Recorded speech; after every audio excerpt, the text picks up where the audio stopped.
Well, good morning, good morning, good morning, and welcome to the wonderful world of the Herts Grand Prix. It is very early morning here in the UK, and Hertfordshire, obviously. That's where we are, and we are getting ready for a day full of finals. How exciting. We're kicking off with the first leg of E-buggy B.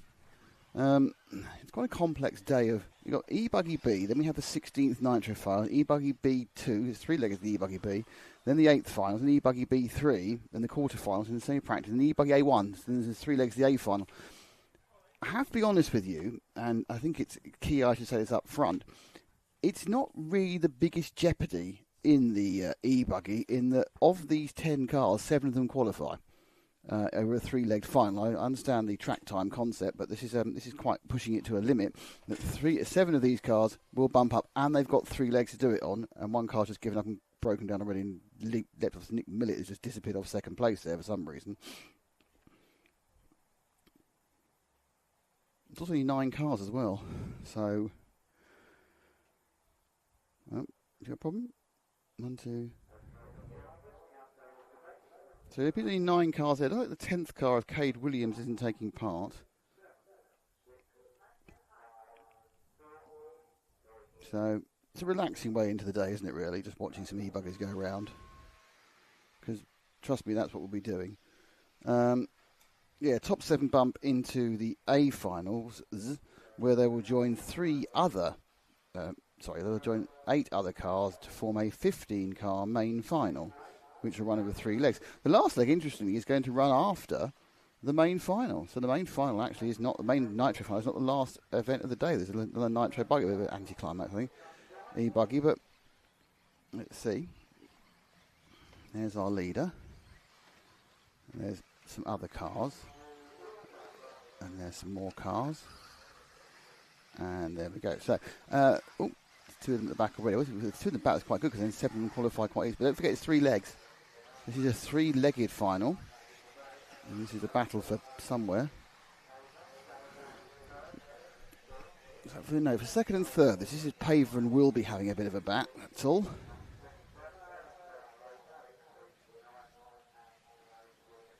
No idea why, but for some reason, we're not counting Alex Reevy. I don't know why. He is being counted, so he's not being shown up on our screens. It's a very strange thing to happen. Let's see if I can rerun our timing system, see if I can get that to slightly change.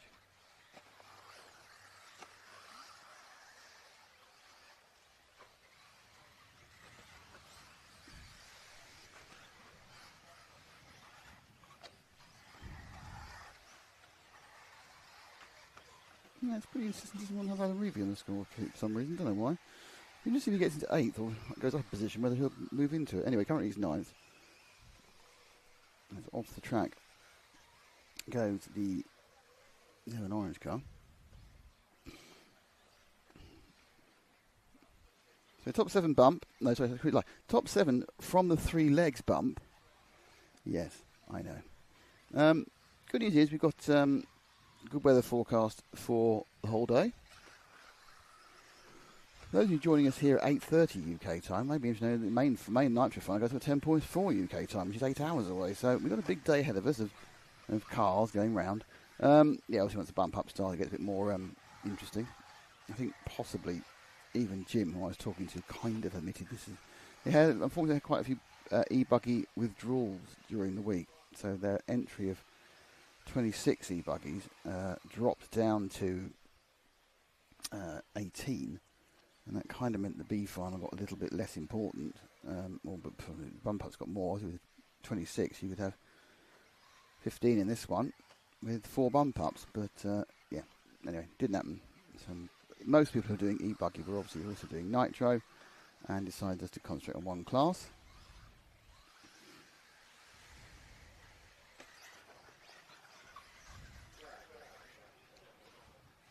Oh, there we go. Second place changes.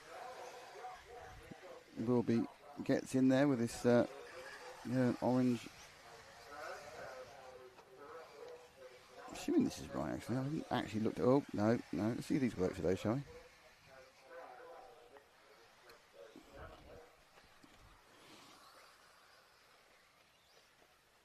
just overjumped that, wouldn't he? In the air almost immediately.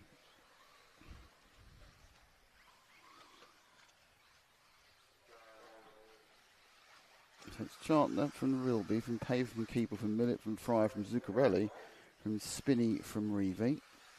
Cade Williams not started this one.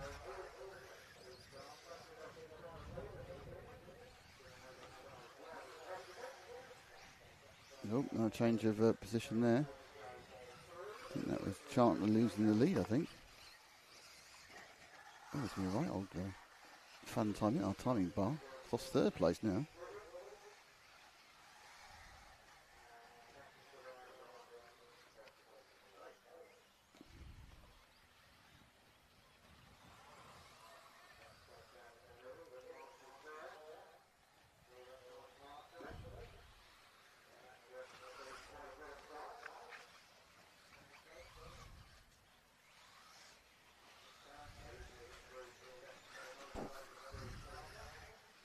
So we'll be now on screen in the lead.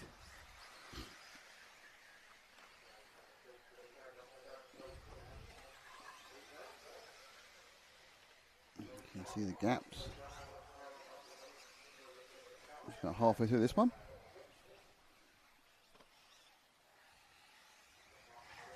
Morning to Daniel Gross. Hello to Crunchy 8. How can you bump up in E-buggy? Well, basically, there's three, because they're having all the B finals first, having 3 B finals first, Crunchy 8, and at the end of the 3 B finals, they decide who the bump ups are, and then take part in 3 A finals, which happen a bit after that. So it's because it's a long day. It's Dan Gross. It's single mains with bumps for the Nitro, and it's triple mains for the E-buggy, and it's a one-off main for the Truggy. The Truggy's got a one-off half hour, which might be slightly tedious because there's only 9 of them, but it may be a classic, you can't tell. It's Charlotte trying to get back in the lead again, is it? No, this is something else being lapped, isn't it? It's Reevy being lapped, that is.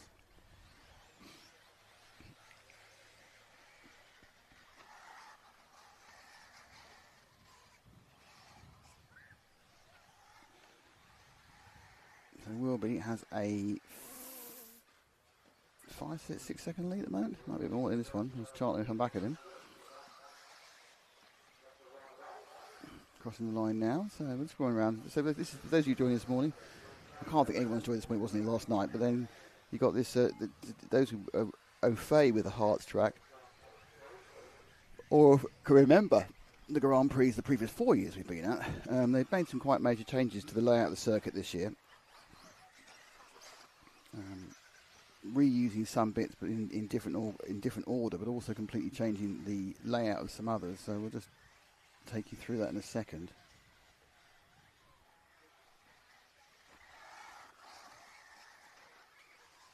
So the start, this bit is all the same as before. So you come up with this small tabletop, and you just put the power on now here, and you come under our camera position. You just brake, make sure you don't hit the pipe, and that's timing scoring those big white lines. So down the main straight in front of the Ross, and what was a 180 on that concrete is now a 90 left, and then you've got this kind of trip out towards the J5 R Racing 180, but it's a straight line there, and it's a straight line back. There are bumps, but it's a straight line. Then you come across this, which is the Languid Quad, which, because you're approaching at a much slower speed, seems a lot easier than it used to be. This bit's way easy because it was a nasty, nadgy bit. That left hand he just took used to go on towards the side of the track and was often a very difficult land, jump and turn. This section is all the same as it was previously, but my actual feeling is that it's a slightly quicker. There's a lot more flow to it, obviously, because you know, from this point onwards, speed over bumps, speed over bumps, speed over bumps is wide, come back again, speed over bumps. So it's much wider. Heavy braking here for the right hander onto the carpet, which makes the first one really nothing, because you've got no speed to it. You have to roll it. And then this bit is a bit easier, or less. It's not easy; it's just less likely to cause problems. And then you go right out on that straight. So it's much more of an open track, really. I think we've seen less incident and accident, which is good. We've seen more open running, but we haven't raced it yet. So let's see what happens.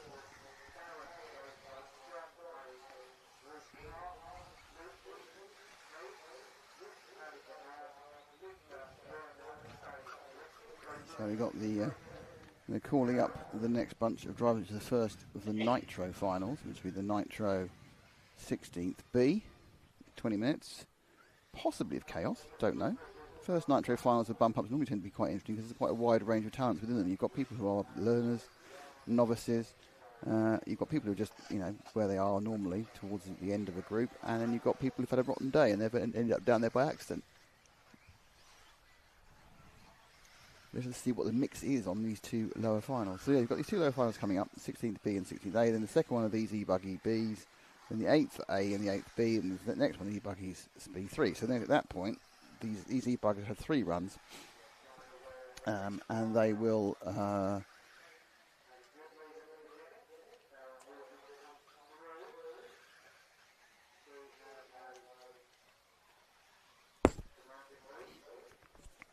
and they'll be able to sorry about that. And they come through and they'll be able to take part in the E-buggy A final, which A final 3 legs, which turn up quite regularly. So the last race of all at 5 o'clock is the E-buggy A3. There's quite a bit of space built. There's a few minutes here and there built into the programme, so hopefully we should stay on schedule. No sign of rain, which does keep us stay on schedule. So all looking good for all set fair. Set fair, so it is.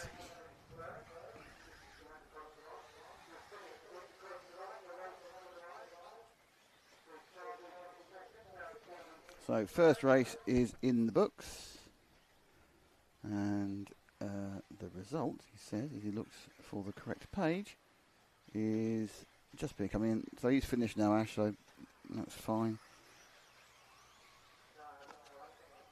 Oh, that's a good start.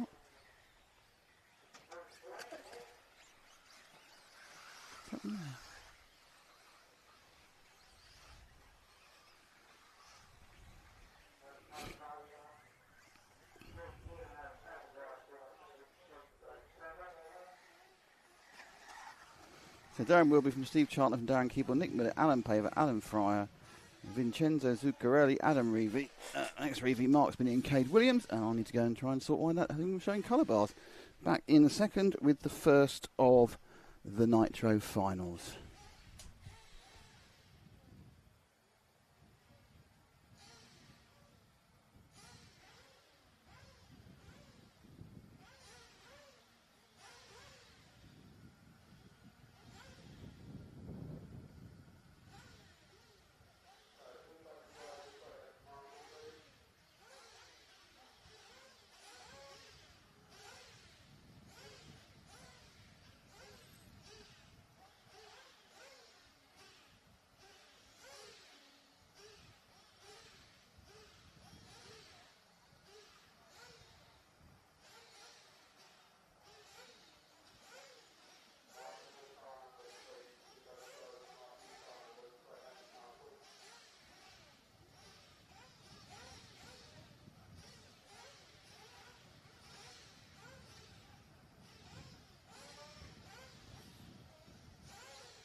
Well, that seems to have worked. That's all right then. Okay, so it's the next final, which is the, well, first of the Nitro finals. As you can see, we have 13 entrants. Darren Lewis, Jamie Collier, Travell Richards, Rob Harvey, Harry Ashford, Darren Roper, John Hayes, Reece Clark, Luciano Nobini, Mark Garrett, Usif Ali Bernard, Linda Joyner and Big Dave Ritchie. Now, it is 4 up from this one, and it's a one-off, so you don't get 17 goes in it. Just 4 if you will bump.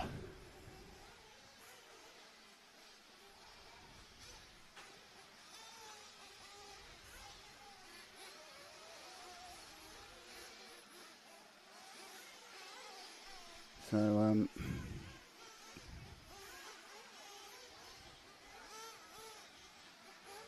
it's quite muggy this one. We walked out to fiddle with that camera, and it is really quite muggy. So I think we've got a couple of laps of warm-up, and we have to get going.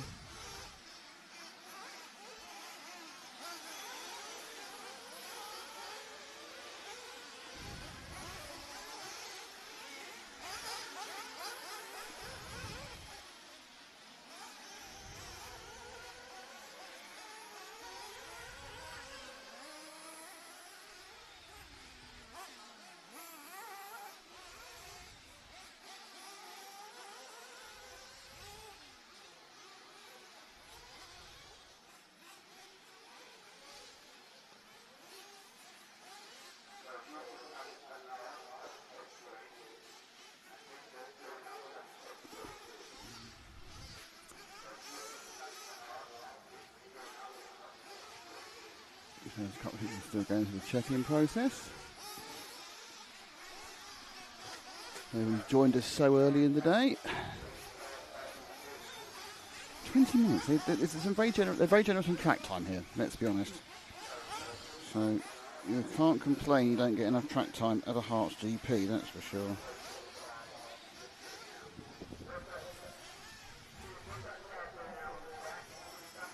Oh, car's in trouble. That one there. Nope. Racing. A little bit in trouble.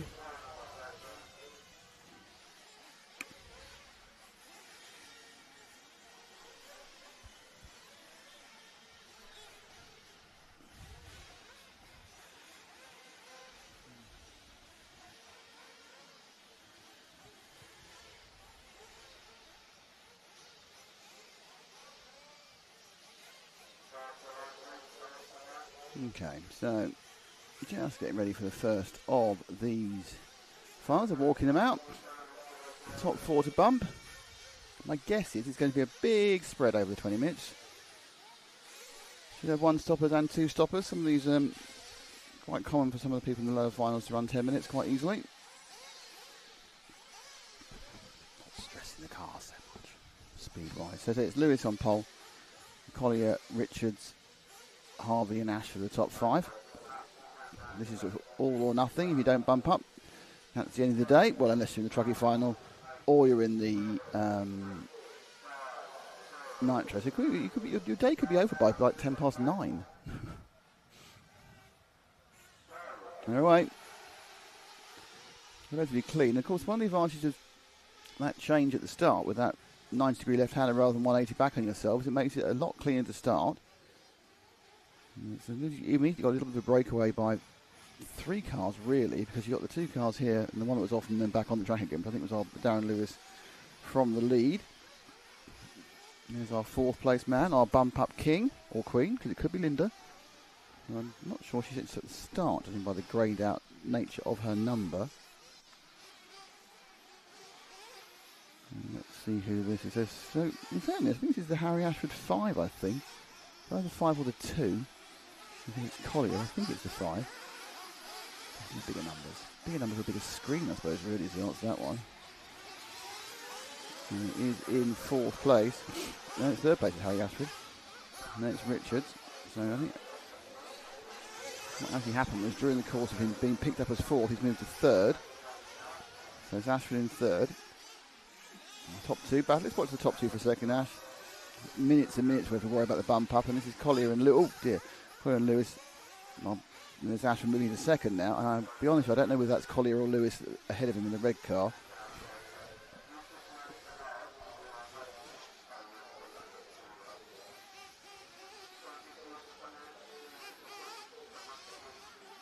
So the red car, the reddish car, should I say, not actually red, is it? The reddish car battling with Harry Ashford there. And that is our leader, which is Jamie Collier. So then it's Lewis. 1, 2 and 3 there in the same frame, which is always good to see. Collier, Ashford and Lewis. Oh, there goes Lewis. In fact, as Lewis fell off, Ashford went into the lead.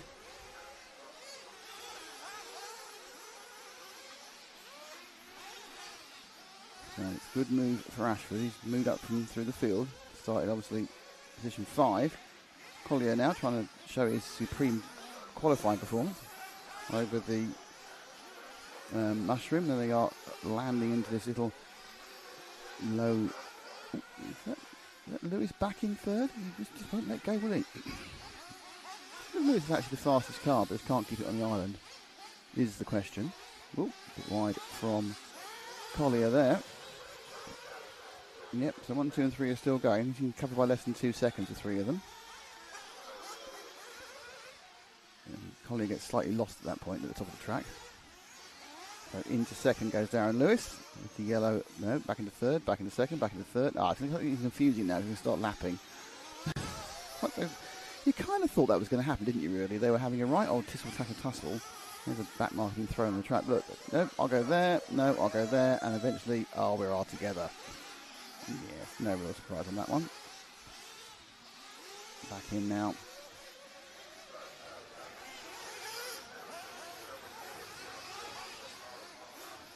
So I think they've put Lewis into second, actually. A bit wide there. Harry goes across the line. That'll be Lewis across the line into second. Collier's a second. Yeah, so just Collier got back into third place. Right, Travell Richards. Oh, no, that's not going to help. I think the person he hit isn't running. I thought the person hit wasn't running anymore. So now they're back together again. Travell Richards isn't that far behind these people.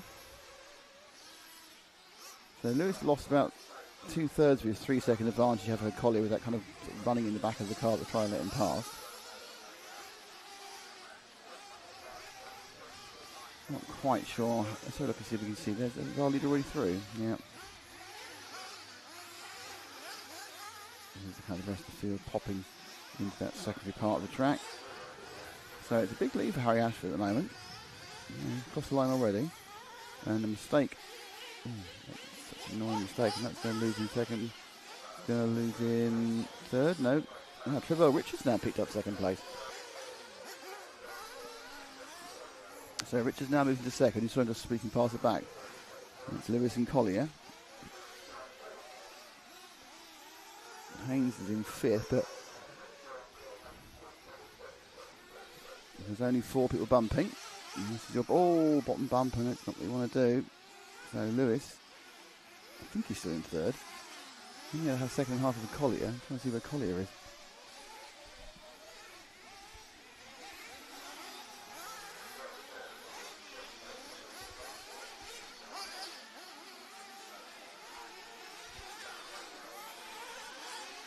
To complete a lap.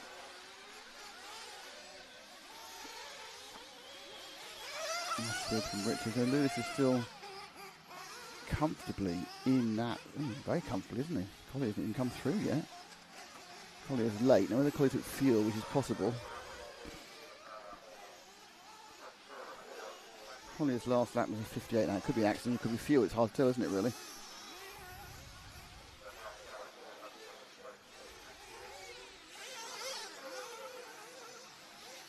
So 1, 2 and 3 aren't that far apart. 4, oh blimey. All very confusing at this point, isn't it? Got some back markers, got some leaders.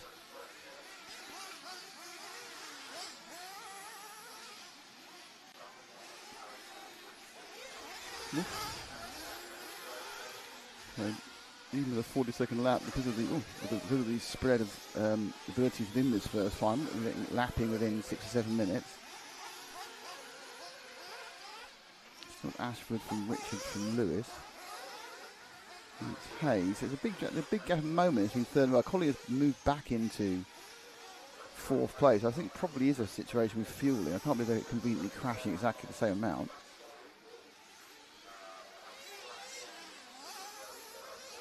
So Carry Lewis. We'll just carry Lewis for a bit. When he takes his fuel, we'll see where he comes out and move from there.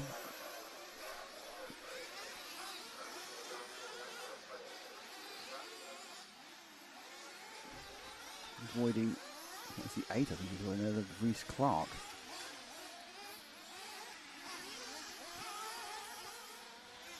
So I'm trying to look at someone who wanted to not make the same mistake underneath the camera as he has done a couple of laps earlier.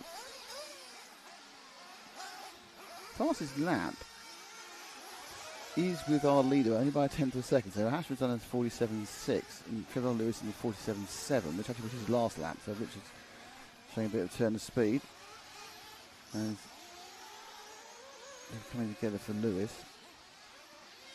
Gone past 7.5 minutes now, so normally if you're going to stop it, this is when you're going to come in. But as I said, it's interesting, the guys towards the lower end of the pack often find it easier to do longer run times.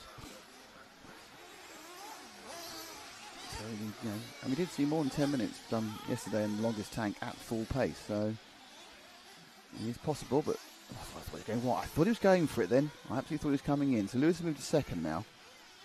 Terrell Richards, I think, would have fueled last time round. So Richards is about a second and a half behind him. No, that's Richards actually right behind him. The 5 car, actually Ashford's also fueled, so Ashford I think actually may have taken fuel that time. He may not be in the lead anymore. I'm not sure the blue car's Ashford, I don't think it is. So the 5 car is Ashford. I need to work to see these cars they come past, just get their numbers back into the front of my mind. The bright blue car, who is that?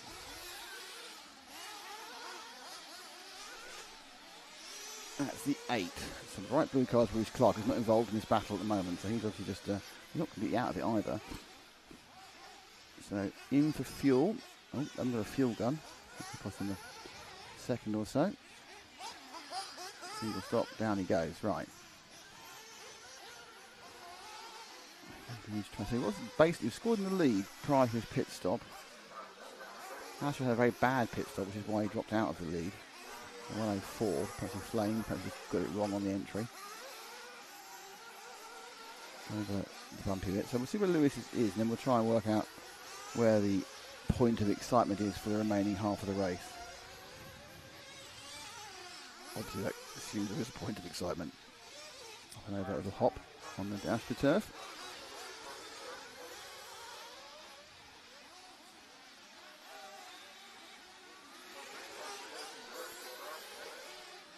Oh, that's a cracking one on his own. Oh, well done. The point. Come on, come on, come on. You can, no. So close to not leaving Martin there. So Lewis is going to go through. Oh, is there a problem? Oh, he's broken the rear end. Oh dear, that was bad luck. He's broken the rear toe link. Oh, poor old Darren there. And that little accident there. He just drove along the pipe. It just unpinged or broke the rear arm. It's very bad luck. So we're out now, so that's not him. So, yeah, now where do we go? Just pick up a car and we'll see who that'll do for now, Ash, and we'll work out what the heck's going on in a minute.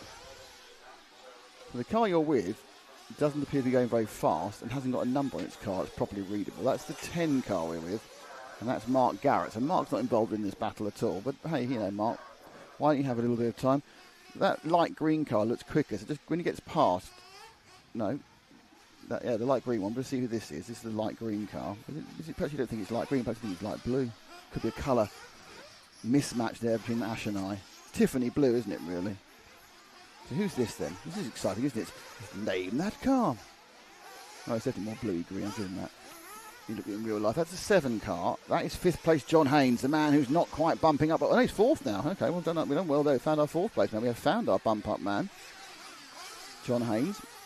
He's only a second to 0.6 ahead of Rob Harvey in this battle for the final bump-up place.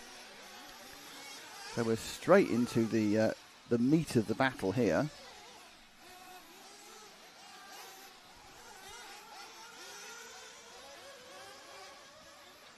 Haynes is lapping around 49.50. There's immediate rival you'll see coming into frame any second now. There he is, and that is, he's made a couple of mistakes in his last two corners, which is Rob. Oh, that's a car breaker, we got away with it. So Haynes goes across the line now, and the 4 car, Rob Harvey, goes across now, and it's a 2 second exactly lead. And that's lead's gone. So go with one that went past, because that's now your new 4th place. But now, starring in 4th place, it's Rob Harvey. So Harvey now in 4th. Harry Ashford's managed to get into a 23 second lead. I'm not quite sure he did that. Oh, Truggy just had a terrible last lap, that's how. Which is a 1 minute 10, so that swung it very much in favour of Ashford. Collier in 3rd, has got 10 seconds on this man, well, 12 seconds on this man, Harvey, and then Haynes has dropped off after his errors. Not sure how far behind he'll be, but this will be a change of positions. Harvey now takes the final bump up place. There we go. And let's see how far behind Haynes. It was a long way back, isn't he? Haynes has got a real issue. A terrible lap, Haynes there. 102. If he turns around, why do I have to go home at 10 past 9 in the morning? It's probably going to be because of that lap, to be honest.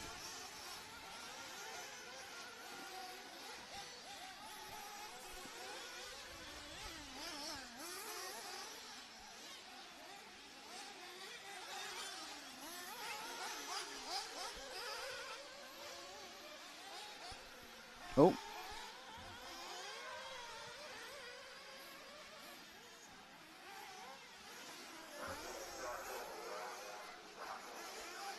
So still 6.5 minutes to go, so quite a lot can happen.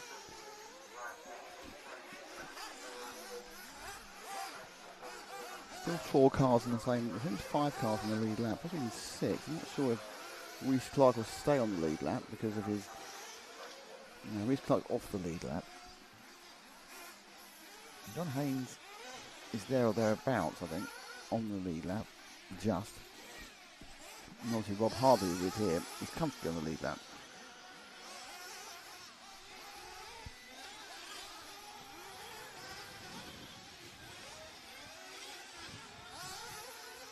No, see, you don't want to do that, and you get yourself a nice lead. So his lead prior to being upside down was 13 seconds, so realistically it's not going to change that much, because that was about a 5-second mistake. Comes over in a 57, it's actually a 7-second mistake, so there we go. No, sorry, 54, so it's actually a 4 or 5 second, it was a 5-second mistake, I was right. I was right first time, because don't second guess yourself, you fool. And the lead comes down to 9 to John Haynes. Haynes to 49.9. Quite close to his best lap. But still a comfortable cushion for Rob Harvey in this first of the Nitro. Oh, now that's a second mistake. And that's the second 5 seconds he's lost. And still don't see John Haynes in the background. Gives you an idea, because you don't know John. Oh no, no, doesn't give. We don't know John Haynes is making a mistake himself, but there's a lot of cars around there, none of which is Haynes. So Harvey comes across the line. Oh, he made another mistake. This is a nightmare lap. Was he flamed? Oh no, he got hit. He hadn't flamed, he got hit,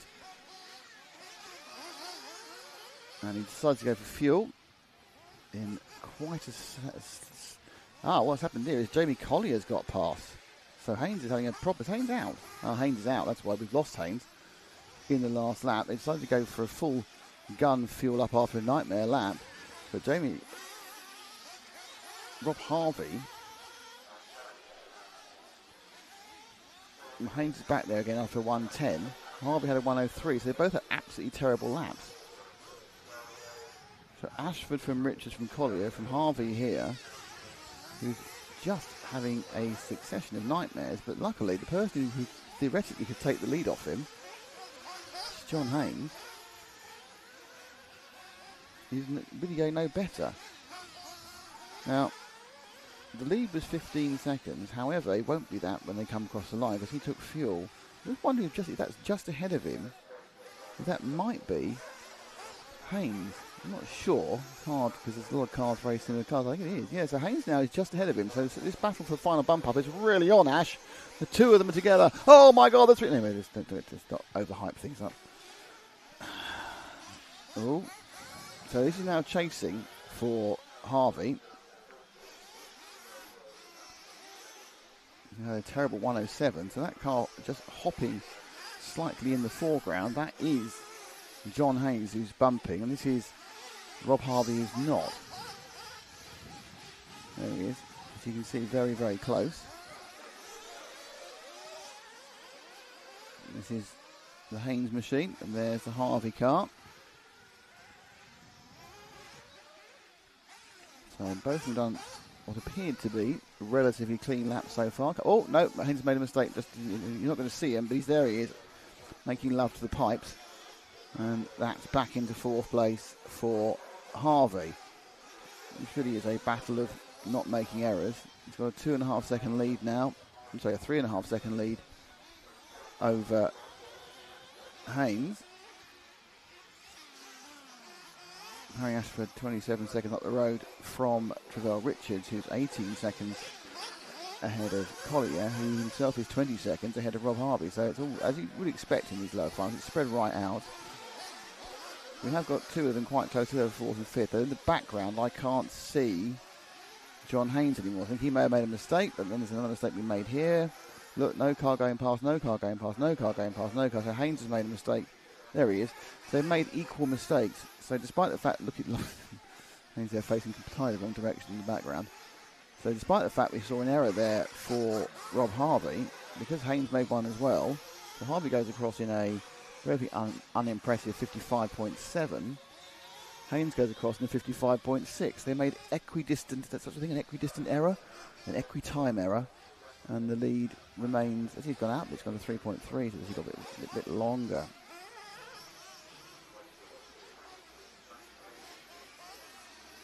So Harvey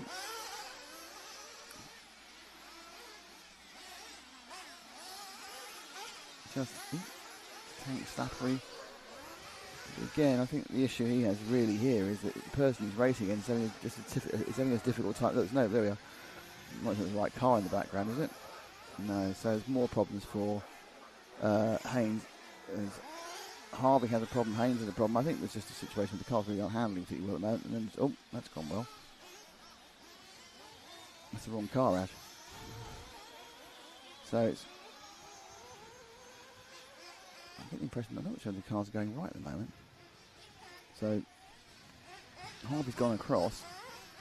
He has completed that lap now. He's 58. We've not seen Haynes. Haynes appears to have been lost. We appear to have lost Haynes now. So he had a couple of long laps. This time he doesn't appear to be running anymore. He is missing officially, as you can see. So officially missing with that red mark next to him, or magenta mark next to him. So we see that Reece Clark now has moved up past Rob Harvey. But he is a long way behind him. So last lap, well, it came up and there it is, it all finishes and it's done. So Harry Ashford, Trevell Richards, Jamie Colliver and Rob Harvey are your bump uppers. Reece Clark and Darren Roper weren't there. John Haynes, who held the position for a while, had a few breakdowns and finally didn't make the run, but fifth or not finishing, same effect, isn't it, really? I have to say. So that is the first of the buggy races. A very brief break before the next one.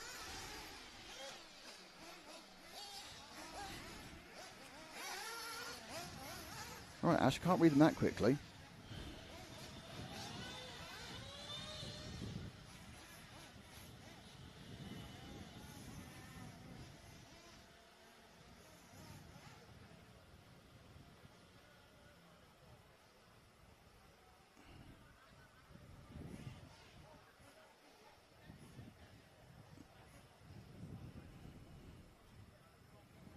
Yes, I quickly read that statement about 20-minute finals, yeah.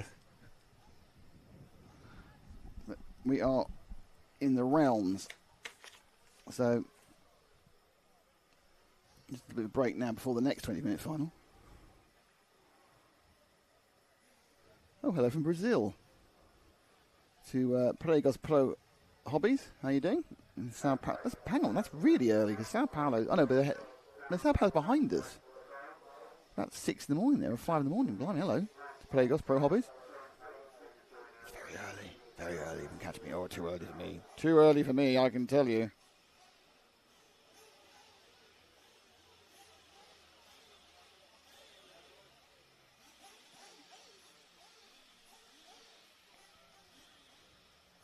So I'm just getting through the changeover from the 16th B to the 16th A.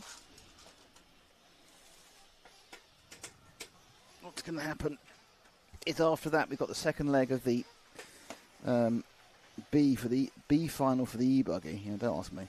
And then we then do some more finals and the other second, the A leg after. Anyway, it's just basically it's all racing all the time. We get half an hour off between 12:30 and 1 here, so that'll be fun. Ash has to try and get 8,000 calories down him during lunchtime, otherwise he'll just waste away.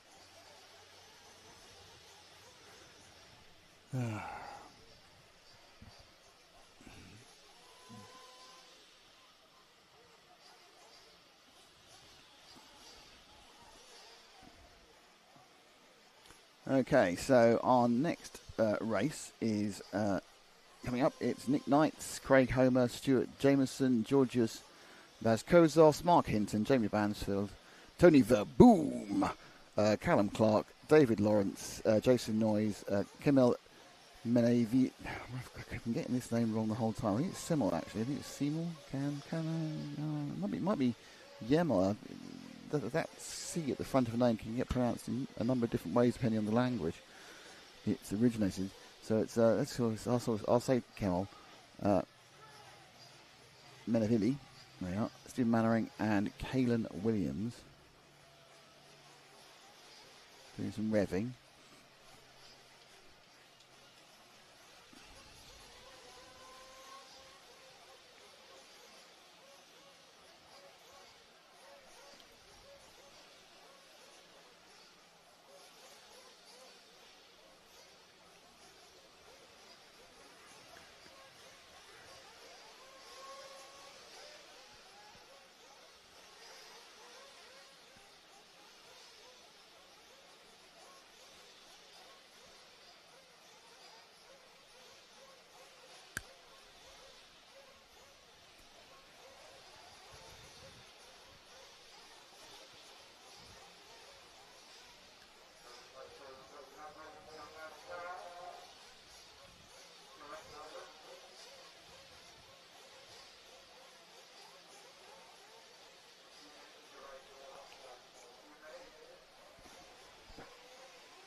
So just waiting for this all to get rolling.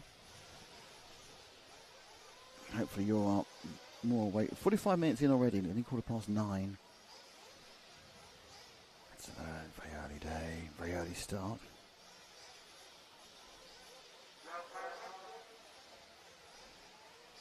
The collection of high-vis outfits there. You definitely need to wear high-vis now because it's a BRCA requirement for the insurance. I didn't see you. I've hit you really hard. Sorry about that. Progress is that he wakes up early to finish some RCs. Fair enough. He's waking up early though. So.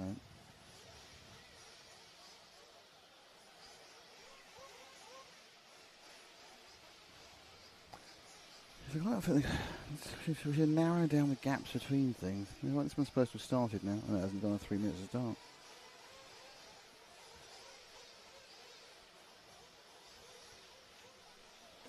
You know, these quite big gaps, don't you? When you just reach another file, another file, keep going, bang, bang, bang, bang, bang.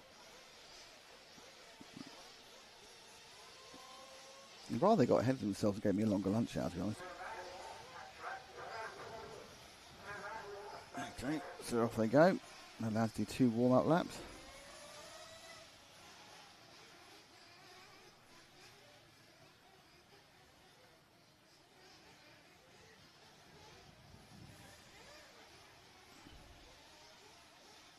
It's 5 in the morning for Pregos. They're 4 hours back in Sao Paulo this time of year. I know when I've been there, they've been in sometimes 3 hours, sometimes 4 hours, depending where we are in relation to them on our daylight savings time. I've been to Sao. I don't think how many times I've been to Sao Paulo.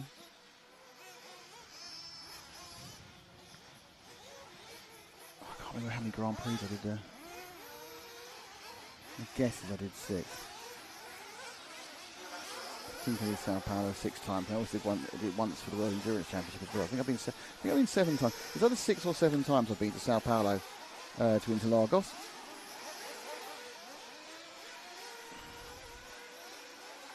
And there's Nicky Knights, Craig Homer, Stuart Jameson, Georgios Bazkozos, Mark Hinton, Jamie Bransford, Tony Verboom,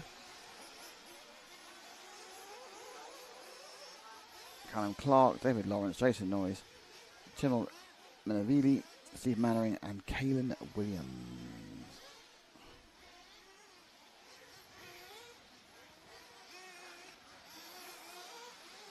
Ooh. You don't want to break your car before you started, really, do you?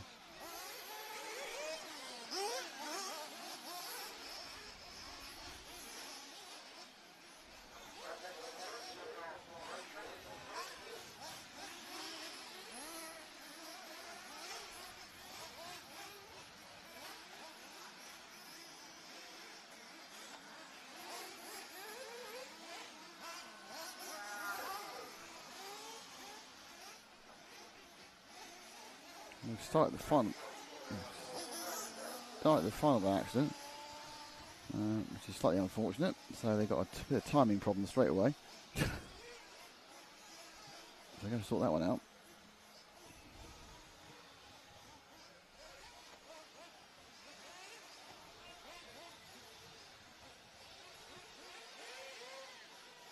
Right, here we go. We reset back to 20 minutes again.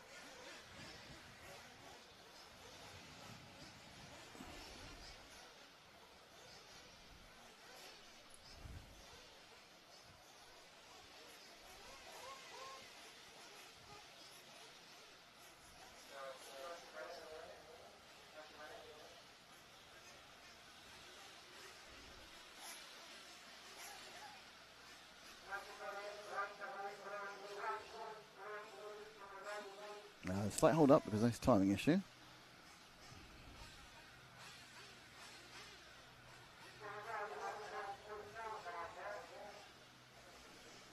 You've peaked too soon.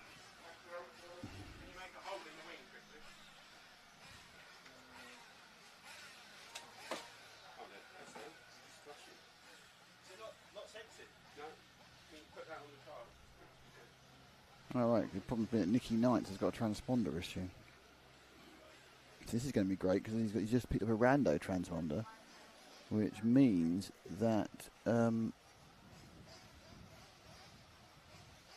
didn't realise I unplugged those. What can you do? So we're being held now for a transponder issue and a timing issue. It's always fun. Any second now they will get going. I promise you. The good thing is they've got a lot of waft in this time frame, so these 4 or 5 minutes they're losing here, they'll be able to get back.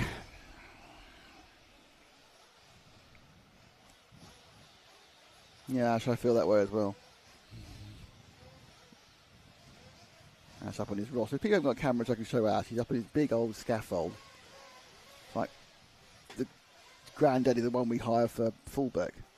Like, what, 4 times the size. You couldn't be up there with a thunderstorm. It's all metal. In terrible trouble. We have electrocuted our cameramen and various people before. There was a weird situation. I don't know why the French don't earth their various structures. But on several occasions, we've had electric shocks off structures in France, be it the rostrums or wherever we're standing. When we did the broadcast, you put a massive belt off them and just to earth them. I don't know why. It's only happened in France. Okay, they've sorted that one out. Hopefully. A bit of a hopefully about this, because Nicky Knights, who's on pole, as you can see, has got a greyed out number. Because his transponder wasn't working. Here they all come. Thanks to Herts RC Models, by the way. You're the reason we're here, and thanks to the club. This is our 5th time at the Herts GP, the traditional bank holiday event, over the Sunday and the Monday. So that's why we're giving you Monday action, because it's a bank holiday here in the UK. Number of banks I saw wandering off down to the coast. The Lloyds Bank going to Blackpool. And an HSBC Sharabang outing. 4 banks went off to Clacton. Countdown underway. Let's rev it up. And they're away. My guess is going to get another clean. Oh, 5th. I was supposed to get a clean start, and it all went horribly wrong. So, a little bit of scuffling over each other mainly. So, who's going to come out in the lead? And the answer to that question is car number 10 from car number 8. What a fantastic start for Jason Noyes. He's come from 10th on the grid to the lead and been followed up by Callum Clark. So, it was the front who kind of tripped over themselves going up that short straight after the paved starting bank left-hander. So it's certainly a very odd top 3 if you look at the grid. I think it's, I'm not sure whether the 8's got past the 10 or it's the 10 from the 8. No, it is the 8 and the 10 batting out, as you can see. 3rd place is the 3. So, it's the 6, wasn't it? So it's Jamie Bansford in the 6. 6 and 8, these numbers are rubbish. The 8's gone through in 5th, I think. Yeah, so 4. So Callum Clark's in 4 from the 8. So it's Noise from Bansford from Jameson. Oh, another accident, double accident, triple accident, another accident, another accident. And I think Jameson's now in the lead. Another accident. Just really want to settle it down. If you get a great start like that, just settle it down. Take the win. Take the W. They're pushing hard. This is 2nd place, I think. I'm not certain. I'm pretty sure it's the 2nd place. And I'm being asked to calm down the PA to argue that point. So this should be the 6th car of Bansfield. Might not be. It's upside down, whatever it is.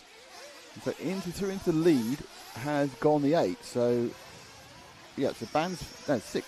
I think he's got, pretty sure he's got 8s written on the side of his car, because I can't believe I'm that hard of understanding and seeing. So it's Bansfield there, from Noise, from Clark.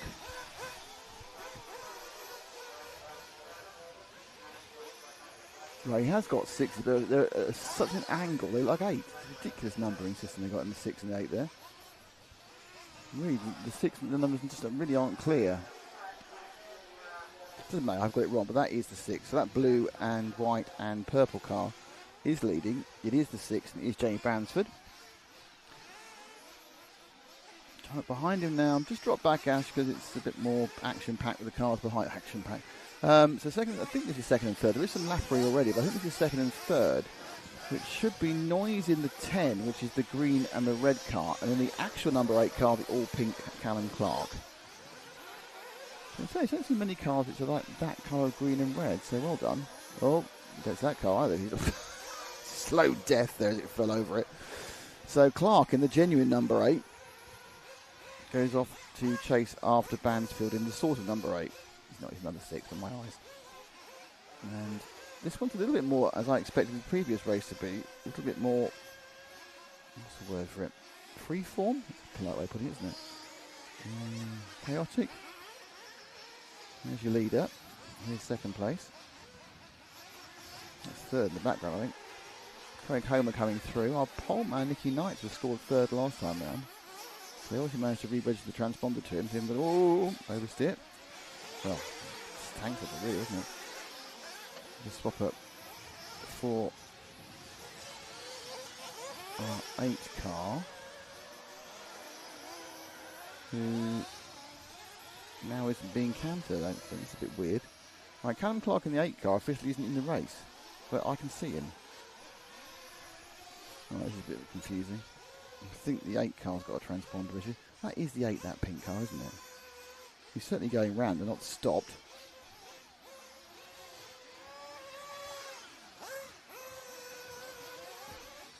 So, again, you get confused with these things. It happens quite a lot.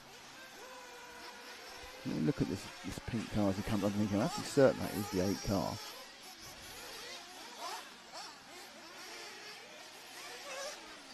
That is an 8. It's got 2 8s on the car, and he's not being scored. Right, so that's going to be a problem for him. With Callum Clark, his transponder's not working.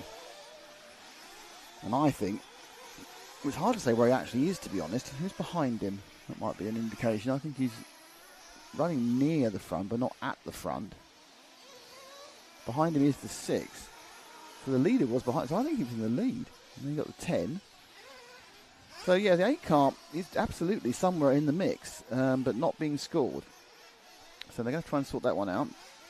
First couple of laps worked. Other his transponders worked loose. There's been some other issue.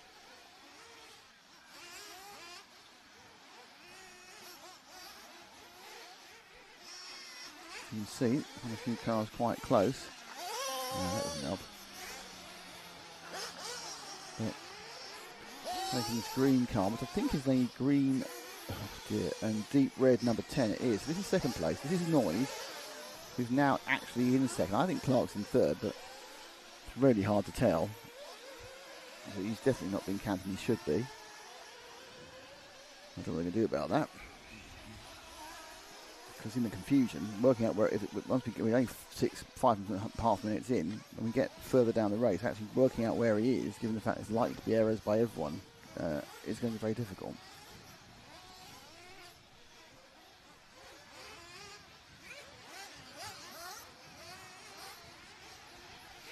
So let's see. We're behind this guy, who is definitely in second, Jason Noyes. Supposedly is Craig Homer. Oh, we know. No, Jim just coming to tell me that the car 8 transponder. I don't know, car 8 transponder isn't working. I think he's in third. He might be in fourth. I don't know. What are you going to do about it? Someone needs to watch him the whole time. Yeah, thanks then. So yes, we've all noticed he's not been scored, but we don't know where he is, which is more of a problem. Right, and up the inside has gone that blue car. Oh, no. Oh, off the track. I was going to press the replay button. Sorry about that. I was looking at something else. I had the wrong page of my selection. So this is a little bit more as we expected the early heats to be, chaotic. So this is still, I believe, second place man. Don't quote me though. Could be wrong. Okay, just wait here, Ash. So that was second place. Next couple of cars. I don't know if they're involved or not. Let's go. So that, take the fueling car. Oh, they're both fueling. There they go. Both fueling. I think that's Jameson Homer. I think that is third and fourth if we don't count Callum Clark. And they've had a crash in the pit lane, which is always useful. That was the world's weirdest bit. He just stopped in it as a 3 other. Did you get any fuel? I don't remember them putting fuel in that, but I could be wrong. They made an adjustment. This is the 3 car of Jameson, I think. Don't quote me on it, 'cause it might not be. Yes, that's the 3 car of Jameson. Just behind him is the 4 car of... Oh, there's Georgius. Oh, this might be, because it's second fuel, so it could be Bazakis, so that's fine. So I think... Obviously I wasn't looking that carefully, I did it very quickly, but it did seem he didn't take any fuel there. It was a weird sort of two-stage pit stop. We did do a minor engine change, so that's quite... Right, so Nicky Knights has picked up third. This car, Jameson has picked up fourth. Again, given the fact we don't know where Callum Clark is. Clark's had a big accident, which could help a lot of people, because it meant he might not... Well, it wasn't Clark, sorry. The person with the big accident was, I think, the 5. That's Mark Hinton, a big accident. He is running again. Yeah, last that was 112 from Mark. If I sound confused, it's because I am, so that's good. But Jameson, who's down and having a KO show, scored in 4th. But Nicky Knight, I believe, is going to need to. He probably owes a pit stop. It's hard to tell because having a pit stop length accident appears to be quite easy on this track. Right now down the left-hand side, put the full throttle down to the end of the circuit, and you get to the J5 Racing 180. And you're back now onto the languid quad carpet before you accelerate really quickly.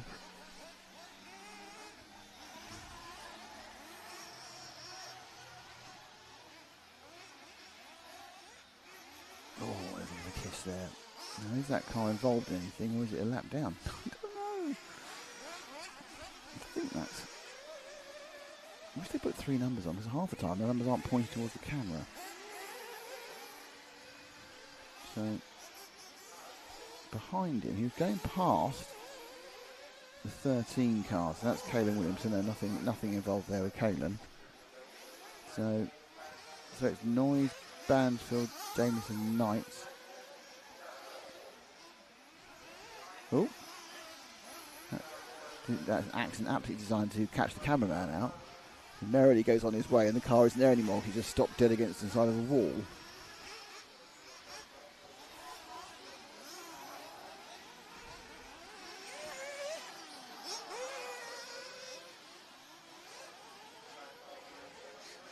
So Verboom now, that's the key point. Tony's in 7th. Go on, Tony Verboom. So this is... let's just wait a bit now here. We need to pick up car number 1 if we can. I don't know where he is. Car's broken. Car 2 just broke down, which is Craig Homer. There we are, there's car 1. So right, this is our 4th place man. This is Nicky Knight.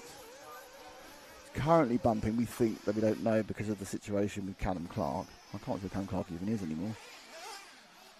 I'm not actually sure if Callum Clark is Callum Clark still running? You can't see if he retired. You can't tell because he's already officially retired.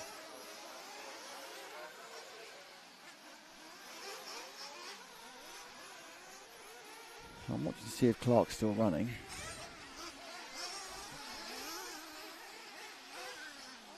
I'm not really seeing that. 10, 8, 7.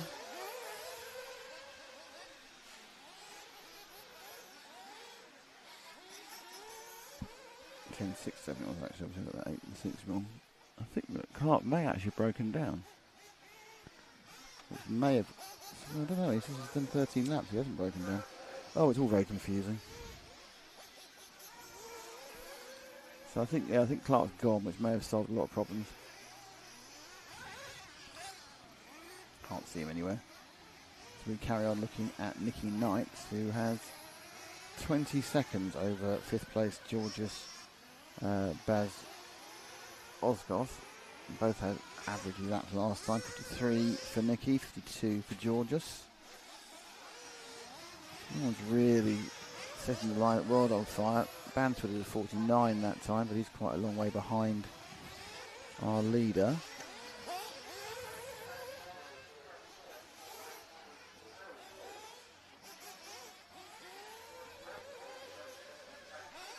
So in a second, stops have been happening. Just night. Will he stop for the final time now, or he's going to push it on a bit longer? Nope. Carrying on round in 4th. Georgius Bazkozos hasn't crossed the line yet. Small error from Knight isn't going to cost him much.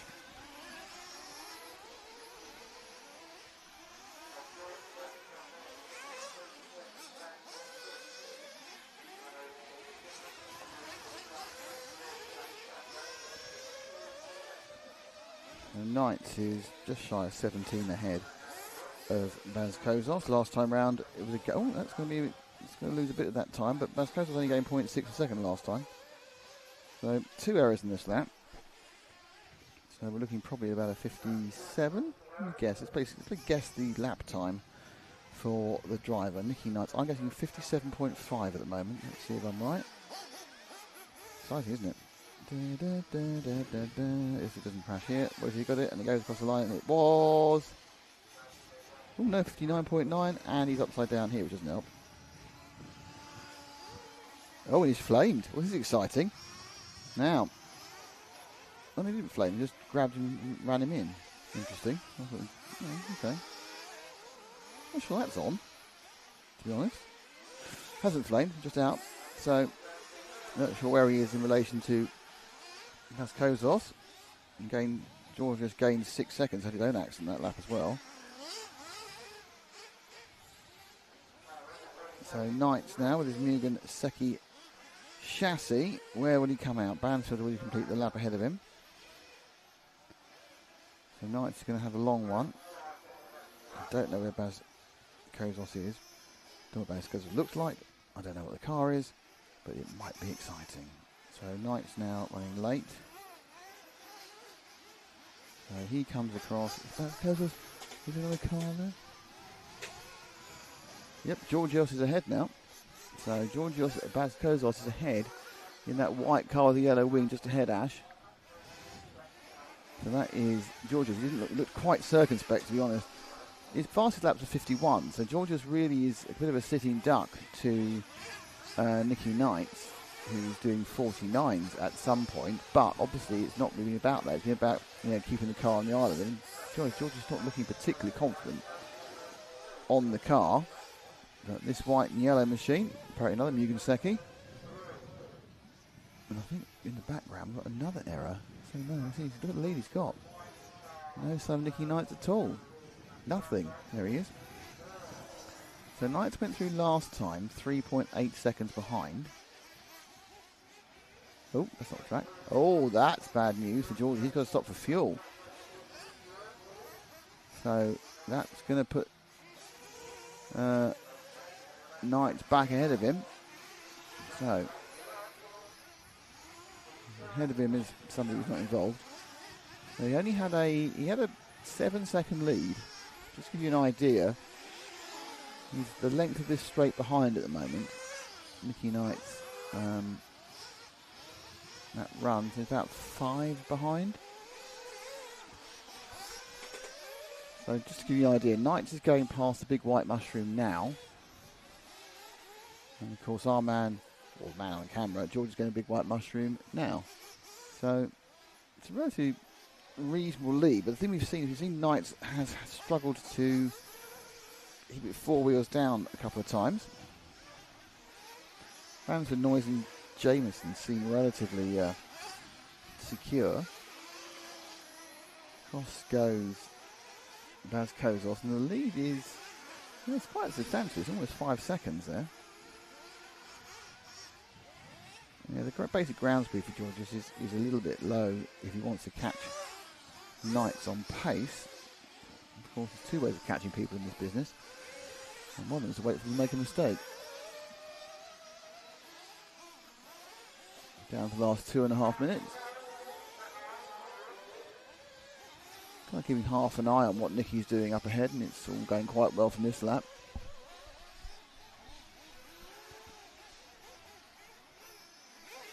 And Georgios only playing a tiny amount this time. I think Nicky had a little tiny issue on the final corner. That's one.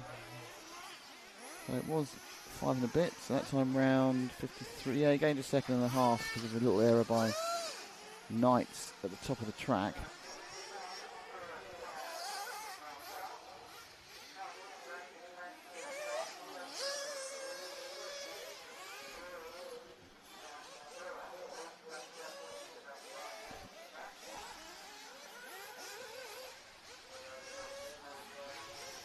Oh.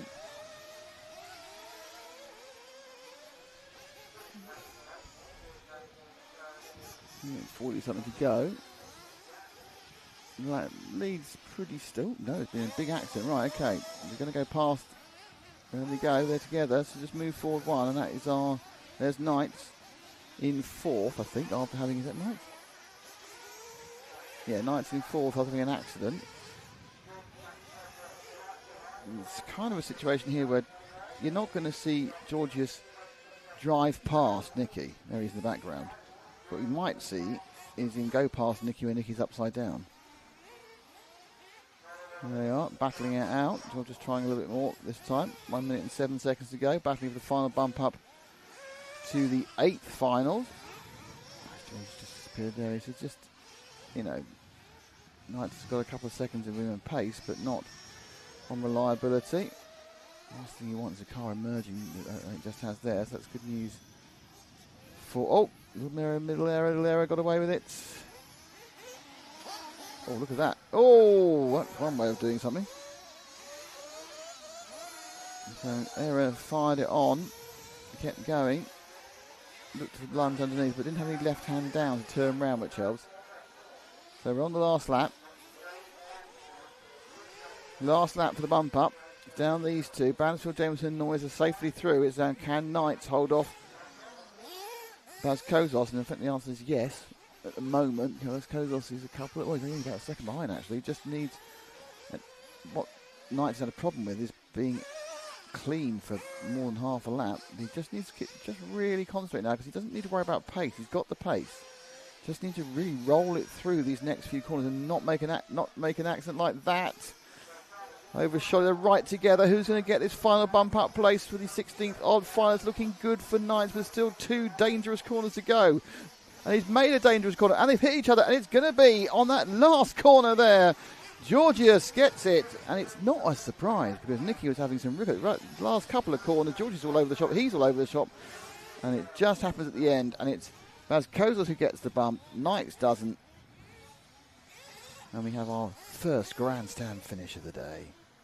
And no one more surprised than us. So next up, it gets quiet because we got the second of the E-buggy B finals. Top 7 to bump.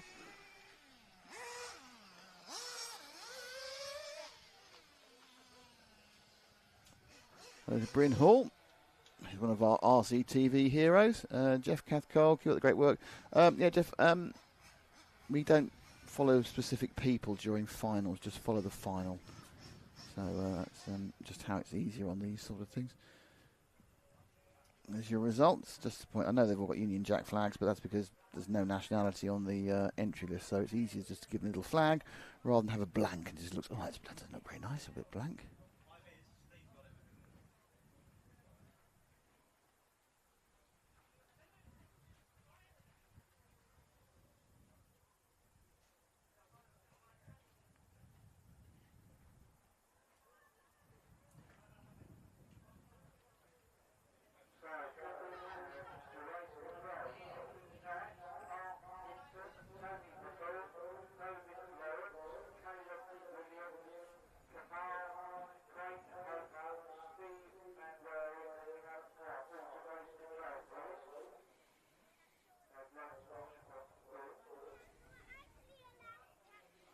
So you've got Steve Charlton, Nick Millett, Darren Keeble, Adam Fry, Alan Paver, Darren Whitby, Vincenzo Zuccarelli, Mark Spiney, Alex Reevy, and Cade Williams. Now, Cade Williams didn't take part in the first one.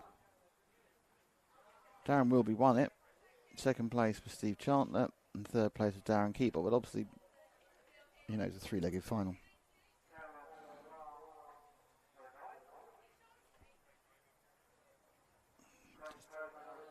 Sorting out the various positioning situations.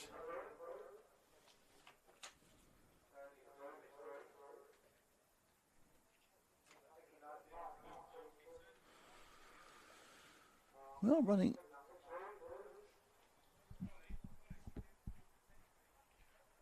quite a bit ahead of time here. I think we're going to have quite a few moments of nothing, to be honest, as they have put quite a bit of space in this timetable. And despite the delay for the last one, we're still ahead of time. And they're giving 35 minutes to run a 20-minute final.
There's some noise.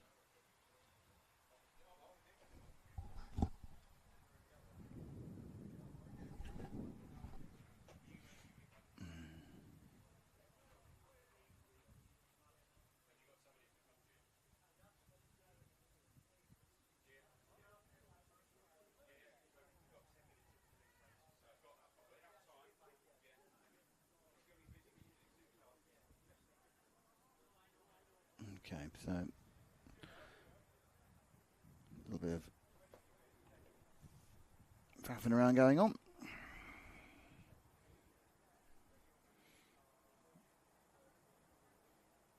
To the various gaps between finals.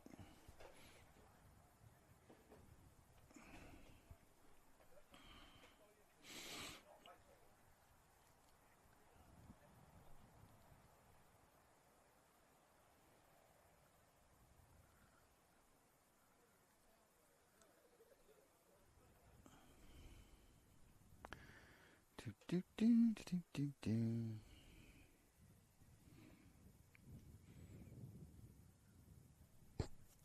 It's a long wait. What's basically each E-buggy B file is not very interesting. Don't tell anyone.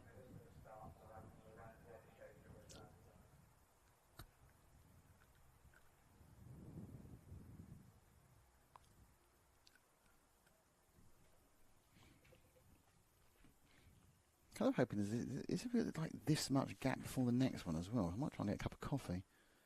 No, there's not really. Ash, if I was to try and get a drink in the next gap, what would you want? She's going to send me a WhatsApp. Let's guess what Ash would want. Okay, right, so this is your options. Does Ash want option A, water, option B, Red Bull, or option C, does Ash want ginger beer, or option D, does Ash want something else? That's your options, A, B, C, and D. What drink is Ash going to select? Is it going to be ginger beer? Is it going to be Red Bull? Is it going to be water? Or is it going to be, I thought the third one was now, something else. Now, this is it. It's very exciting. Who will know?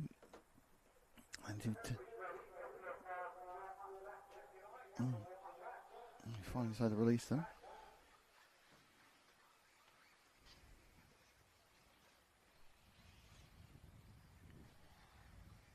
So it's the B final, leg 2.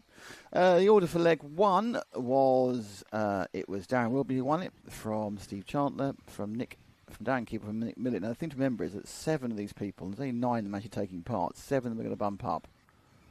So it is quite low stakes, to be honest. But there's a reason for it. There's a kind of a drop in entries of E-buggy towards the. They kept the full 100 on the, which is the maximum for the Nitro. And he dropped to 99. There's a maximum entry of 100, and unfortunately the sport groups, the Truggy and the E-buggy, just dropped off just in the last week or so. I'm not quite sure why. I was talking to Jim about it, but there's still a pretty healthy entry for the Grand Prix. Oops, and there's the information we all want, which is who's doing what and when. I've just completely broken a piece of it. I've been breaking it till it's getting apart.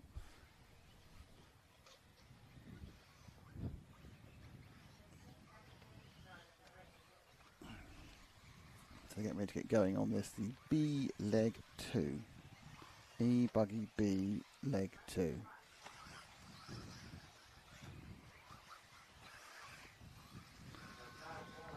And Diffin is with us today. We're getting going in the next 30 seconds or so.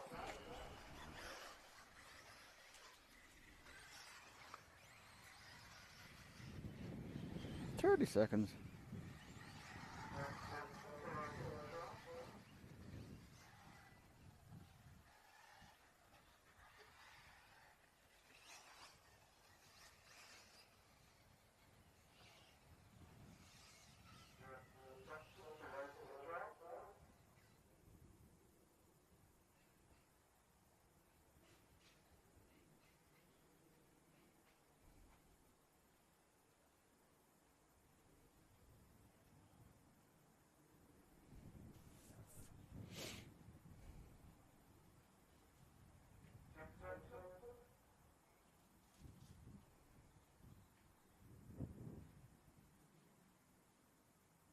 on the line, but there's no countdown.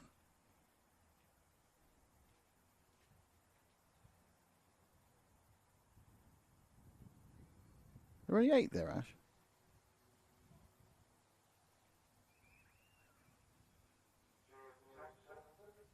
9, is there? Oh, that's your bad framing.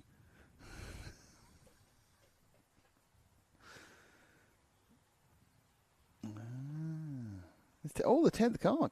So after not being taking part in the first one, Kay Williams has joined us. My guess is he didn't get up early enough. He's going to need some good results to bump into the 8. After we got a 10 in the first one.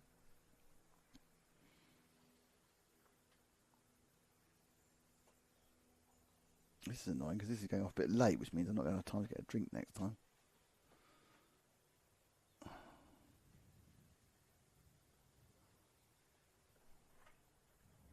There's a problem with the timing system.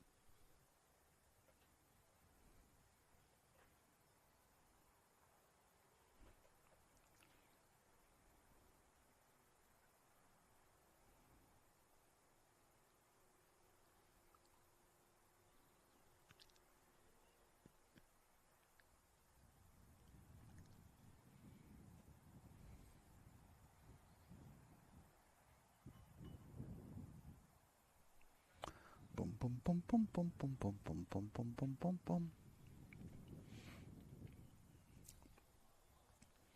So the car's on the grid, but unfortunately there's a little bit of a problem in the timing hut, which means we're having to wait to get underway.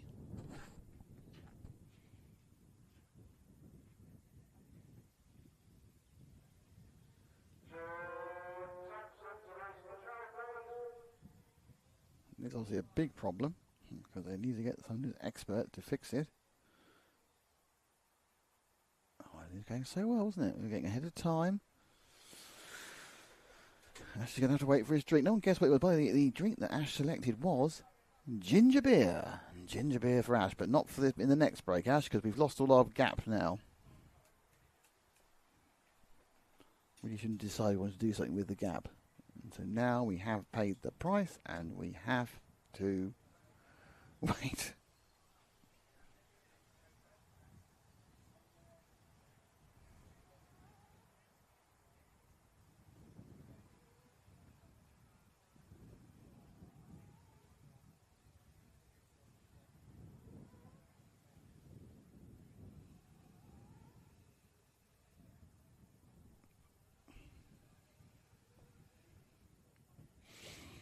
The car's getting a bit angsty. Driver's getting a bit relaxed. Track looking tracky.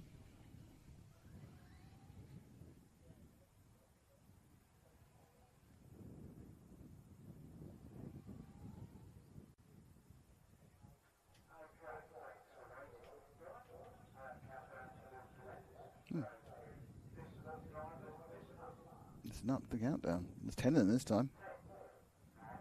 All right.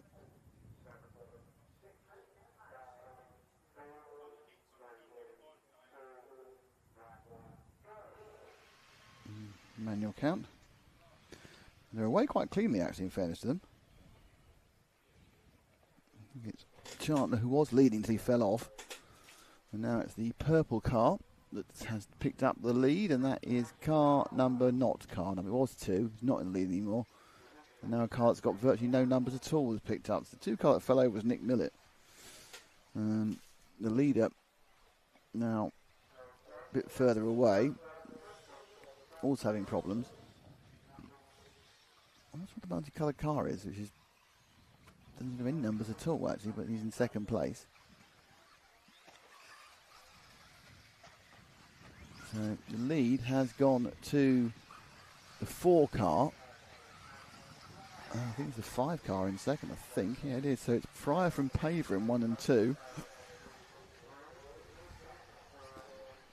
Then you've got Keeble and Chandler here.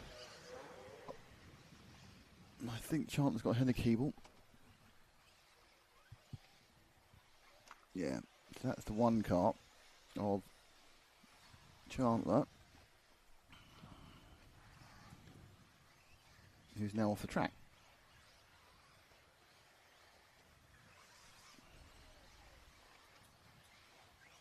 back again. So they're all racing away, but they're battling for third, fourth and fifth, this is.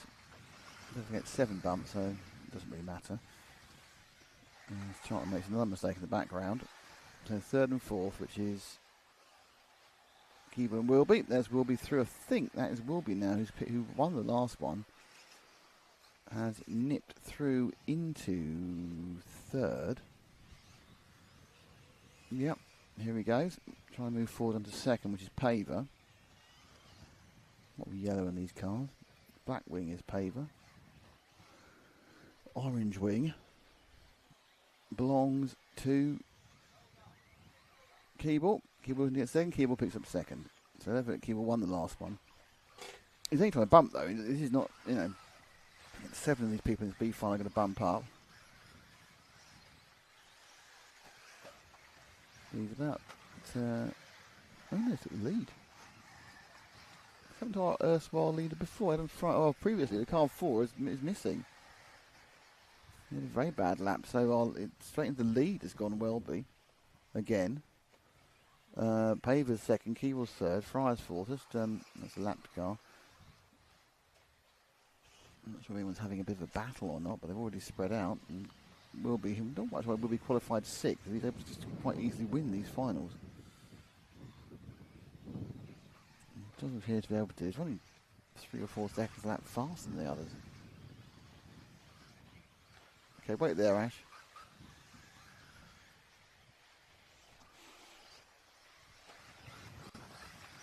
That's it, go with that. That's Keeble in second.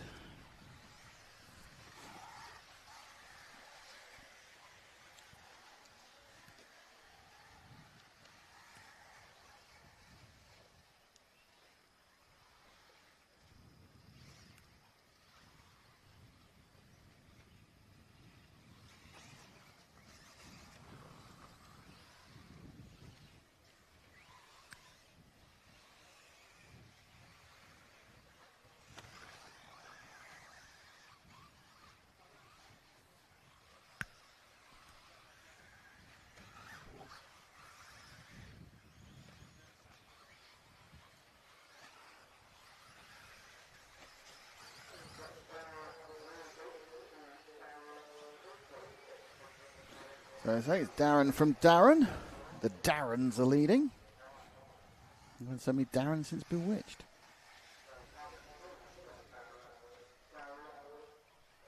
Darren. Both apparently on associated as well. So they're both, the chassis information I have is they're both running associated. Some RC8s of various versions.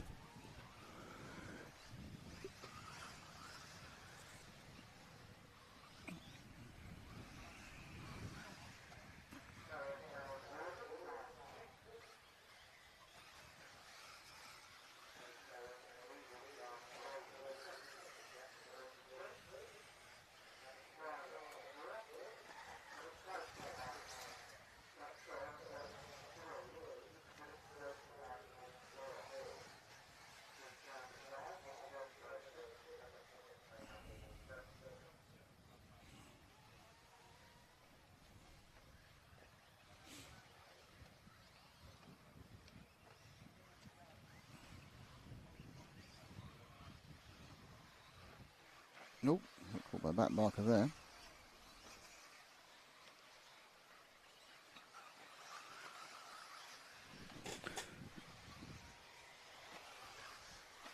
He's got 5 behind him. This Paver has dropped back along. It's weird. Paver's got a lap back, hasn't he?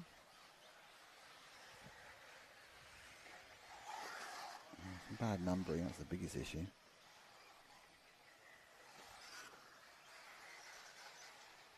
That could have been Keeble, actually.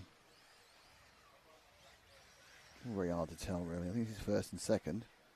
Keeble and Wilby.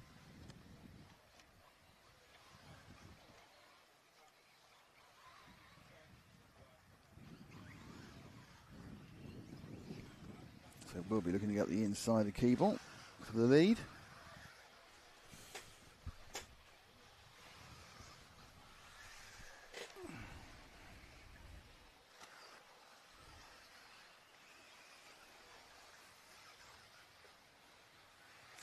Change the lead there. Too wide at the J5 Racing 180.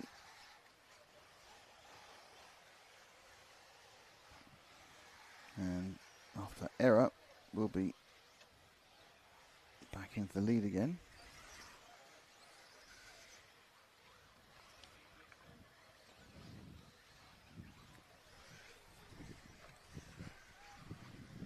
Three minutes or so to go.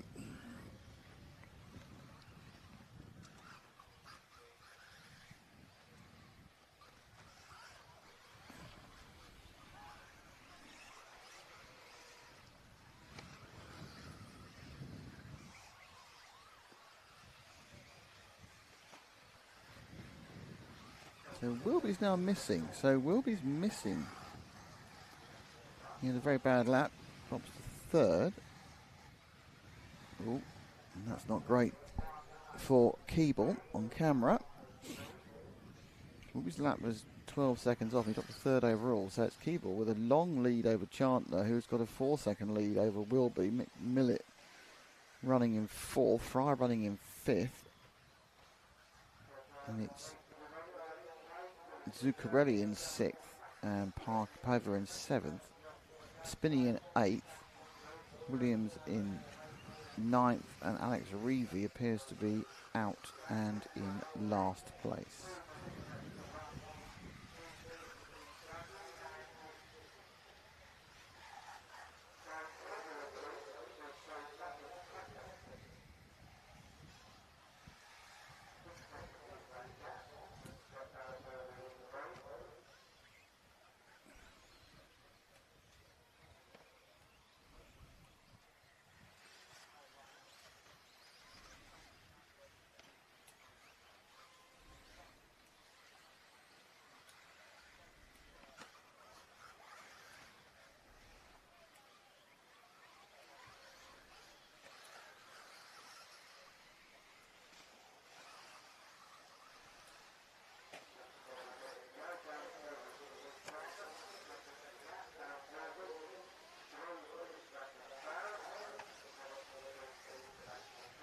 Oh. So most of those 6 seconds may have gone now. Let's go. Just wait for a second. Let's just hold there. See how far ahead he is from Chandler. Quite a long way. Look how much empty space there is. That's not Chandler. That's Wilby in second. Wilby's back in second again. Back one more. I'll just pick up Chandler. Not really seen SJ. I'm not going to see him now because he's crashed off camera. There he is. That's not him. Dear, oh dear. I wouldn't. I'm just trying to follow the green car, but I don't think there's any point. It's not even the right green car. No, it's not. It's the wrong car. Move forward by Nash. Just for the end. Let's see. This could be nobody. This could be no any interest. But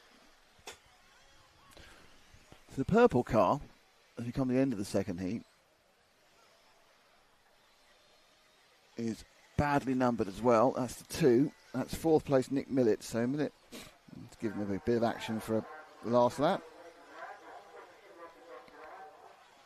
So Millett looking to come through in fourth place. So it's from Keeble, from Wilby, from Chandler, from Millett, from Fryer, from Zuccarelli. Paver's already finished. Keeble's already won. Let's just take Millett over the line. Morning, Jamming to UK. How you doing? Right, I'm going to try and get some drinks, so we'll be off air. Well, we're on air, but just quiet for a sec.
Good news, everybody. We have managed to queue up and get our... Oh, yeah. Very nice man let me jump the queue. When I pointed out I was kind of needed to be here rather than waiting in the queue. And he said, oh, that's fine, off you go. So that was nice of him. So we are about to embark on the 8th finals, which will be 15 people in these ones. So we've got Alex Page on pole. 4 bump ups again. Alex Page, Lewis Turlin, James Baxter, Paul Newman, Panagotis Jalkias, Dan Lewington, Alan Paver, who's just been in the last race. Jack Ritchie, Chris Moody, Lewis Trafford, Paul Fitzpatrick, Harry Ashford, Trevell Richards, Jamie Collier and Rob Harvey. And those last 4, Ashford, Richards, Collier and Harvey, all have bumped up from the 116th. Well done them.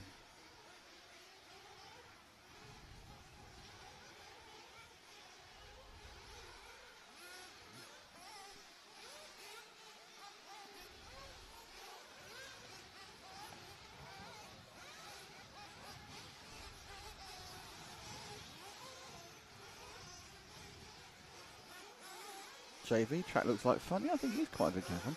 Come on, Jack Ritchie, number 8. Yeah, JV, it's been answered already, but yes, it is a bank holiday.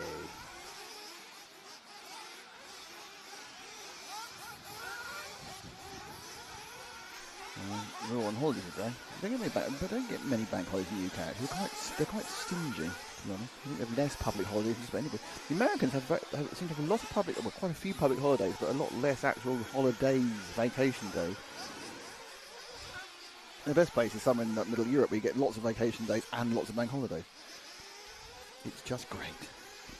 So maybe we have 2 laps of warm-up. They seem to be... Oh, someone's got a problem already on the warm-up. Being run back. Can't see the number. Oh, it looks like a 6. I think that is a 6. I think Dan Lewington maybe. It should be Jack Ritchie's 1, 2. Dan Lewington and Jack Ritchie's been run back. So we've got a couple of these, 8B, 8A. So 2 8 finals, 20 minutes each. And then we move into the quarterfinals. So it's all going on now, no? Exciting. Just coming up to 10:15 local time. Main final due off at 4:10 local time. Only 45 minutes of fun. 45 minutes of fun.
So we're going to get going. Rev. A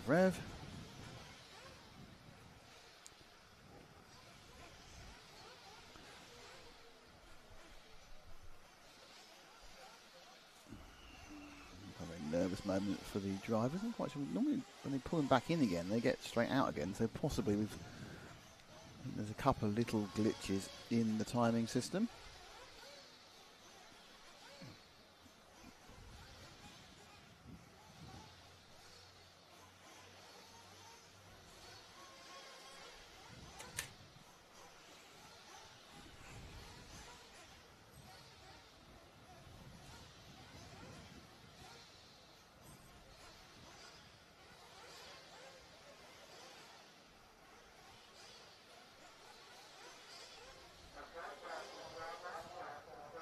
Okay, better get going. Cars being brought out to the start line.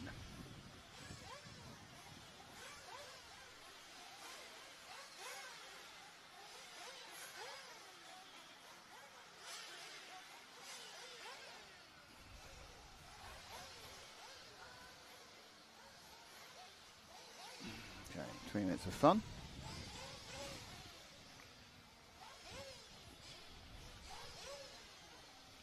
Close of action with number 12. That's Harry Ashford with his associated. He's correct. It says associated. There's a nice propeller hat there. It's lovely.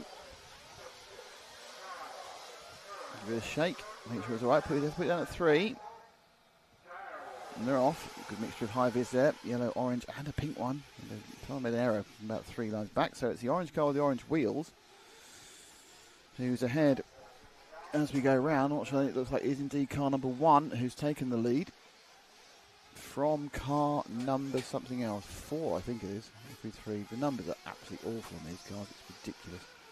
I am going to moan about this all day, by the way. So just so you know, just pre-warning you that, you know, for me like this, where you don't know many of the driving, don't know many of the numbers, the cars, the numbers are absolutely vital, and just sticking them willy-nilly is just annoying. So anyway, we'll find out now, because they go across and they'll ping the thing. I think it's pretty certain there's car 1 in the lead, and it is. It's the orange wheels of Alex Page. Second one, I think, is the 3, I'm going to say, of James Baxter. And then you've got Panagotis Chalkias in the 5, and a big shuffle around now as the various people have had good starts and bad starts. In fact, Lewis Turner had a poor start. I thought I saw someone go off to the side there. But Lewis Turner had a nightmare start. He's just gone back 16 seconds. And we don't seem to have a start from Collier. So, looks like Collier, no, he is there, just really, really slow. So, all 15 got round, but it took them up to 25 seconds longer than the others. As we're currently concentrating on the battle for 3rd, 4th and 5th. So 1st and 2nd are away, and reasonably close. This is Panagotis, Paul Newman, Lewis Trafford, not in that order. So leading that is the 4 now. So Newman's in the orange car, and Panagotis in the greeny car. Is it green? Looking at screens and looking at real life, yeah. So the orange and white car, orange and white car. That's Newman, Paul Newman. It's a name you have to conjure, isn't it? I mean, it's Paul Newman. And then behind him it's the green machine, and he's on camera now of Panagotis Chalikas. Chalkias, actually. Chalkias.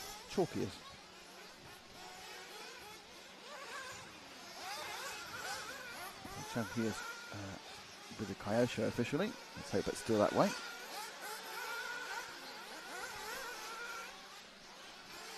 Coming down underneath the camera, and then accelerating away in front of the rostrum. This is now a 90-degree left. It's a straight line, bumpy straight line, but it's a straight line to the wide 180, the J5 Racing 180. And with Carl Jackson. And you're coming just sharp tight. This is a languid quad. There's 4 jumps in there, that's fine, but just because the first one now is a rollover effectively, it's no longer a big flying jump. And you go away and come back again from yourself on these straight away, straight back, but obviously the bumps in between. Then there's a little nadgy bit of corner there with a bit of AstroTurf and these sharp double for small tabletop, and then you rise up rather than climb the tabletop and come down the straight. Try and get the braking and turning right so you don't hit that big outcrop in front of the timing, the camera tower, and you go over timing. So yes, it's Baxter away, and then we've got Page, Newman and Panagotis. So it's Newman and Panagotis fighting now. Ahead of them, you've got the all orange wheels of Page. Oh, that's Panagotis upside down. He's now very 4th. He was right battling with everyone else. Top 4, last lap, a 10-second breakaway. I think that's something else. I think that was a mistake from Newman as well. So Panagotis now back into 3rd. You see Newman behind him quite a long way back. So Panagotis coming to complete another lap. 4 minutes down, still very much early stage in this 20-minute 8th final. Right.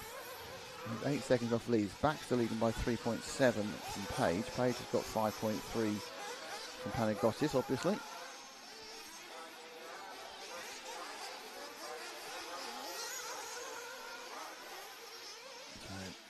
So, a little bit of free air. Newman knows under pressure, I think, from not quite actually, just looking for the 8 of 6 of Lewington, 2 of Turlington, not quite sure.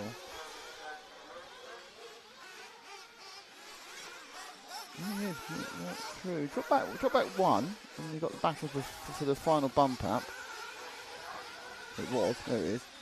It's a bit close when I looked at it, it's got less close in the last couple of seconds. 14's been lapped, there's the 2. So that 2 car, that leading car, is Lewis Turley, who's taken over 4th place. In the accident, you're not quite, which one is the 2 car? I think it's the leader of those 2 cars. It's about to go on to Astral Turf now, that's it. No, one further forward, Ash. That's it. That is the, tank slapping on the 2 there, a nasty bump. And that is the 2 who's made a mistake. That's Turley, who's made a mistake, and now the 14's not in this. That's I don't know. Isn't even the 14. That's Jamie Collier's lapped down. But then you've got the orange car, orange and yellow car is in it, and that's Newman again. So very, very briefly there, Turley was running in 4th place. He's not anymore. He's going to drop down to 5th. Panagotti goes across the line. Now Newman goes across the line, sorry. This is Newman.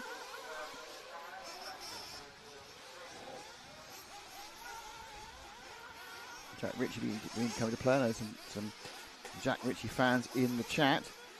Currently running in 7th, but not out of it.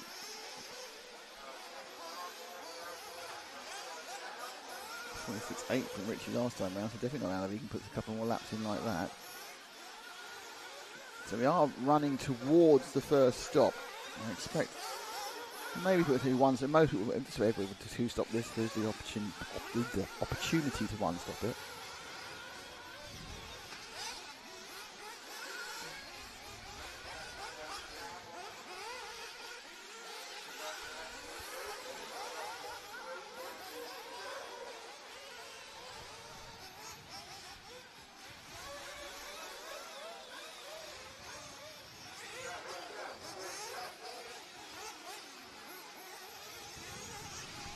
The car ahead of you, and that is 6. That's not in it, that's Lewington. So, Now he's been joined by the 14. Now, actually, the 14 of Collier appears to have the pace, but appears to have lost a lap. I hope he's not been missed a lap.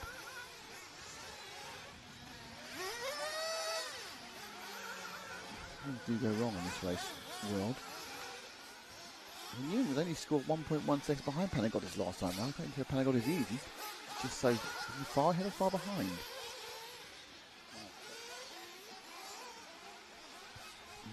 A little bit of a lappery. Newman comes in for a stop. Goes the far end. He's got a 2-man team. He's got a fuel gun. Wasn't particularly quick, to be honest. Someone's about to get marshalled. Who have we lost? Oh, right. Alex Page has gone. So Alex Page, I think, is flamed. So we've lost Page, who was scored as the leader. And the reason I know it's him without seeing the others is because of the orange wheels. So Page will not be in the lead. Flamed, I think, probably on his outlap. Page will drop down. They'll restart him, hopefully, and he'll get back into it. He might have the pace to pull through. A couple of hours late now. So Panagotti's now scored in the lead, believe it or not. I think Baxter as well, who was scored in 3rd, has gone. So Baxter just had an averagely poor lap from a pit stop. He's in 2nd.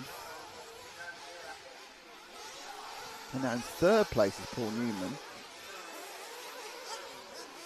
Turley now, who's just stopped for fuel, he comes to 4th. Page still not running. Paver and Ritchie, 5 and 6. Lewington, there's that really bad news that Page is not rolling at all at the moment. So, very bad luck for the orange wheeled man. So Newman now running in 3rd. But where's car 2? Is car 2 right behind him?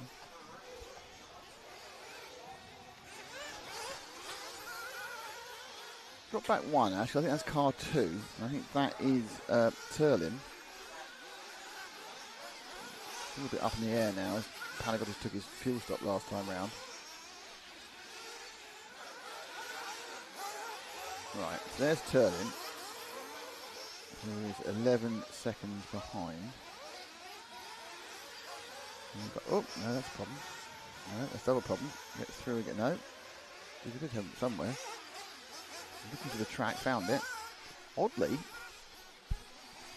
thought he would be caught up at that point, but he wasn't. So there's a gap.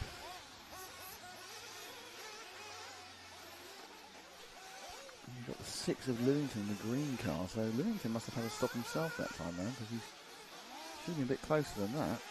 After absolute pig's blanket that Turlin made. I think Lewis was supposed to fuel.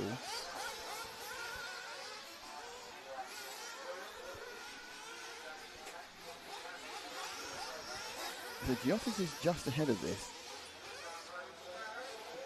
So you've got Giottis and Lewington now is in 4th, which is massively confusing to everybody involved in the whole situation.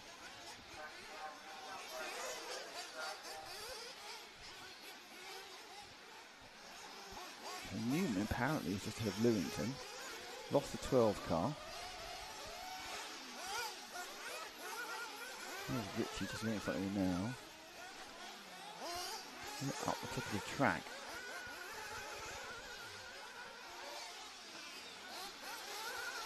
There's 5. There's Panagotis. Right. Newman's gone across. And coming down here, that's the 2. Right, Lewis Turner's got past Lewington, so we're on the back with the 4th place man again. Richie now is scored in 5th. I think it's an accident, I'm not certain about that. There's 4th in front of me. Doing 8, yeah, so Richie, to drop back 1 to the orange-tailed car, that should be Jack Ritchie, and I say should be. Just drop back 1, Ash. Back 1, Ash. There we are, the orange one. So that's... No, you need to go back 1. Hold. Now. Can you not hear me?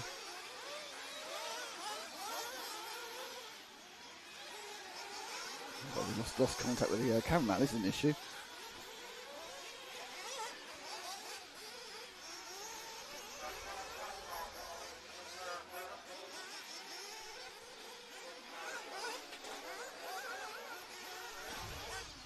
Sorry about that. Communication. Blackson still from Panagotis, from James Newman.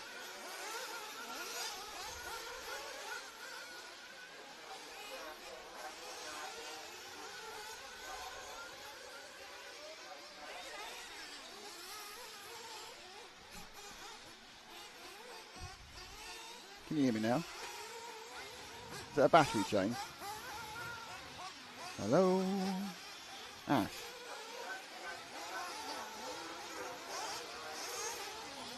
There we go. Right, anyway, so let's work out where we are. So underneath you, 12 car. Okay, so you've got the leader coming any second now, which is 3. There he is. Oh, that's 4 actually. That's Paul Newman again, isn't it? Newman's very good at getting on camera. That's 3. So this is Baxter, I think, with the white wheels. Sort of Marlborough tribute colours. Yeah, this is the 3. So this is our leader. This is Baxter, who's got a 13-second lead over Newman.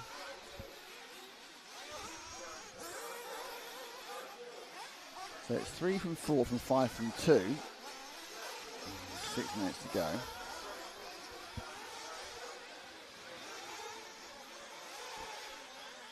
So let's see if we can just... If you can hold here, Ash. Do a bit of a long hold to try and wait for the next people to come through. It's not a car, it's a 12 car, it doesn't matter. It's nowhere. There's a 12 car on the track. Okay, so the green 5 going down the light straight now, that's Panagotis. See where they all are in a couple of. He's currently third. So that's second and third battling out. The green is Panagotis. Charkias.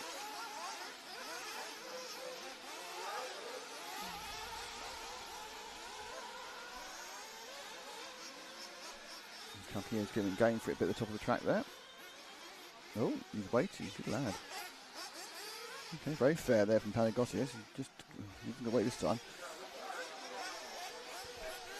So the car behind them is still this 14 Collier. I just wonder whether he lost a lap. I don't know. Behind them now been maybe Lewington is 6. Let's have a look. I'll wait to come through. Is it Lewington in the 6? It doesn't know what he's doing. He's meandering down the straight. No, that's the 9. So where is the 6? Here comes the 2. This is Turlin.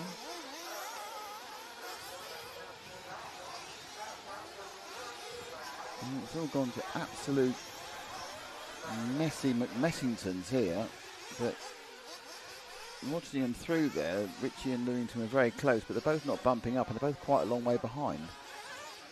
And 8 seconds behind Lewis Turlin. So we're with Panagotis, who's now in second. Okay, hold and wait for a second now. We'll try and pick up our 4th place man, as that is the key point in a bump up environment. Problem is, people are taking a long time. I think it's the next car. I think it's our 4th place man. Just crashed right in front of you, Ash. That is our 4th place man. Who unfortunately wasn't. We weren't on camera. Made a spectacular error. So he's in 4th. There we go. Lewis Turner, who's the man in 4th. We're waiting to see who comes over next. We're waiting. It's exciting, isn't it? Who's it going to be? Is it going to be Richie, or is it going to be? Richie. Richie's 4.5 seconds behind him. And Lewington's a further 5 back. 3.5 minutes to go. Okay, so drop back 1 car, Ash. And that should be Richie, who's chasing. We haven't seen him really. There we go. There, the orangey car. That's it. So this is Richie. That Richie was chasing up from 5th, but obviously does need to keep the thing pointing in the right direction. Otherwise, it's very pointless attempt to overtake anybody. There he goes. I think Lewington's also there in the background, 4 or 5 back. I'm not sure Richie's got basic ground speed. He might have it. Although piping doesn't help. Turlin's last lap was a 47.1. Richie's last lap was a 47.1. Blimey. It's a bit tight, isn't it? Both to a tenth of a second the same. In fact, to 100th of a second they weren't. In fact, there was 700th of a second difference. It was in Turlin's favour. Ahead of him, that's not. Oh dear, that could be it. Now, just about stays ahead. I think actually Lewington's got past him, so move 141. I think that's Lewington. No, it's not. Right, go with whoever comes out first. Go with them. That's it.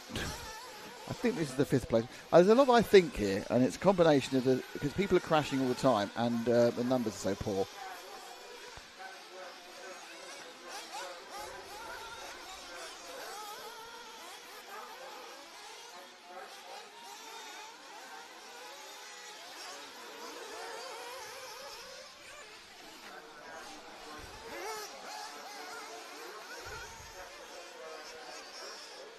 Good angle there.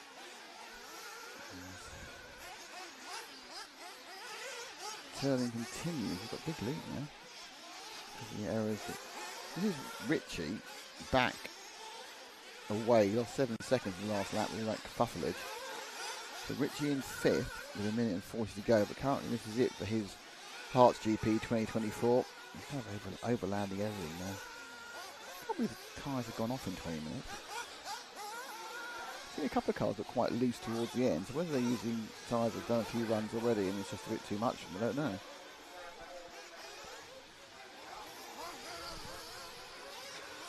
So it's Baxter, Jarkias, Turlin and Newman who are currently bumping. Richie here not bumping. Not bumping by several seconds. That was Colliery flicked past then. So Richie pretty much consigned to not being in the final. That's it. Oversteer there.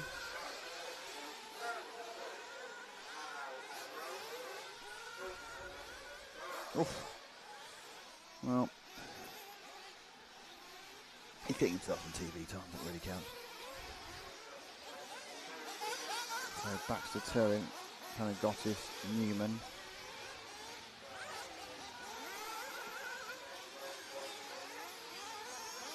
There we go.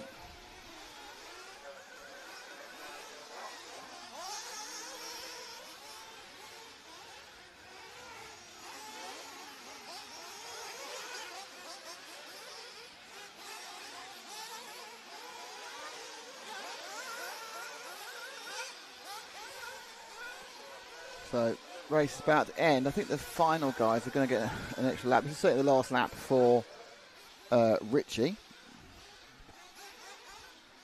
But the bump ups are pretty much solid. Though, interestingly, Panagotti's just dropped down to third rather than second. We're both bumping up. Richie's finished now. That's it.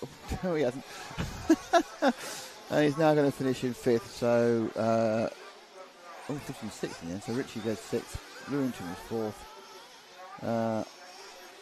And you've got Baxter, Turlin, Panagottis and Newman. Okay, so we've got 4 bump ups there. James Baxter, Lewis Turlin, Panagottis, Charkias and Paul Newman.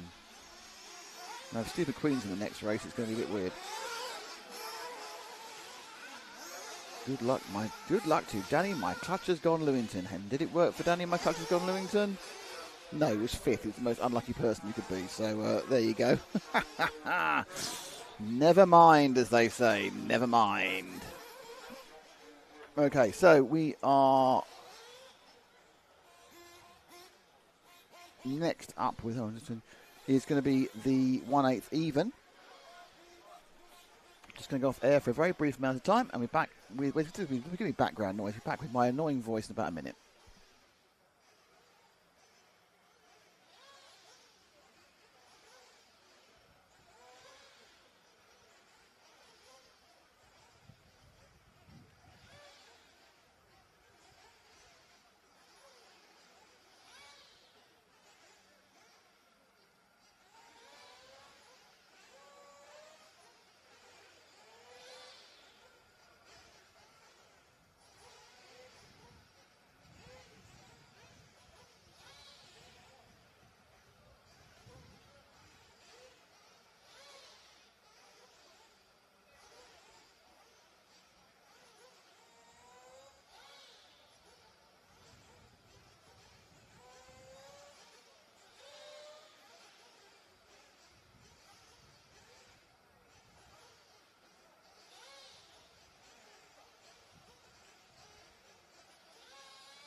Right, just a bit of moan about numbers, and they're now making an announcement about my moan about numbers.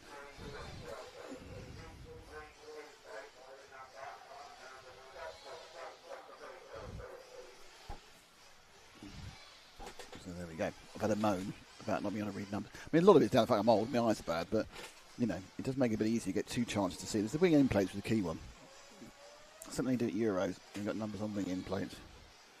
This isn't going to. It's made an announcement. A few people will listen. Not everyone will, because people don't want to put numbers in their cars. It ruins the look. I don't want to put a number in my car. It ruins the style. My colour scheme no longer correct.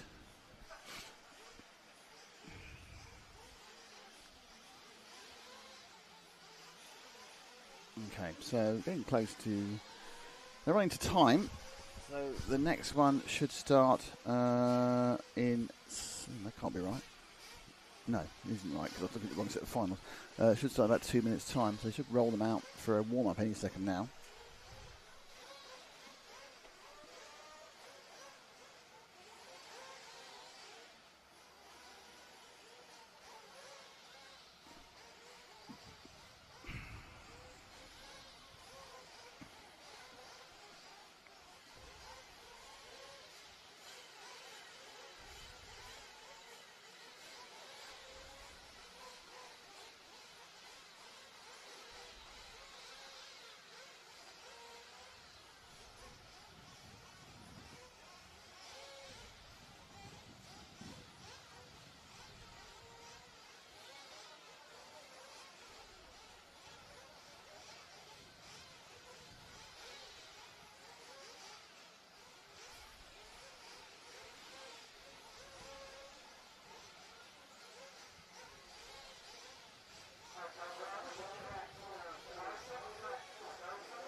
Okay. Is it just the warm-up laps for this one? It's very, very interesting. No, if you just click the camera, it doesn't mean it's going to be something.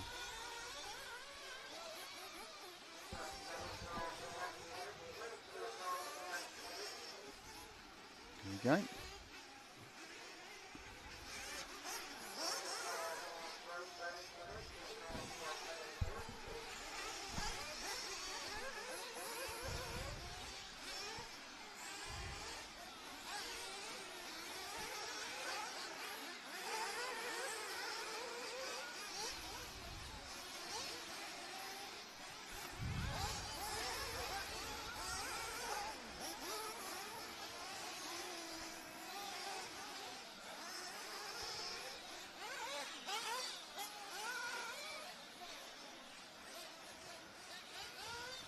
So the runners and riders for this one, which is the even side of the one, odd side of the one. Okay, so it's Thomas Russell in 1, Sam Copeland in 2, Liam Brocklehurst in 3, Craig Russell in 4, Vincent Verneuil in 5, Ricky Clark in 6, Will Turn in 7, Adam Reevy in 8, Vincenzo Zuccarelli in 9, Mark Spinney in 10, Paul McDowell's 11, Tony Bansford is 12, Stuart Jameson is 13, Jason Noyes is 14, and Georgios Bazkozos is 15. So Bansford, Jameson, Noyes, and Bazkozos bumped up, and the rest of them, well, they qualified by right, so that's well done them.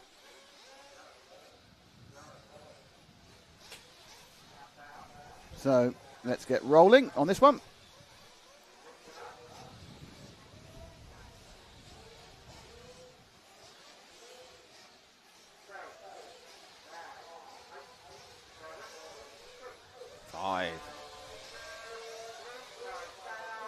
And they're away.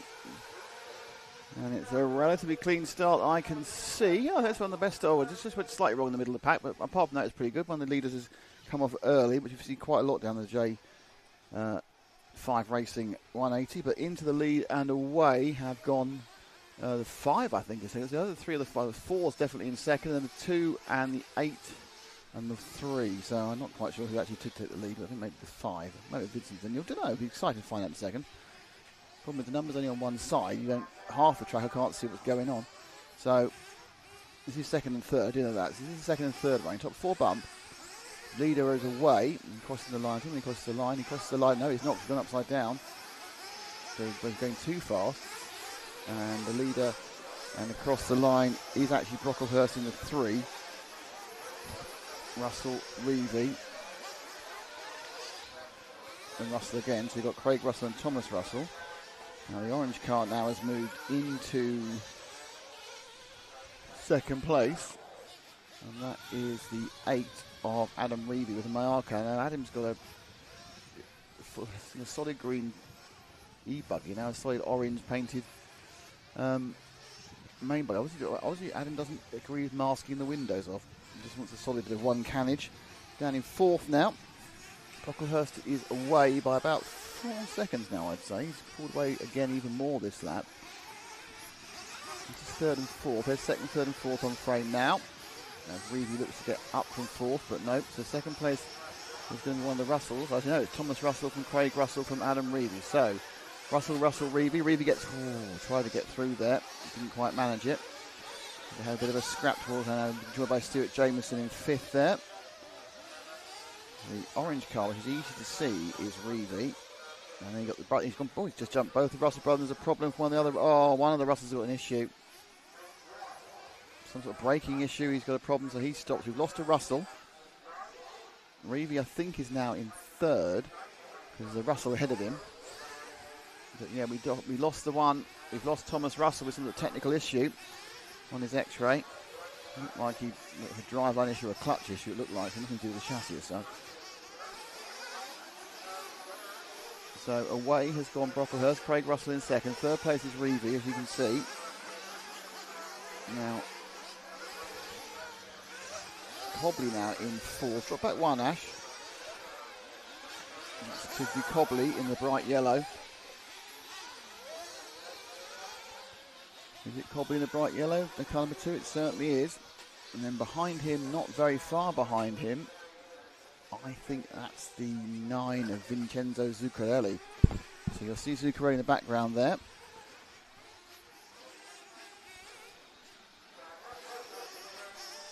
So Zuccarelli has a multicolour car. Oh, no problem there for Cobley. So he's in 4th in the final bump up position at the moment. That's Zuccarelli. Behind Zuccarelli, the Kyosho. Cobley with the S-Works. And there they are together, coming underneath Ash and the camera position, overtiming and scoring. That's quite a nice little sweep round there. Good bit of good 2 or 3 corners from Cobley, but obviously there's a lot more than 2 or 3 corners of a lap. We've got a slight problem with the barrier. It's just an optical illusion. No, it's not optical illusion. You can get that occasionally running. So they are going through. Brocklehurst has got a 10-second lead. I don't think Brocklehurst should have been in this final. They're that far ahead that quickly. Up the inside of Reevy. It was an attempt, it didn't work. Reevy keeps the position. Which I think is now 2nd. I think Reevy's actually in 2nd. Yeah, Reevy's in 2nd. So the yellow of... Yeah, so yellow Cobley's in 3rd because Brocklehurst is so far ahead. So Craig Russell having a problem. So that's 2nd, 3rd. This is 4th place, which is car number 4 of Craig Russell, who had a bad lap, lost about 7 seconds. So right, his errors put him into 4th. And he's about 1.5 seconds ahead of Mark Spinney. And you see him in the background. Vincent the Mule's gone down a bit. Zuccarelli's gone down a bit, sorry. So it's all quite close. It's kind of a chain still. They're not split up too much. Just this one massive leader. And then the rest of the field, realistically, all the way down to Paul McDowell, still have an outside chance. I think Georges just hasn't got the pace. We saw it earlier. But Niels has had a problem because he was doing well, now he's not. Oh, error there.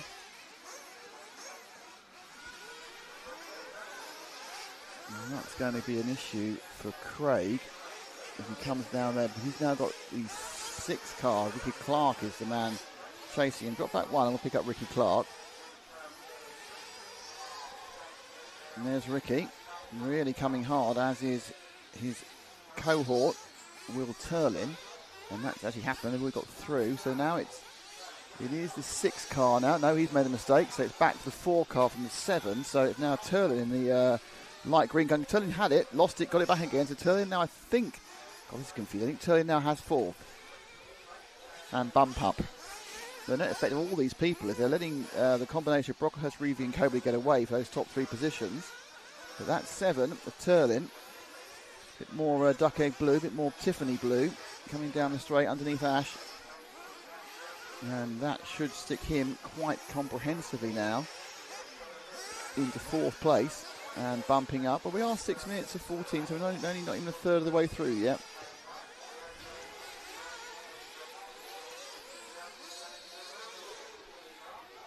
So Thomas Russell is out and Jason Noyes are out. So we're down to, and that was looking good. And he's going to get himself back up again. Nope, the blue car's gone through. Keep going forward. The blue car went through because that's the man now in 4th, I believe. One more forward. Once they start lapping, I won't be able to go. But that's Russell back into 4th again. Craig Russell. Craig on the X-ray. So quite a frenetic first few laps. Not the front, where Liam Brocklehurst just been kind of serenely disappearing off in the distance. He did have a slightly worse lap last time round. And then Adam Reevy and Sam Cobley also not having many problems. But Russell now moves into 4th, not very far away from Ricky Clark. He's not very far ahead of... say Will Turlin, but I think it might not be anymore. So there's nasty little doubles, and they go up toward the end of the track, the sharp corner, where we come back down again and go back onto the, I keep calling this the old part of the track, it's just the pit that was there before. And you go over the AstroTurf, and you swing round. 2 of them are very close now. Russell and his Clark behind him.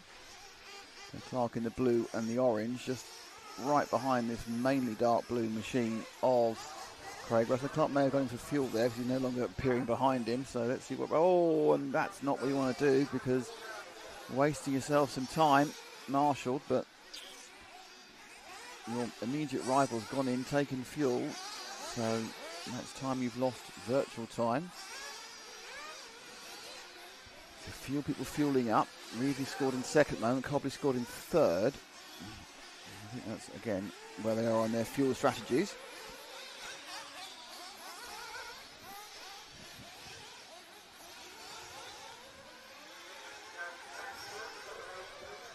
So Will Russell coming for fuel this time. We are at 8 minutes and 15 seconds. Or is Russell going for a one-stop strategy is the question. Can you get the thing past 10 minutes and just stop once? That'll give him a big advantage. Well, 8 or 9 second advantage. But if you stop twice, there's no point really stretching it this far.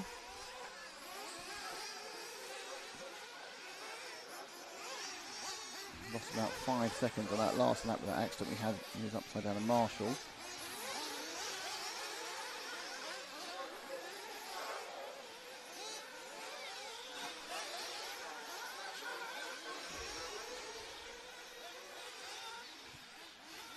So the other Russell, who I assume is a brother, is out quite early on. Now 9 minutes he's run. So very much looking like he's going for a one-stopper. He's going to need to do at least 1 lap more. Won't quite take him 10 minutes. It's kind of going to be on that cusp of if he does 1 lap more, he's going to be stopping at about 10, I suppose. It's just about halfway. Otherwise you're going all the way down to sort of like 9. No, it's going to stop a bit later than 10. It's going to stop about 10. So yeah, this is definitely just doing a 2-stop. I mean, obviously, we haven't watched him the whole time. He may have done a really early stop, he missed it. But if you are going to run a single stop, it's just like you want to come in and almost exactly divide the race in half. As you can see, you're going to come across the line at about 10:05. So this is the safe point to stop if you are doing a one-stopper. A 20-minute final. Let's see what he's doing. Is he coming in? He is. Look at that. Seems like I know how fuel strategy works. So he's gone past 10 minutes. So he's managed to get himself a one-stop strategy. This is going to save him quite a bit of time. Doesn't help when your pit man drops the car. It's got an FX engine according to the sticker. So nice and economical in this particular setup. Venturi and jets and everything else. So right, he's now stopped, but he doesn't. Oh dear. That's a ridiculous. The annoying error to make. Just spin it around. Why does that happen? Why is it just giving up on my rear grip? I put new tyres on. It's got a different element to them. So searching left and right. So we need to when he comes across the line, we'll have a look and see where everybody is because remember most of us have to stop again.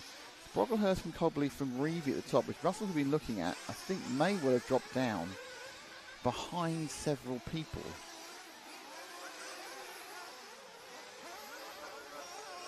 So Russell now, he's very happy with the car, those corners. Okay, well, no, Russell, so it's right, so he's dropped down 2 as he goes across now. Right, so let's move forward, Ash. And I think two of those 3 are battling. I'm not sure which two it is. So, my guess is it's the, because that one is George, isn't it? So, right, number 9 at the head of that, that's the one ahead of that, those 3, that is Vincenzo Zuccarelli. Zuccarelli currently in that bump-up place in 4th place. Zuccarelli on a Kyosho chassis. And apparently I was told yesterday he actually, not only does he sound Italian, he runs an Italian restaurant, which is fantastic news. I must try and get a discount. But so Zuccarelli,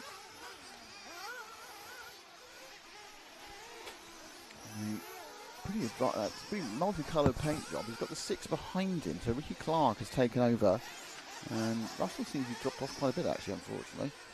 So Russell, very overdue this time. I think Russell might have a problem off camera. Oh no, he's on a slow lap, that's fine. He's in 7th, he hasn't got to stop again, so he may well come back into play again when everyone else stops. He does seem to have had a couple of errors in that opening couple of laps. So Zuccarelli now ahead of Clark by a couple of seconds. Oh, got that one, didn't he? Clark's quite a bit back. He's had a less good lap, but still at the front. Just remind you, Brocklehurst, Cobley and Reevy, very long way, a long way ahead. Reevy's a lap down actually, but still, mainly because Brocklehurst is 38 seconds in the lead. He's averaging 2.1 seconds lap faster than everybody else, and his fastest lap is a 43.2. To give you an idea, Sam Cobley's fastest was a 46.2. So Brocklehurst definitely shouldn't be in this final. So Brocklehurst obviously had a bad qualifying, but he's made up for it by going out and bumping up. He didn't put Cobley, so I'm with Brocklehurst necessarily not able to bump up again tonight with that sort of time in hand. Oh, that's not good for Zuccarelli, and I don't think he's got a massive lead over Ricky Clark. It's enough for him to be upside down, but they're down to 6.5 minutes, so Clark may well have taken fuel this time. So the second stop is coming up at some point in the near future. Zuccarelli, not this time though.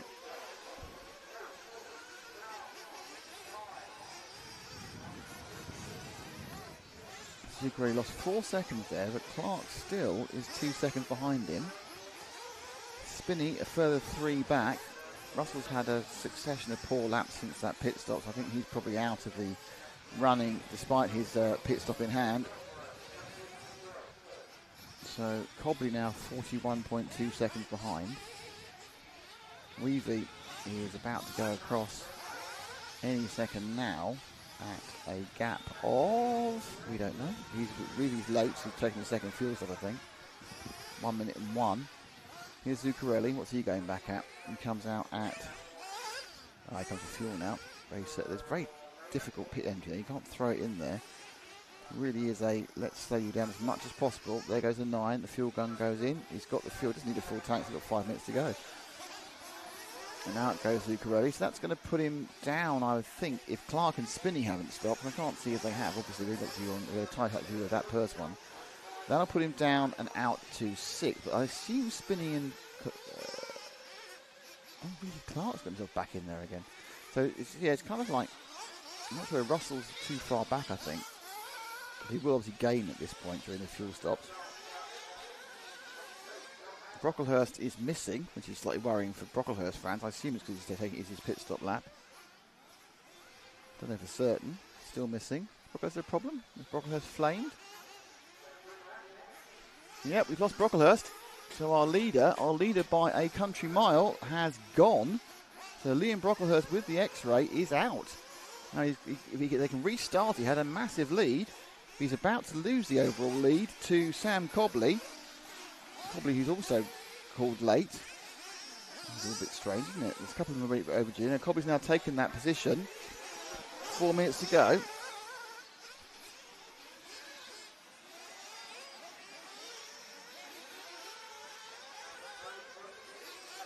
So it's Reevy now second. Brocklehurst, it's a Zuccarelli who is going to be in third. So we need to drop back one, Ash. And that should be Ricky Clark, who's actually in fourth and now has the final bump up position. Because they're going to get past Brocklehurst, and this Brocklehurst isn't running again. That massive lead has disappeared. Very, very bad luck for Brocklehurst. It's had a bad weekend. It hasn't got any better in the last couple of seconds.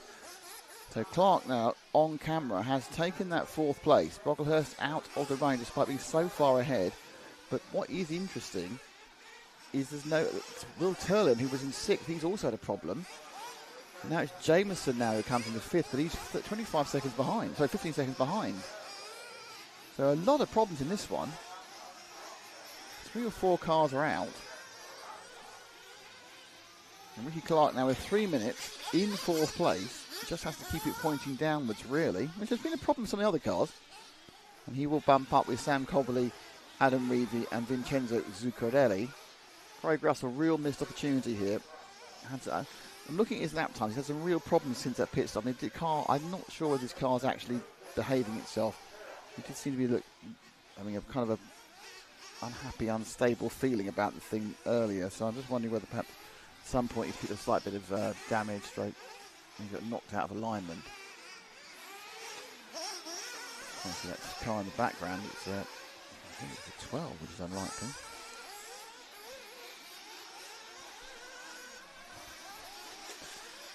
So, according to this, we've lost 5 cars. We've lost Thomas Russell, Jason Noyes, Paul McDowell, James Bransford, and Liam Brocklehurst. And now the bottom 5. Those cars coming together for a big cuddle. That was second and third having third and fourth having a bit of an incident. No, it was Zuccarelli getting it wrong and then being lightly tapped by Russell. So drop back one because Zuccarelli's in fourth now. Quite a way back, 3 seconds. So Zuccarelli now picks up that position of danger, but Will Turlin's a very, very, very, very, very, very long way behind. As you can see, he's not 2 laps back. He's just he's 17 seconds back. I think that's changed again, hasn't it? Drop back one again. I think Russell's now just fallen over. Clark's fallen over. There we are. So it's Clark now back in fourth. But real bad luck for Liam Brocklehurst. He was just so much faster than all of them. But 14 minutes in, it all went to Helena Handcart. Minute 27. Cobley leading. Reevy second. Zuccarelli in fourth. Third, sorry. Oh, hang on. Did it change again? Drop back one again, Ash. Didn't even see it change that time. Zuccarelli dropped back to fourth again. So, eighth final. I think we're going to see a big increase in everything for the next one when we get to the quarters. But in between that, we have the final of our third leg of the E-buggy. It's coming up next. This one's got 43 seconds to go. And Vincenzo Zuccarelli just needs to keep it vaguely pointing in the right direction and he'll be fine for the bump up. He's got 13 seconds on Will Turling. Craig Russell further 11 back. Jameson 3 behind him. Spinney 6 behind him. And Vermeulen a bit further back. So we've got like 10 cars are going to get to the end. So this is the first real sign of attrition we've had during the race today.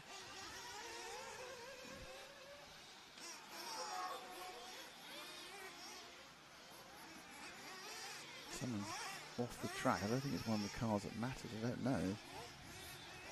Somebody has stopped, but it's only about a second to go. And Craig Russell is caught as 6th place.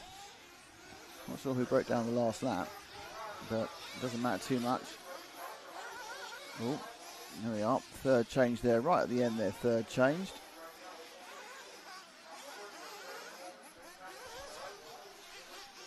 And they go. I think it was a 9 car that broke down at the end. I'm not sure. No, it wasn't 9. It's the 8 car.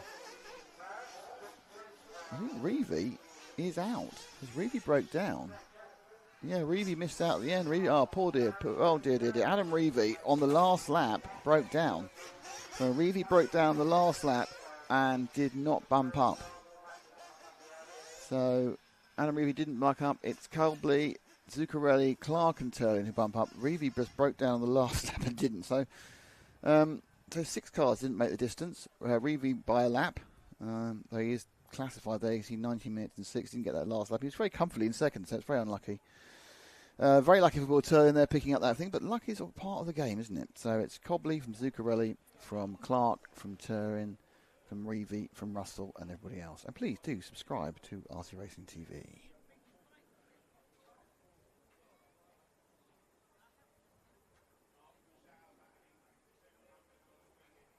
Yeah, people who are asking for us to follow people, we don't follow people in finals.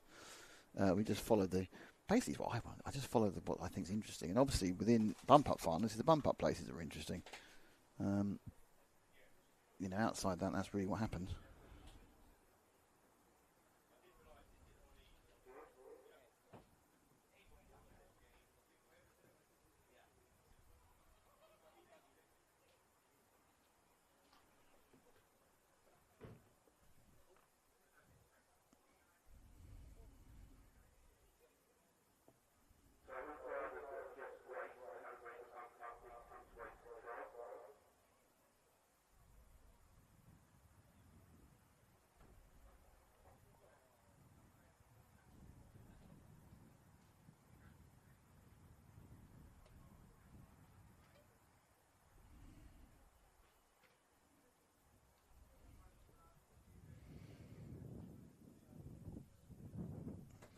So a little bit quiet again as we wait for the E-buggy B3.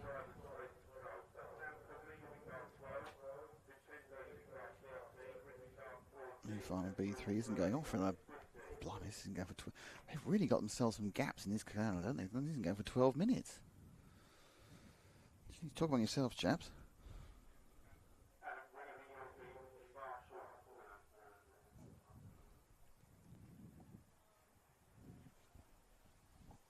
Someone's got home to go to.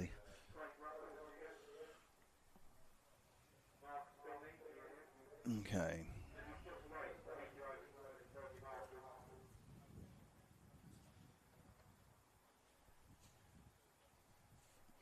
So I think after 2 rounds on this one, it's currently Darren Keeble who is top. Charlton's 2nd apparently. Wilby's now in 3rd. I think that's right. I don't know if that's right after 2 heats. I really don't. It doesn't massively matter because 7 were bumping up.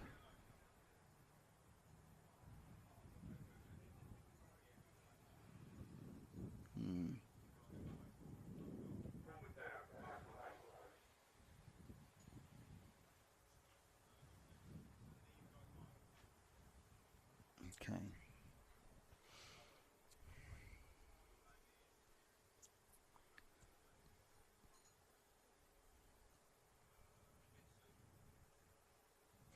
Okay, after two, okay, it is correct when counting 2 heats. There's a drop heat, of course, as well. So, top 7, currently the top 7 bumping up are Darren Wilby, Darren Keebles, S.J. Chandler, Nick Millett, Adam Fryer, Alan Paver, and Vincenzo Zuccarelli. They're bumping up. Not bumping up are Alex Reevy, Mark Spinney, and Cade Williams. I'm not actually sure, looking at the points.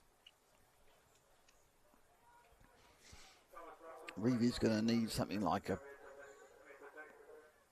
fourth or a third to bump up. Spinny's going to need a fourth or a third to bump up, and Cade Williams, not sure he can even do it.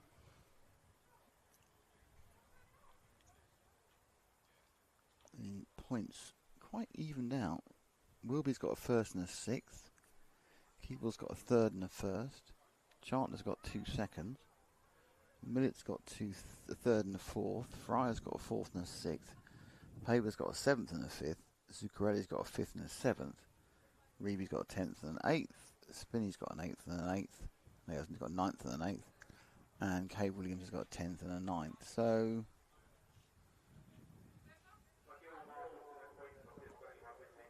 with this third of the triple mains for the B, in which 7 of them bump up. But again, explaining it, it sounds a bit silly having 7 out of 10 bumping up. The reason for that is that there was a much bigger entry, the E-buggy, which kind of disappeared quite close to the start of the event. So they always say, they were supposed to be 26 and there end up being 19, I think. So there would have been 7 more people in this final, which would make it more competitive. But as it is, it's a nice kind of a relaxing sort of whiz, whiz, whiz, whiz. That's it. They're going to whiz around for a bit. It's fine. Everything's lovely.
Okay, so there's a little bit long gaps between things, aren't there? Even I can't fill the gaps with my I don't know what we're going to say then. My non-stop exciting stories. So I ask, tell you what, look, there's 100, 200 of you listening. If anyone's got any questions about RC Racing TV, and we've got a question about what we're doing in the future, any questions about how we got formed. If any of you have any questions, like an AMA, I know a lot of you just are watching on your phones and just relaxing. If you've got any, ask me anything, and because we've got to fill these gaps somehow. I obviously don't want to tell you the Grand Prix result. I know it was yesterday because you might not have seen it, so we could talk about that. But ask me anything. Ask me anything at all. If it's printable, I'll answer it. If you don't ask me anything, I know that no one cares. I'll have a big cry.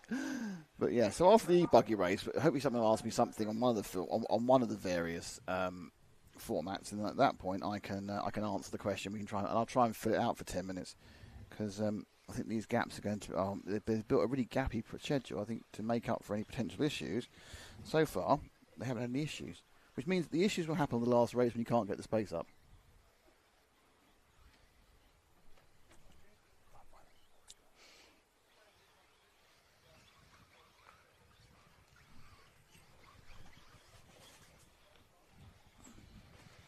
So, how do the cars go through the camera? Oh, they are. I was looking up, there weren't any cars, but there weren't any cars again. The lack of cars was quite worrying. So don't forget, ask RC Racing TV or me anything you like. You even asked me a question to ask Lefty when we were together at the Worlds, and I can ask Lefty a question. Exciting, wasn't it? You can ask a question about Ash. I'll answer any question about Ash. You ask a question about Ash, I'll answer it. In fact, I can make some questions out, and he doesn't know whether they're real questions or not. You could ask a question about the major feature film that both Ash and I were working on. Well, it's not actually true at all. The minor feature film that Ash and I were working on. Well, I wasn't really working. I turned up for a day. Ash was working on it. Featuring another member of the RCTV crew. You see, this is stuff you're missing out on all this stuff. And unless you ask me that question, I'm not going to answer it. I'm not going to volunteer information without being prized from my cold, wet, well, they're not dead, at least depressed hands. Oh dear.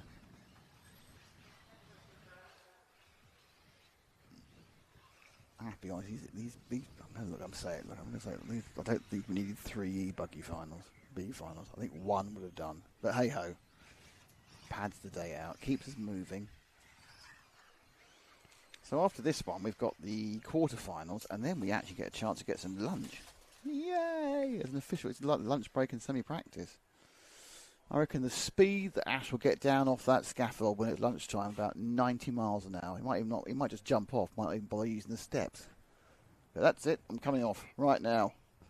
Because, yep, he's going to dive, swan dive off and get himself a burger. But is he going to get himself a burger? That's the question. No, he's not getting a burger. Oh. Well, let's see what's available. He's doing a chicken advert, chicken wrap. All right. Yes, he's getting a chicken wrap. That's an impressive chicken impression, I must admit. And then sort of a fingers. Oh, come on, boys, let's get going. Come on. Oh, cars on the grid. 1, 2, 3, 4, 5, 6. Is that all the cars there in that frame? There's only 8 cars in there. 2 cars aren't even starting.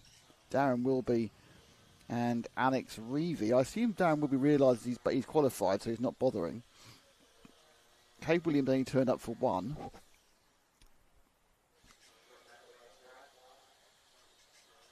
Can we start, please? Come on. Oof. Too much space in this programme. God, blimey.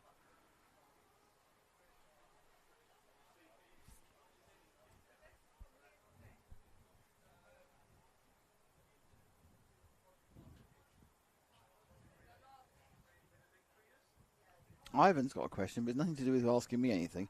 Are the Truggys out there? The Truggys are out today. They're out at 20 to 3. So that's in 4 hours' time. And they are running a single half-hour final at 20 to 3 for the Truggies. Single half-hour final. Oh, thank goodness we're going to start. Thank the Lord we're going to start.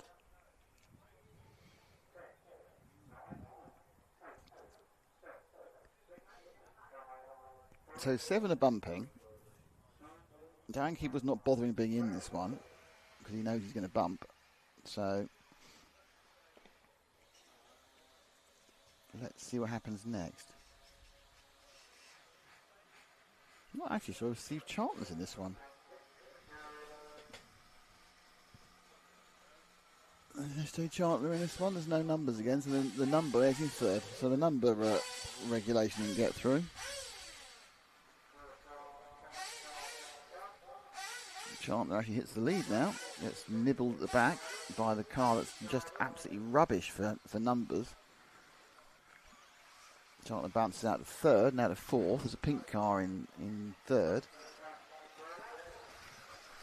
And over the line goes the number 5, Alan Paver. Then Adam Fryer in 2nd, Charlton in 3rd, Millett, Keeble, Spinney.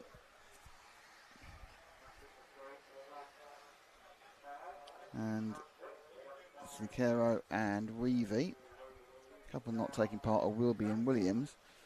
But I'm not sure that's enough to really change things around as it gets a bit scruffy at the front.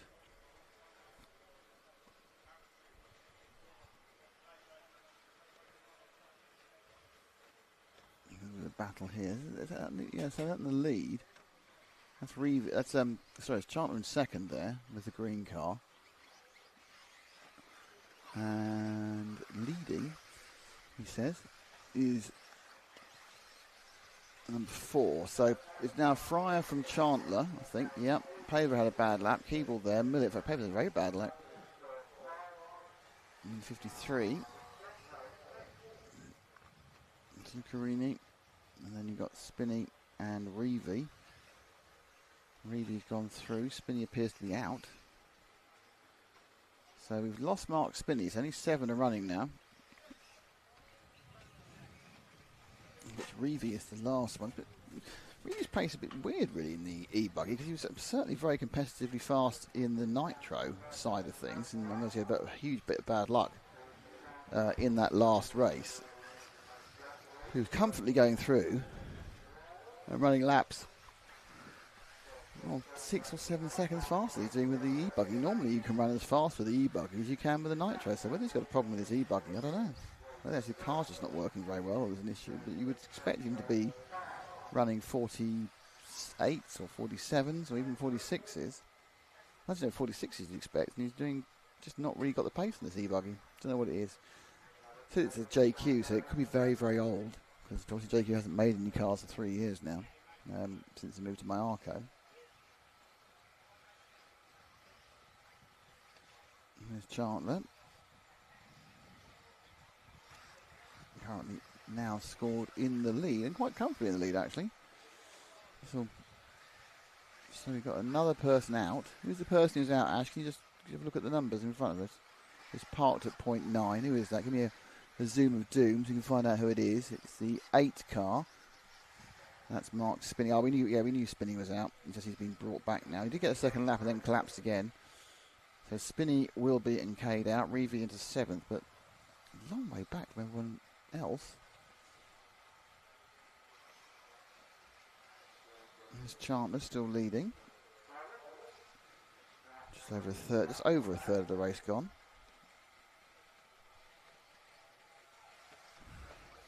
Oh.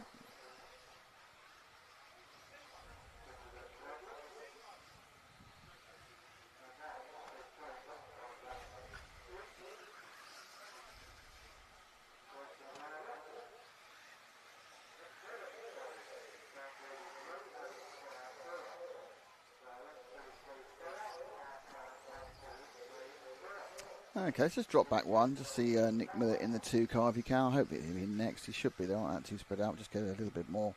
Everyone get a little bit of televisual time. There we go. Oh, is it Millett who's got the pinky purple car? Okay. He hasn't got a chassis next to him. Chandler's one's an X-ray, by the way. Millett hasn't got an X-ray. I don't know what he's got. He hasn't got a chassis next to his name. Oh.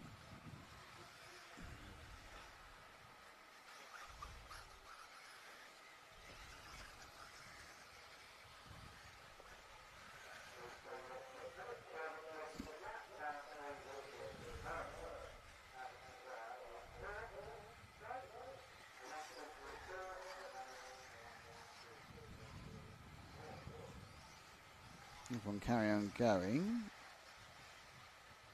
I think already had a bad lap that time, dropped a place.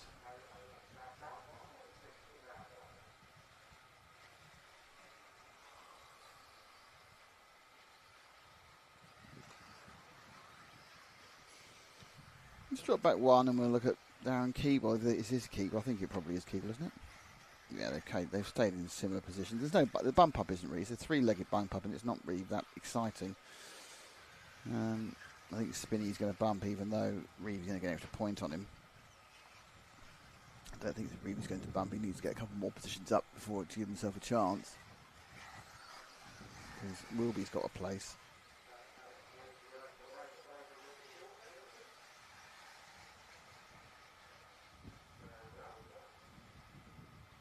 So there's 13 seconds between Keeble now and the next car.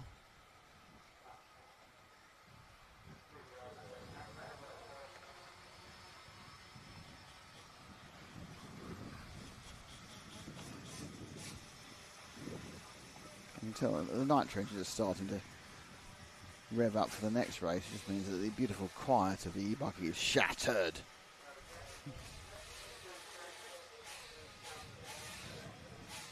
So we will start to have E-buggy finals, A finals soon. The first one will be at 1 o'clock, which is an hour and a half away. Now the E-buggy qualifying was absolutely dominated by Eric Like, so they weren't looking competitive. You can't tell, things might change. That's Reevy, who's just been overtaken, just been lapped there by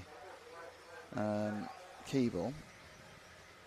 He's only 4 seconds off the lead. Chandler's not that far ahead for the last lap round. Just trying to look and see where they are.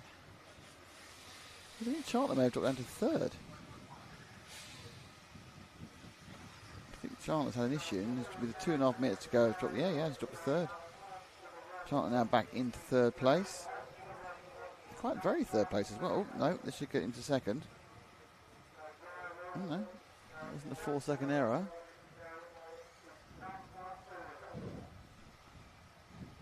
Where's Chandler? Chandler's having some problems, I think. Chandler's got dropping a little bit. Zuccarelli running in 4th, Fryer 5th, Paver 6th, Reevy in 7th. Overall, it's still Keeble from Millet, from Chandler. Darren Wilby's not even started in 4th. So Paver currently the last of the bump upperers, the qualifiers. Drop back one more, let's see what happens. I don't know, it could be anybody really. It's all kind of like, this is a race, it's more like time qualifying a race, because it's like, okay, fair enough. That's Chandler again. He's had a couple of issues over the last couple of laps. Not sure if it's a brain fade issue or it's a car fade issue. Running an X-ray, SJ. He's probably quite pleased to be here actually, because he's a new dad, so he's got a very young baby, and he must be quite chuffed to be getting a weekend away. I know he has to go home at the end of the day, but you know what I mean. A few hours in the sun. He's probably going to email me and go, no, I love every moment, my child. I don't want to be away from him. So Fryer's in 4th, but he's a very, very long way back.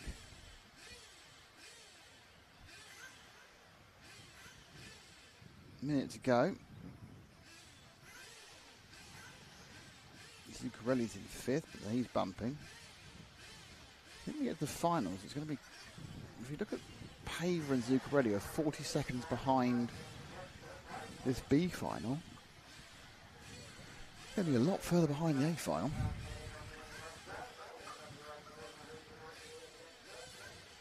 So Millet is going to take the win. We're on the last lap, thankfully.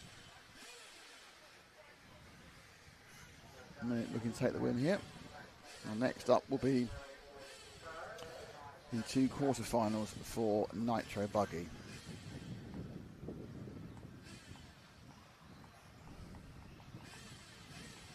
Ooh, big accident. What's that? Which car is that? That's the 4.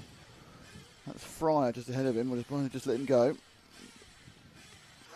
Fryer is your 6th place qualifier.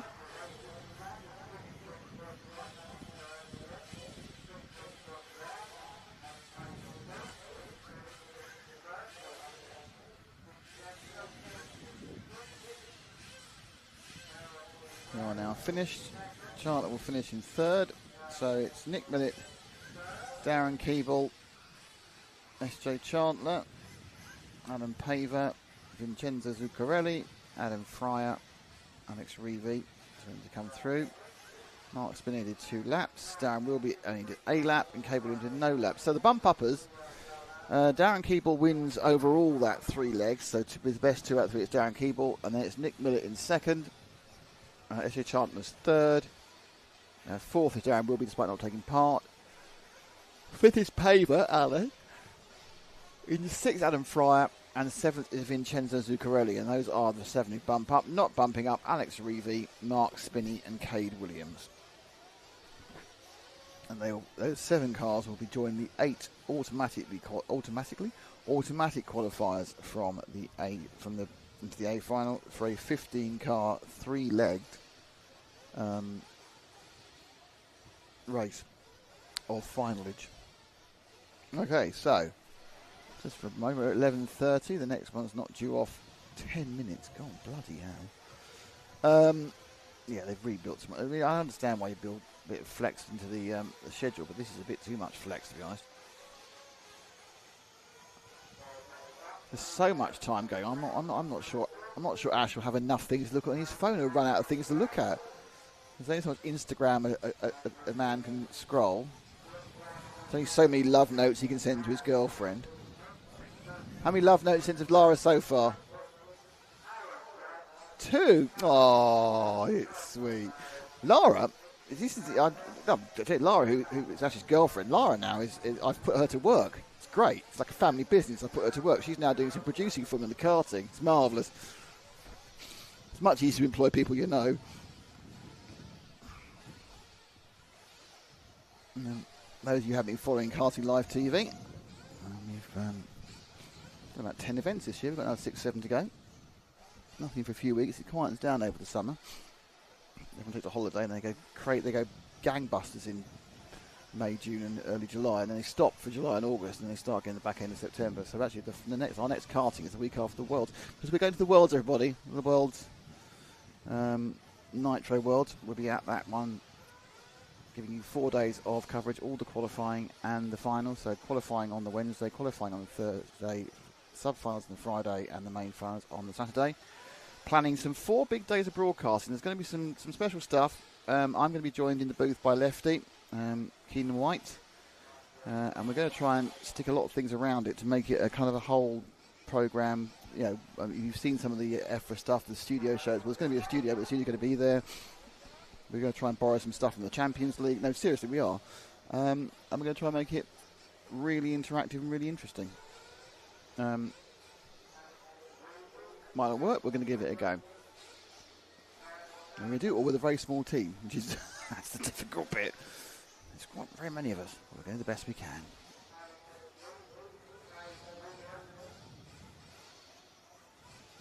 Oh, I see. I've got my Reevies wrong. Alex and Adams. That's why one was slow and one was quick. Thank you very much, Andrew Pierce, who's an RCTV hero. I got that all round the wrong way.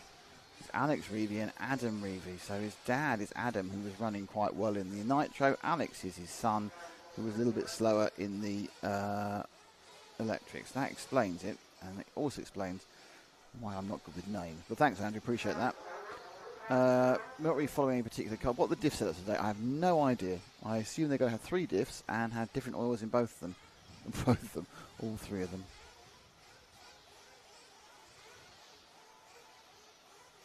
So there we are. Andrew Pierce has helped out. You want to become an RCTV here? It's very interesting. You just press. There's a. Pretty sure there's a button on the You need an eBay. You need a YouTube account, and you can press a button. It says you want to join, and you pay a small fee for which you get unlimited benefit. Well, actually, that's not true. Benefits are limited. They're limited to a discount on merchandise, all the T-shirts and everything. You get a sticker, so we know, like for Andrew Pierce, we know he's one of our RCTV heroes. You get kind of follow requests when we're doing follow requests. We don't do follow requests in the final. We do it all through the day. So don't think for the world how useful that'll be when you're fighting against the whole world to get someone to follow. And you can go, hello, I'm an RCTV hero. You have to follow Barry. And we will. And what else is it? And we also have stickers. You get stickers as well. And you get exclusive content. Exclusive early content. What's going on here? I've been...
Okay, just a couple of laps being done now before they get ready to roll. Well, I still think 4 minutes from starting, to be honest. There's James Clark, Chris Smith, Jim Thompson, Nathan McLaughlin, Aaron Knight, Callum Mitchell, John Nail, Mick Townsend, Taylor Latchford, Martin Walters, Nick Millett, James Baxter, Lewis Turlin, Charles Diaz, and Paul Newman. So Newman, Chucky, Turlin, and Baxter all bumped up. We've got Clark, Smith, Thompson, McLaughlin, Knight, Mitchell, Nail, Townsend, Letchworth, Waters, and Millett all doing their thing.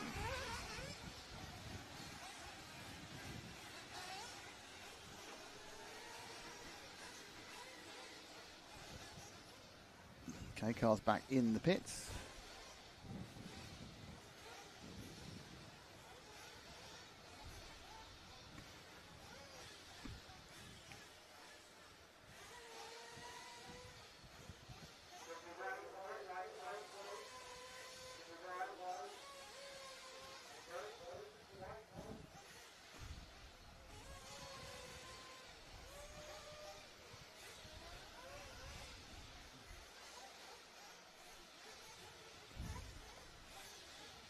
Okay, cars being walked out, Ash.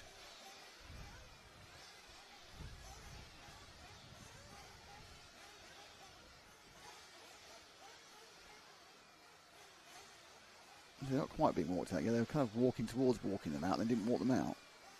There's movement of thinking about walking them out, they didn't walk them out, and they're just holding them. I'm going to say, and this isn't a controversial statement, there is way too big a gap between the races today. Way too big. Anyway, we are now getting a race underway. 20 minutes for the quarter-final even, which apparently is the B one, apparently. Quarter-final B is the even. Quarter-final A is the odd, which sounds a bit weird. It doesn't really matter. It's just one half. Just half. First half and the second half of the Christmas tree bump-ups.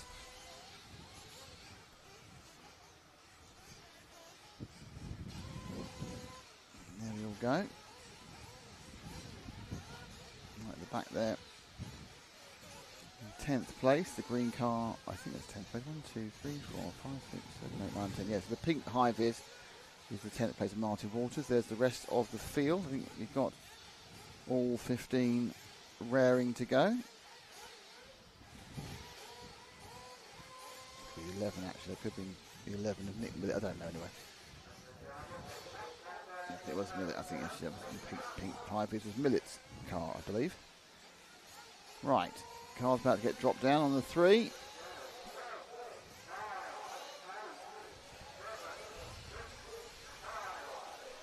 Oh, he's giving it something. 3, 2, Thunderbirds are going to...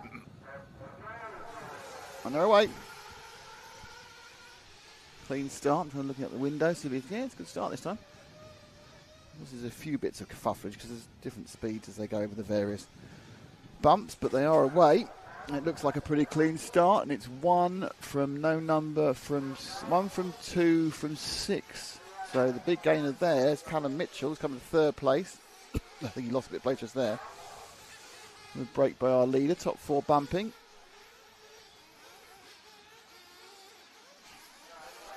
As you can see, there's about 4 or 5 cars getting a bit scruffy as they go around that particular part of the track. And there's the line. So, first lap into the book for this one, and it's going to be a early lead for James Clark. Chris Smith is second. Then we've got Turlin. Jim Thompson, our erstwhile organiser, is a little bit further back in this group of cars. As you can see, oh, and that's not great. So the white car, who we now decided to take a look at, that is the number 9. That can't be right. Yeah, it's Tyler Latchford. I think Tyler Latchford's moved himself up to 4th. Have a look. 1, 2. Yeah, Latchford's in 4th in this battle at the moment, you see. There's a few cars going around. As always, after the first couple of laps, they're all attempting to get through in a way. So 3rd place, it's Chris Smith in 2nd now. 3rd place is going to be interesting. Is it still massive bump up victory of Turlin? No. Now Thompson from Nile.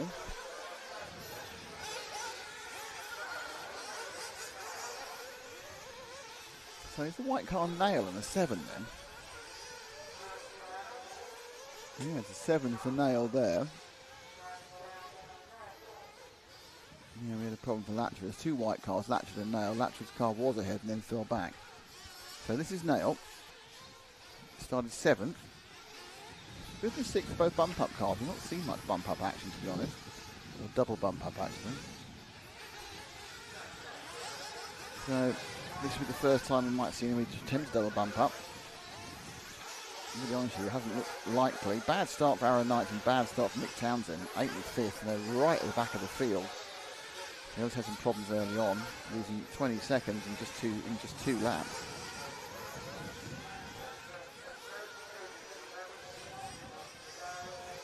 So these two now scrapping it out.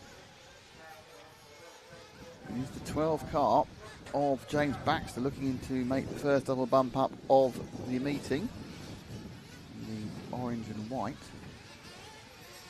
Baxter with a Kyo show. Then Niles on the, oh no, so Nail is on a Kyo show. Baxter on a Kyo show. It doesn't matter either way because he's fallen down. And I believe that may well be the 6th of. That is now the 6th car into 5th place of Callum Mitchell, just behind, quite a long way, 2.4 seconds behind now. So it's Mitchell now on camera in 5th. So your 5th place man there. Only 3.5 minutes gone, so the fact he's not bumping up the moment isn't a major issue. He's got plenty of time to do it. Behind them, shuffling down, Clark's got away, that's not going to help anybody. Take the car that's gone past him. Oh, he's gone. Oh dear. So that's a. Is it a flame? Is that gone? I think, yeah, we lost him. So that's bad news. Mitchell out of the race by the looks of it. And now into 5th place will be this car. So the green and white will give Nathan McLaughlin starting 4th.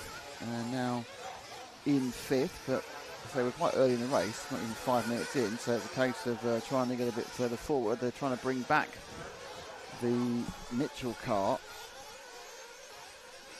I think we've lost Tyler Letchford also had a terrible lap as well, so we've had a kind of a shuffling about, really quite. And Jim Thompson's still 3rd, Nail is still 4th. McLaughlin on camera is 5th. Panagotis Chalikas, who qualified 14th, is now in 6th. Baxter is trying to bump up, is in 7th, and Turley is in 8th. So 3 of the double bump uppers are there or thereabouts, potential double bump uppers, I should say, are there or thereabouts in doing it, but the highest one is 6 behind this man, Nathan McLaughlin. McLaughlin currently 5 seconds off Nail, with Thompson in 3rd and Smith and Clark sort of away.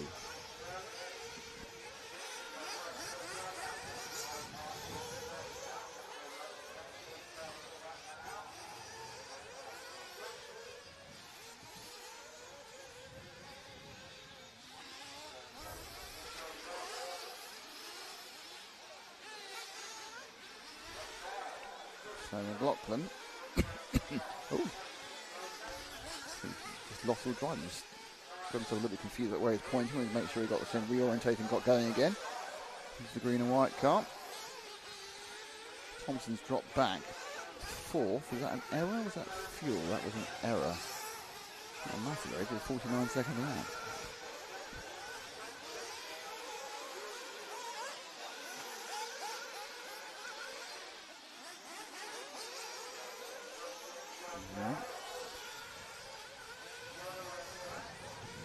Let's move forward one set of cars, Ash, because there's a bit of a battle between 3rd and 4th at the moment. And there is that battle between 3rd and 4th. Thompson just going past now.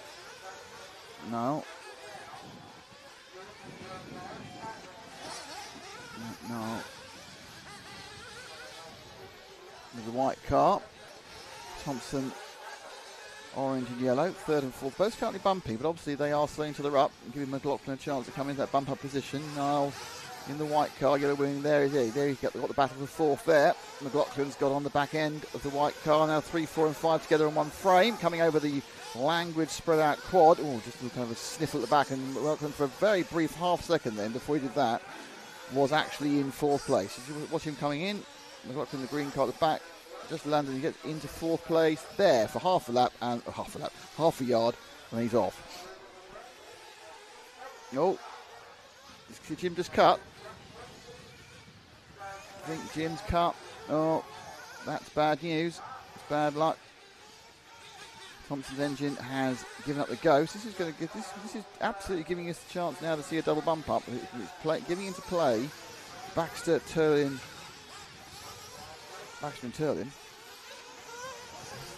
Because Panagotis has dropped off this one. So Baxter and Turlin still coming around 5th and 6th, I think, because Jim's going to drop out of that position. They're back with Niall, now in 3rd. Lachlan.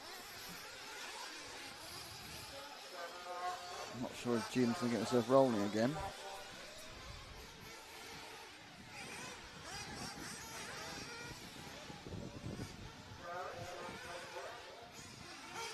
Millet's also got a problem as well in 13th. He's just done a very long lap, that's alright. Okay, Niall coming round, slightly long as well.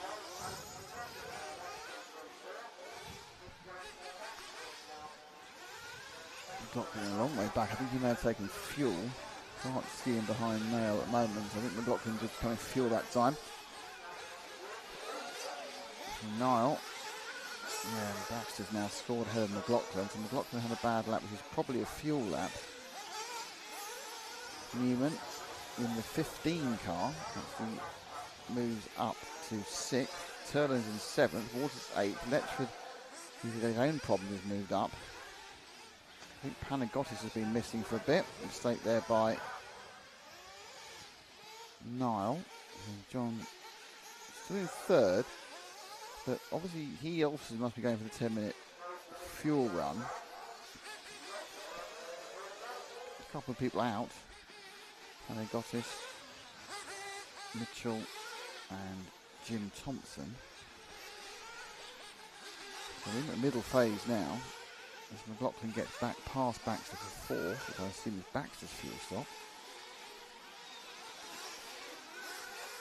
Baxter running very long. There he is, 59, yep.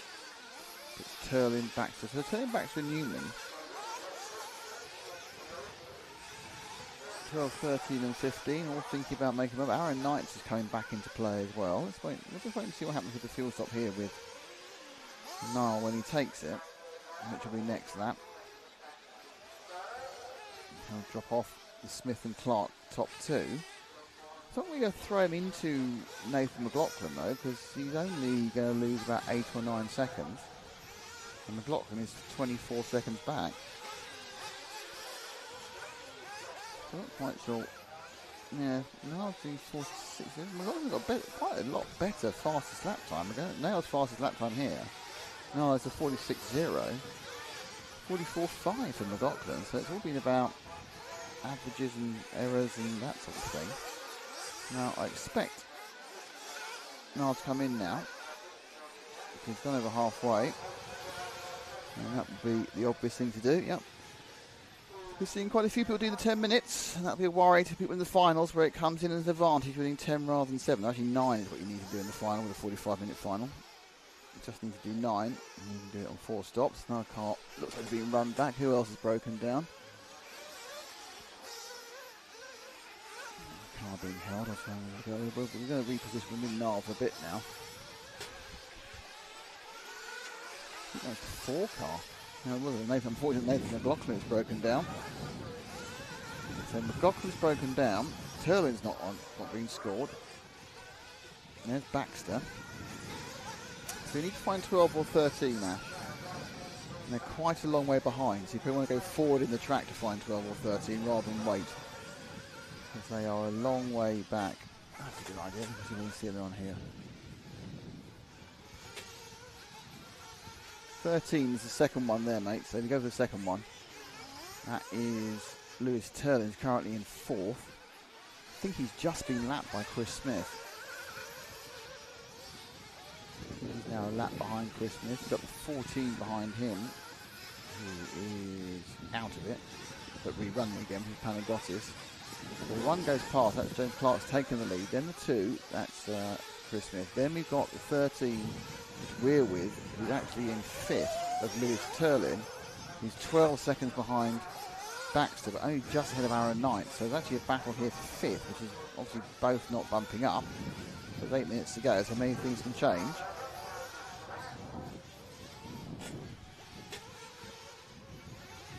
So it is that 5 car of Aaron Knight. Is the greeny-white machine with the black wing behind him. Parker Smith is a long way away. Both easy bumping up. They've got 23 seconds over Niall. We've got Baxter, who's 14 seconds backer than these guys. Turner and Knight. To try and avoid the graveyard of cars underneath Ash's camera position. Scored as 0.8 different as went over the line. That's just stretched very slightly as they now go over the languid and long carpeted quad. So 5 and 6 are battling for your delectation at the moment.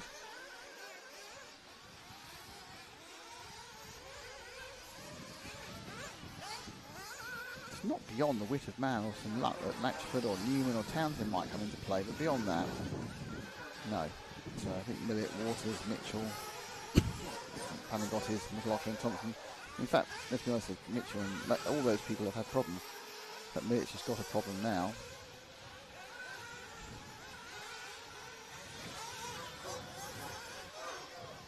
So look at Millett's gone. You're a Millett fan.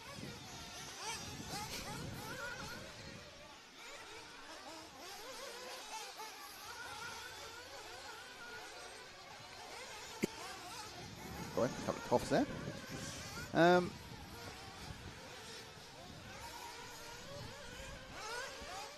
It's a static battle, isn't it, between Turlin and Knight. Backs across the line just now. Just remember that he's crossed the line before this car, which is in 5th, as Lewis Turlin does now. Oh, he's gone for fuel.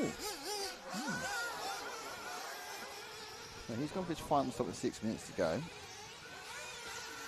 think that's Eric Like on the fuel gun.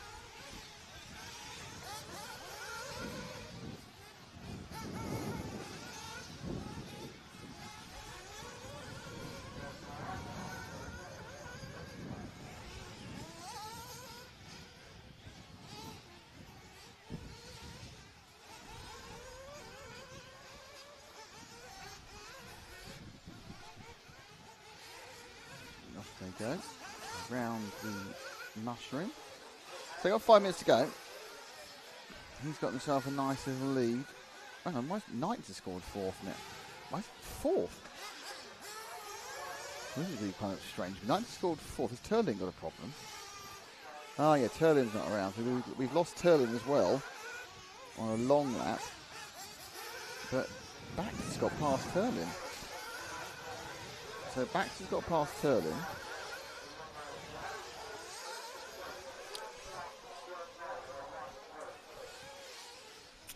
So this is now Baxter in 5th. He's not massively behind Aaron Knight, to be honest. I'm not seeing Knights on the score sheet at the moment. I think Baxter may have... There goes our leader. There's Clark. Ah, Chris Smith has... That's why it's all shuffled about, because Chris Smith has had a problem. So we've lost Smith in 2nd. Oh, he's in problems now. Oh dear, I think we're going to lose. Oh, we're going to lose the 13 as well. So we've lost Turlin as well, but some sort of mechanical issues. It's just an absolute massive rate of attrition in this one, isn't there?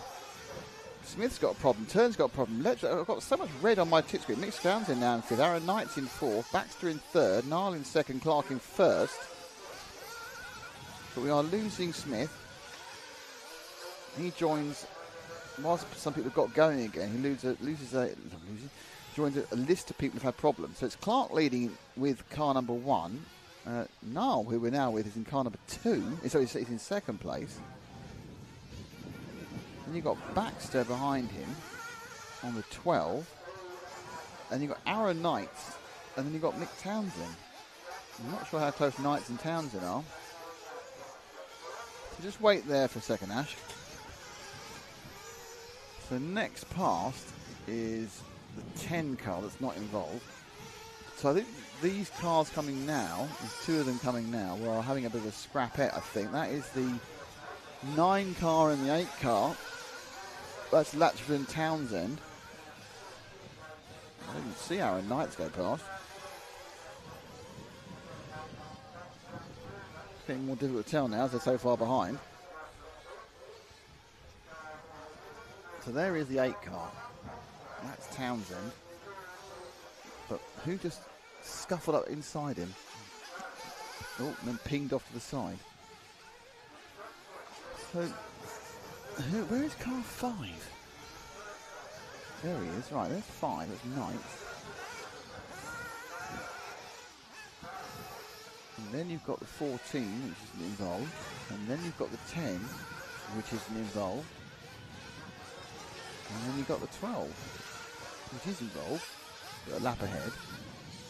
You've got the 8, 1. Okay, so the leader's now about to put another lap on Mick Townsend. Got back 1, Ash. And that's the leader. And that's Clark. The distance between 4th and 5th is 22 seconds. So it's not close. This is your leader, James Clark, and Mugen Seki.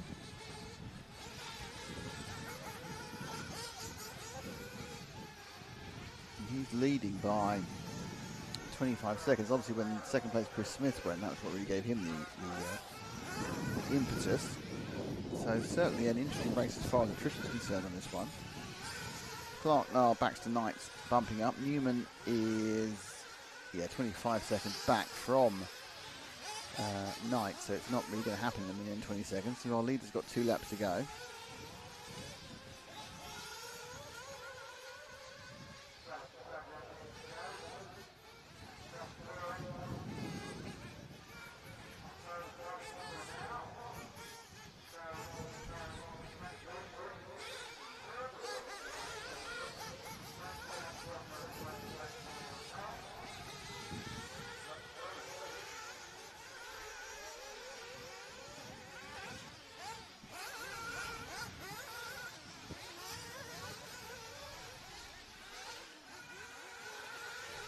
Goes.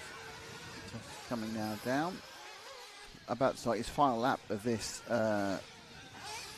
quarter B final. Just on the even side. So Clark in frame on the number 1 start. He had a good battle with Smith, but that died a few laps ago when Smith broke down. But you know, we've got Letchford, Turlin, Smith, Millett, McLaughlin, Johnson, Panagotis and Callum Mitchell, who've all had issues at some point during the race and have gone back to the pits. And 2 or 3 of them got going again. But in fact, Nathan McLaughlin's not going again. But certainly 2 or 3 people who could have bumped haven't. So the answer's got 1, 7, 12 and 5 who are bumping, which is Clark, Niall, Baxter and Knights. Baxter finishes with a bump and the first person to do a double bump. Congratulations to him. Clark finishes. So just need to wait for John Niall will be second. And Aaron Knights will actually end up being third because he has got an extra lap from Newman, Townsend, Mitchell and Walters. So very much a victory for reliability there. If you were reliable, you had a very good chance of victory.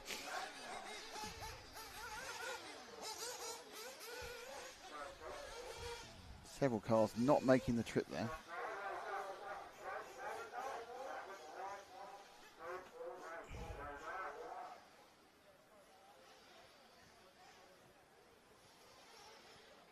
Are there going to be any interviews later? Probably not, Vito. We haven't really had that set up. It's sort of more of a low-key coverage for this one.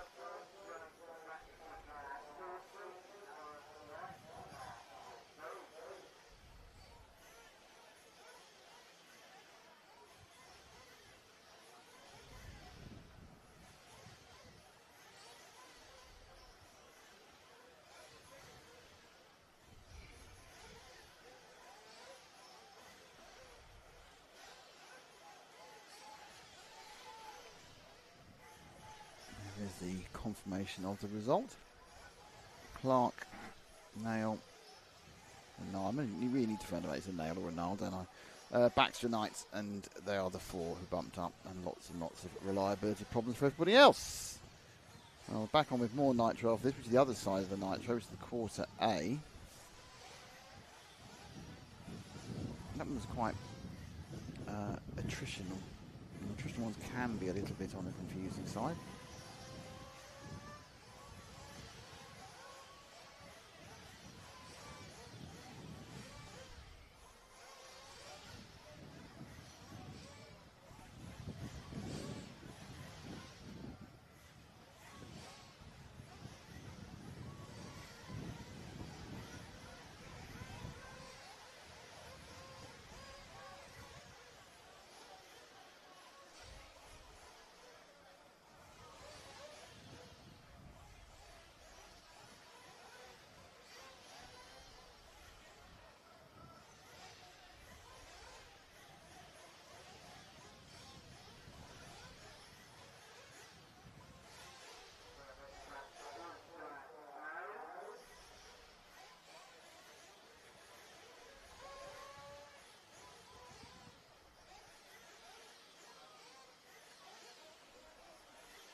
Blimey.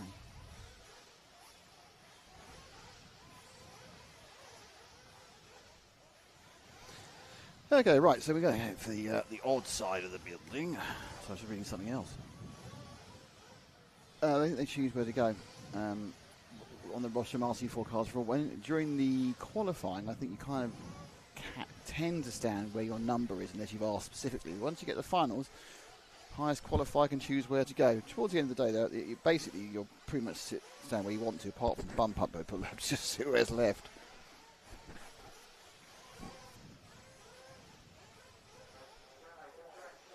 Track's open for a bit of a warm up.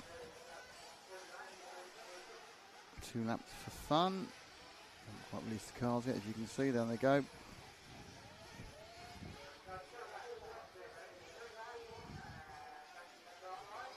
Just 2 laps. They'll all come through this camera any second now. You wait. Very exciting. Who's in this one? Jake Dell on pole. Chris Grimes is in second. Ashley Evans is third. David Rose is fourth. William Carolan starts fifth. Darren Keeple starts sixth. Matlock starts seventh. Mike Williams starts eighth. Michael Riviere is ninth. Barry Carolan is 10th. Ian Gillespie is 11th. And our bump ups from the previous 8 finals, you've got Sam Cobley in 12, Vincenzo Zuccarelli in 13, Ricky Clark in 14, and Will Turlin in 15.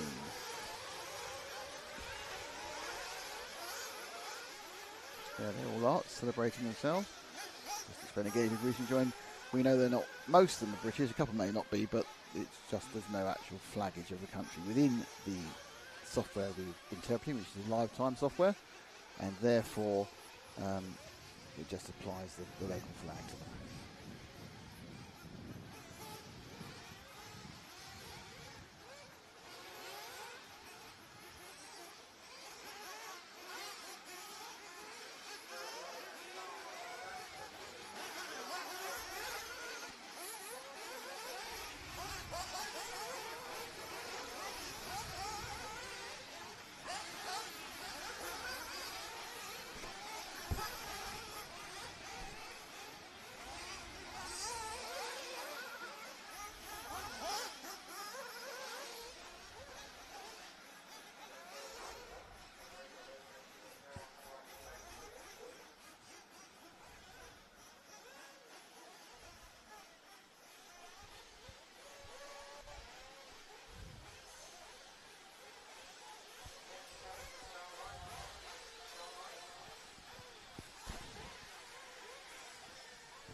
Okay, getting ready to go now on this one. 20 minutes. 20 minutes of fun for the 1 quarter odd final. After this, it is semi-practice, which is a lunch break. But we'll leave the cameras running and you can watch semi-practice as we always do. And we'll have some lunch. And then we got the then we go into a non-stop run of finals. The first, the E-buggy A finals. But now it is the last thing before lunch, which is the... Here we go. I'm going to wait for the second of the quarterfinals. It looks like a pretty clean start. It's interesting with this kind of roller coaster they have coming into that first J5R Racing 180. It's normally a couple of gates slightly wrong, but they tend to do it on their own. So the problems tend to be caused by those same individual issues and the way they run. Oops, slightly offline there. And we'll wait and see who's where as they come out from the end of the first lap. Street now around the back past the old part of the track. So you see the break of the top 5 there have got away. And come down across the line. And it is Jake Dell who's leading from the 3 car of Ashley Evans. Actually first and second, and then we've got William Caroline, Chris Grimes. So Jake Dell and Evans come together. That makes it a top 4, which is fun because they're all bumping up, but many a minute to go before that actually does anything. Going over the carpeted quad and into the lead just... Oh, they've both gone wrong there. So it's all a bit kind of wobbly, isn't it, at that point. And then they just come together in the air, no harm, well, there was harm and foul, but it was nobody's fault. And I think out and into the lead has gone I think it might be the number 2 car, Chris Grimes. I could be wrong, and I have been wrong many times before, but I think that was the 2. It is. So Grimes has taken the lead. Then it's the 5 of Carolan. Then it's Jake Dell. Now it's the 9s. I think it's the 9s of Riviere's got into, Riviere's got into 4th place. So that's a pretty impressive performance. We're up with Dell at the moment in 3rd place. So trivia about Jake Dell. His dad and I used to race. So I raced his dad, and this is it's awful. 40 years ago, I raced his dad. Yeah. Probably actually, I raced his dad probably about 38 years ago, because I wasn't doing 40 years ago. No, it would have been 38 years ago I started racing with his dad. And yeah, still see him in the paddock. So I was racing electric off-road back in the mid to late 80s. And this is the all-white car that's, I think, and 3rd and 4th. To come round, he's 4th. Still in the 1, and this all-white car, which is the 9 of Riviere, moves into 4th. Well, is in 4th and has moved as 4th as such. Darren Keeble appears to be just a bit left. We've lost him just a bit late. That's okay. Turling's also having some bad time. So Ashley Evans, big loser, started 3rd, down in 12th and 25 seconds off the lead. Riviere's 9th. He did seem to win one of his heats quite convincingly, so he's probably got a reasonable bit of pace in the car. Just can't necessarily put together all the qualifyings in a row. A bit wide there, Riviere. So we're just settling in. We're 3 minutes in. Carolan from Grimes, from Dell, from Riviere. Behind is David Rose. Not that one, obviously. We're a fan of Schitt's Creek.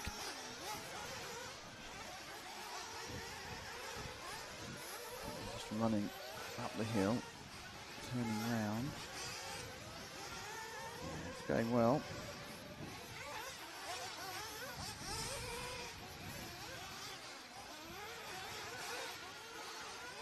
Okay, so Riviere. Interesting, really, just looking a little bit. This quarter-final looks a little bit more settled than the previous one, which was much more frenetic. Just drop back 1 and let's get Rose in 5th place, Ash. And there we go. That's the Rose car. Not coloured by anybody. Rose. It's interesting. He's got a yellow front, yellow back, and a kind of a dark medium blue in the middle. And behind him is the 7 of Matlock. Come on, Matt. I just want to say Matlock a lot of time. Taking a bit of a break from his 70s detective series, Matlock.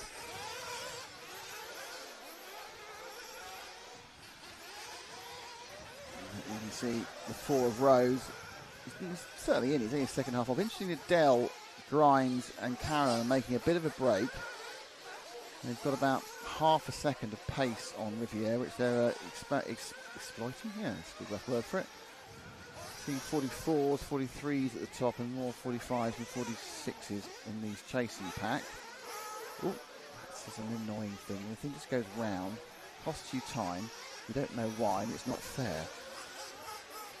But just ahead of him there, Rose has made a mistake, so you've got to be on the sort of the same frame there. They can get in. Who's behind him? I'm going to get a bit confused with that white car is. I think he may have got the place. But the white car is actually involved. It's always a lap down. This is the difficulty of different colours in small numbers. So ahead of them, no, that's Riviere ahead of them. That is 4, 3, 4, 5 and 6 there. Riviere at the 9. Then Rose, and they're not packing it. So right, Rose is now with Matlock behind him as well. So Matlock in the all-yellow car, with the yellow car with the blue middle is Rose. And more importantly, it's Riviere against Rose for the final bump-up position, 4th and 5th. So the all-white car against the yellow and blue. The all-white car is Riviere. Yellow and blue is Rose. Through the older section again, up now to get onto the finishing straight, I suppose, really. It's avoiding the cutout in front of the camera. That time round. 4/10 faster for Rose. The Lock was even faster than that. He was half a second faster than that. So, was he? That Lock he lost the previous lap because he was a bit closer. So he's now looking to gain back. Rose not gaining too much. She scored half a second behind. It's more now. So 5. You see the 4th flashing. There's the 4th car flashing ahead. Dell now in the lead actually from Caroline and Grimes.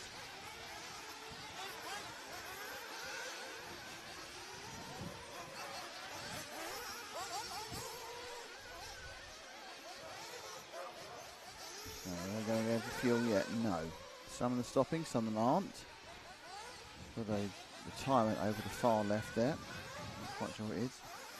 Find out because they'll go red very quickly. And we'll see that on the timing screen. They are no longer running. I think we've lost Barry Carolan. It could have been Carolan. He's just slow actually. We've not lost him quite yet. So Rose definitely trying to catch up to the white car of Riviere. Now behind Rose, is that Locke? Was it one of the guys who's taken a fuel stop? I'm surprised they haven't got enough numbers in their car, wherever they are. So I'm not quite sure what that chasing car is at the moment. We'll find out in a second when he comes underneath me, and I can look and see what number he is. That's the 15 car, so that's Will Turlin, who's obviously weighing about, and then rejoin there from the pits. Oh, look at that. Skidded off by the 15, I think. It's all got again. It's got a bit confusing. We've gone halfway through the pit stop. Now it's getting a little bit confusing on who's where and when. So we're going to see a little bit of a shuffle up. I think that's the 4 we've got there, is it? Or is it the 5? So we're coming through. 5.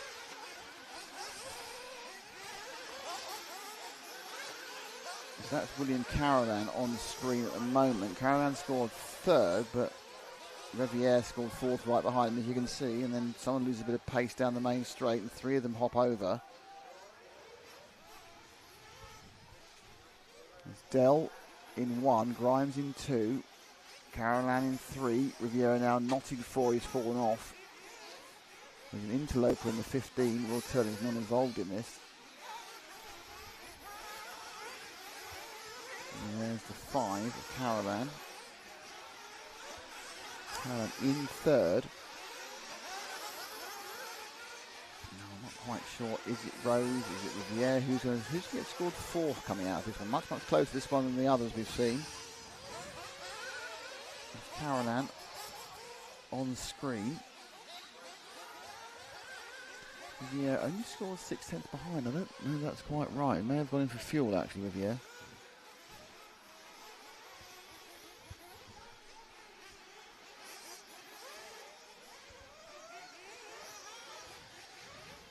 Riviere's in for fuel.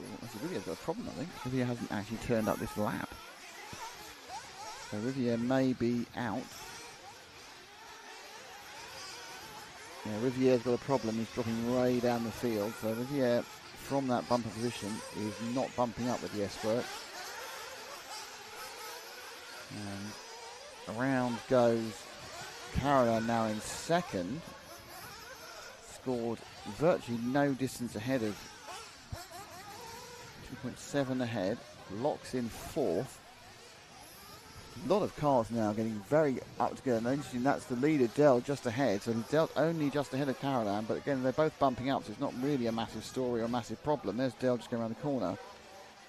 What we need to do is try and reposition where the bump ups are. It's just an absolute chaos around this. But there's 1, 2, 3, 4, there's 7 cars occupying all sorts of things. That's the lead, I think. That was Carolan just bumping into Dell. I think that's Carolan in the lead. It is. Dell got down to 2nd. Yeah. And then you've got bad lap for Dell. Grimes is in 3rd. Riviere's back running again, but he's lost a couple of laps. Matlock's now not running, so Matlock, who was 4th, is he going across now? No, so Matlock and David Rose both are missing. And there's Matlock now. He's gone across in 4th place, but he's a very long way behind 3rd. You can see he's 20 seconds behind, with Rose just behind him. So let's see, can we see if we can find 7, Ash? He's about 20 seconds behind here, so I think he's just rolled at the end of, yeah, he's just rolled coming off the corner, off the back of the, but he's going up towards the, he's going to go past our,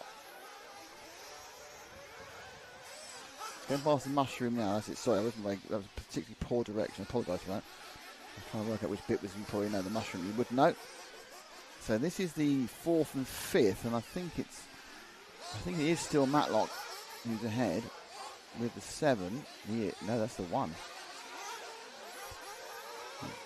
7, sorry, it is a 7. That's not Dell. The numbers are very hard to read. Okay, so that's Matlock in 4th.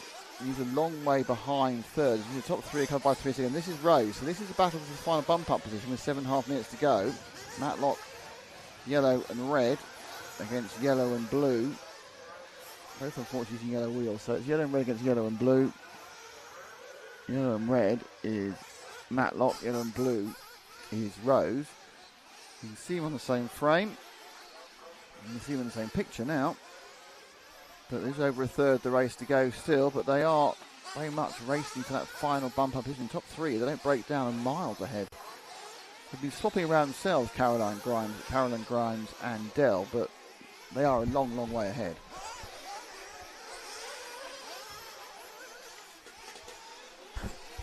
So Matlock taking a break from solving crimes in LA in 1976 to take part in this race now.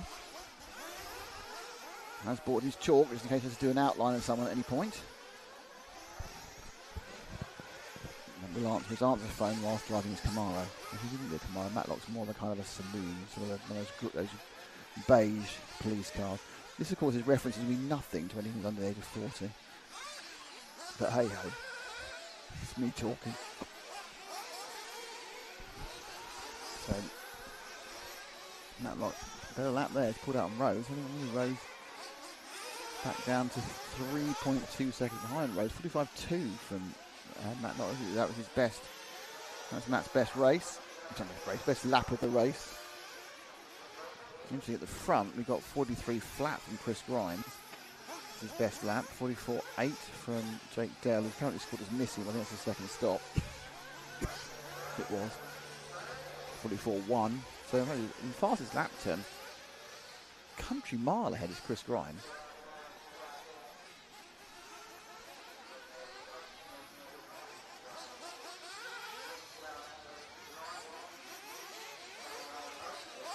So 5 minutes to go.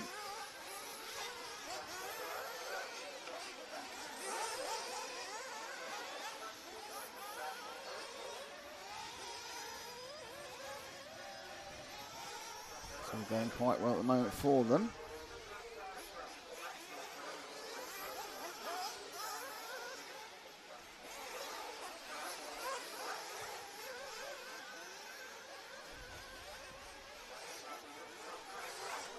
So Matlock's lead now out to 5 seconds. But obviously, I think there's another fuel stop to come.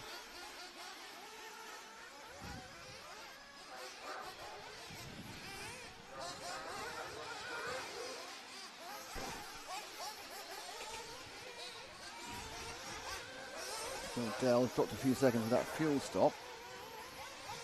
So it's now kind of like top 2 away. Grimes and Grimes going to also taking the fuel stop now in second place. Matlock's lead is 3.3 seconds from Rose. With 4 minutes and 22 seconds to go.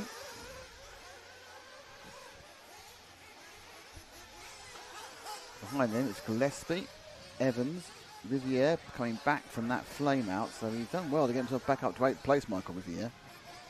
Sam Cobley, Mike Williams, Darren Keeble, we've got Ricky Clark, Vincenzo Zuccarelli, and then we've had problems for Turley and Carolan.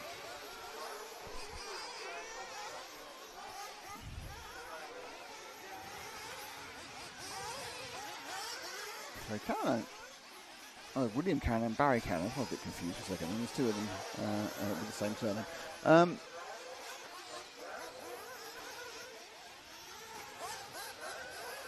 Dale seems to, that fuel to his challenge to drop him slightly. He's still third, still bumping, it's fine. This man, Matt Locke, 32 seconds behind Jake Dell, in fourth. But he's got that kind of, not quite a cushion, he's 3.2 seconds ahead. I don't think it's 3.2 anymore. I think that Rose is getting a bit close. Let's drop back to Rose, Ash. That's Rose really pushing behind him to get that final bump up place again, half a second that time. Pretty difficult in the air. You've got to try and gain and you've got to not crash.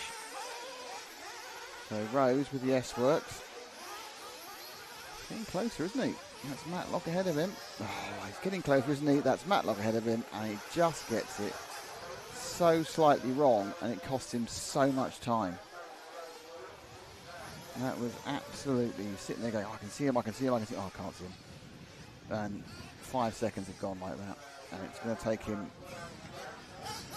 Well, realistically, he's only got 2.5 minutes to make it back. It's just going to be virtually impossible to get that back from what was a tiny error, and you get hooked up on a pipe like that. So let's see how far behind he is. And the answer is 8 seconds, or 7.5, and he was, that time round a 52.5. It's kind of sickening feeling when it happens when you're up on the roster and you go, oh, so close, and you're cutting everything fine, you're getting closer, and then just clip it one bit and the car's not moving, and the person you drill, you take 5 minutes getting closer to it, just drifting away. It's very, very, very, very, very, very frustrating, to put it mildly.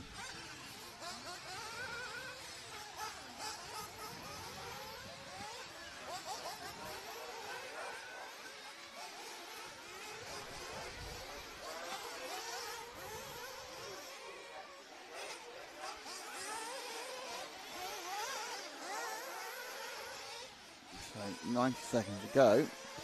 That time round, Rose was a 2.6 faster than Matlock, but unfortunately, that earlier error has made all this rather unimportant.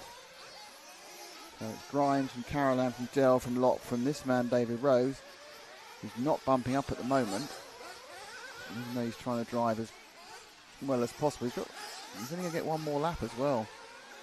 Pretty sure he's going to go across, 49, 48, 47, he's not going to get 2 laps, he's going to get one more lap. Whereas, oddly, the man who's chasing, Matlock, might get 2. So as we can move forward to Matt, it's about 7 seconds further forward. That's not him, is it? No, that's him.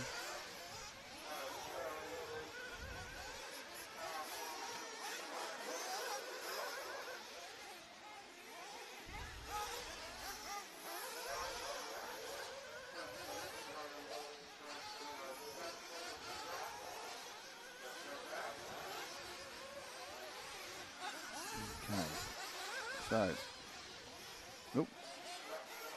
just needs to cross the line really, and that will take Matlock into the semi-final, because Rose will get caught by the timer, and he has. So it's going to be Chris Grimes, William Carolan, Jake Dell, Matlock, who will bump up. It won't be David Rose. That accident 4 laps from the end was the end of his challenge. Then you've got Ashley Evans in 6th. I'll just wait for the rest of them to come in. Mike Williams looks like he can get scored 8th. 9th place will be Michael Riviere, which is a great comeback, because he's missing again actually, maybe no problem. It's a great comeback from Michael, which went a bit horribly wrong again, because he's obviously flamed out like twice, but he did get some good pace during that. Ian Gillespie's 8th, Sam Cobley's 9th, Michael Riviere's 10th, Darren Keeble is 11th, and in 12th place, just to lock off with a wide the track, that's it. Thanks, Ash. And that is it for us for lunchtime. Up next is the semi-final practice, which we will have on you for in sound only. And then we come back at 1 o'clock local time, that's 2 o'clock in Europe, with the E-buggy A final leg 1. Thanks very much. See you very, very soon.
Hello, everybody.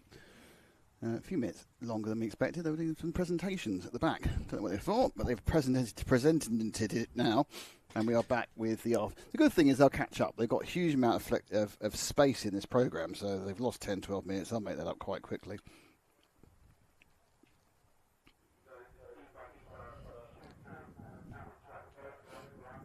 Now, this is E-buggy. For some reason, I don't know where we are with the thing, because they got to actually. It's not obviously not the E-buggy quarter final Q5 Heat 1 of 2.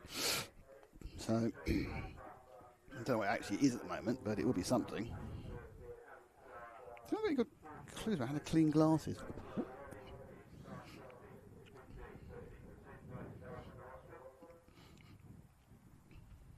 These need degreasing, I think.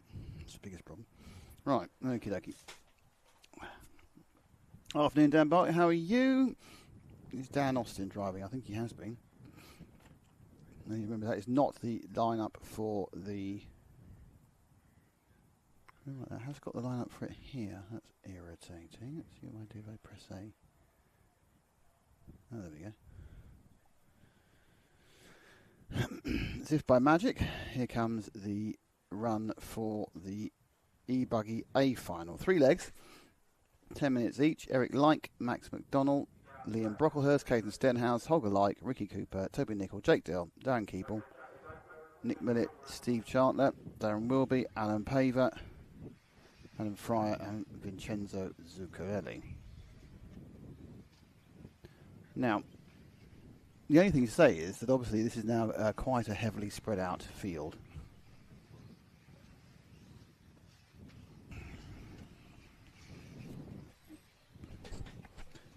So you have 15 people doing a bit of Herts Grand Prix.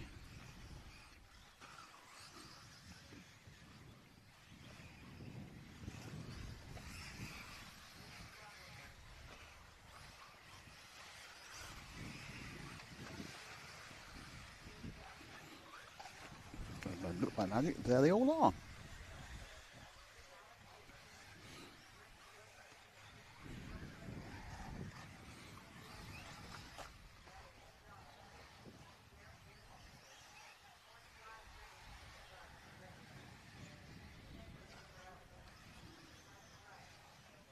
Car 15 has no number. Thank you very much. Jim's told me car 15 hasn't got his number. There's Vincenzo Zuccarelli. Well, I'm going to not even. I think if we're talking about car 15, it's going to be quite surprising, to be honest.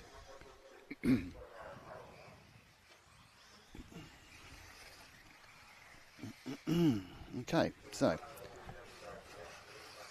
big afternoon of races. After this E-buggy A1, we then got both the semi-finals.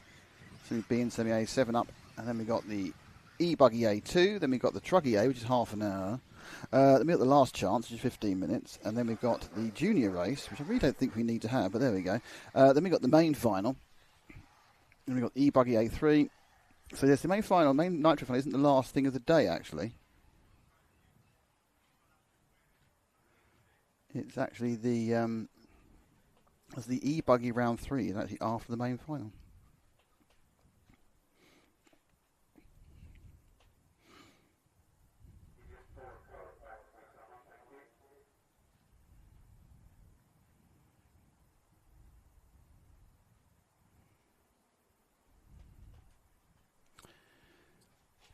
Okay. Righty ho, let's see where we get to now.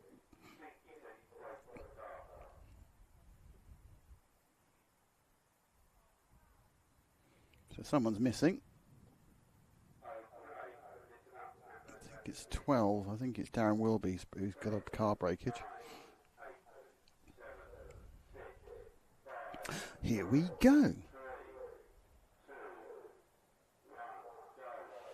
And we're away. And again, a relatively clean start. Now, Eric Like is the very much the hot favourite for this because he was TQ'd every single round of qualifying. And he's out at the front at the moment. The blue car is Max McDonald. It's all about, the 3 legs and winning, so we're not looking at bump ups anymore. Top 2 away. 10 minutes. Obviously no stops on this one because it's an E-buggy.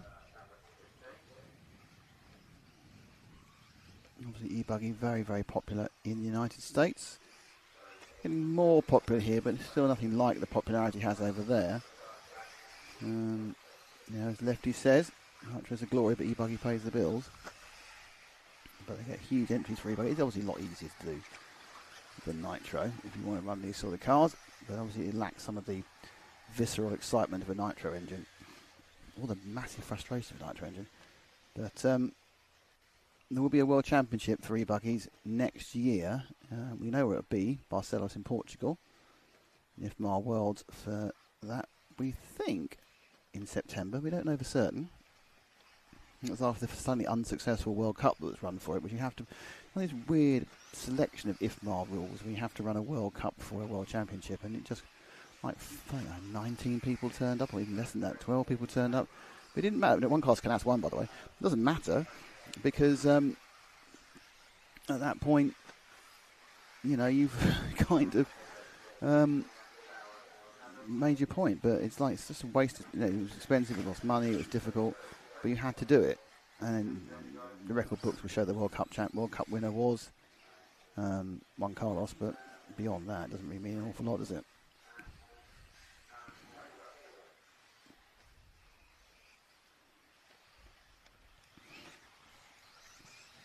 So out they go.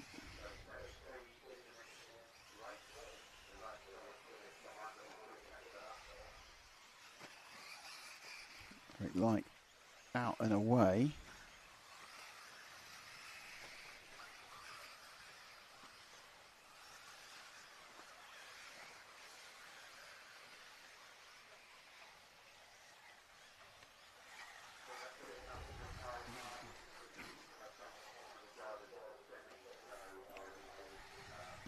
So he's now got 1.5 seconds on this man, Max McDonough. Or has he? I just looked down. I think I've just missed it, making a mistake.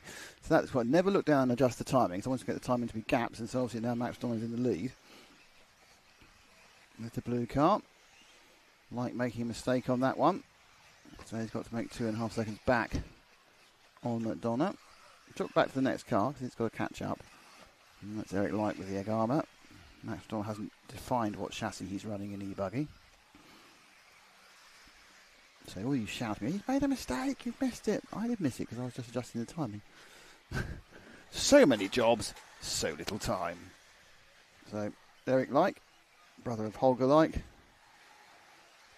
He likes, obviously, Danish in origin. I've been saying Swedish for 2 years, and I found out it was Danish over the summer. Mum and Dad. Dad's a racer, Mum's a heavy supporter, does a lot of the technical stuff. This is the tyre guru. I think she's a bit more than that, guys. This is like.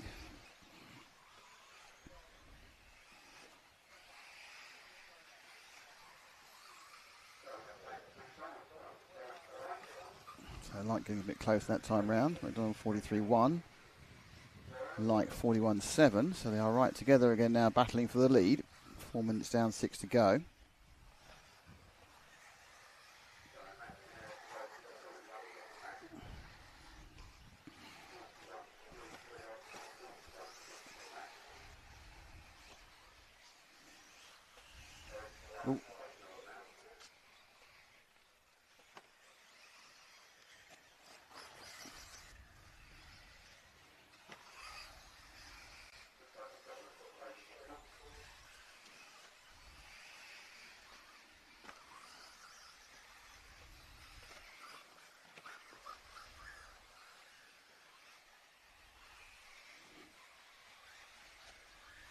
Oh, coming over.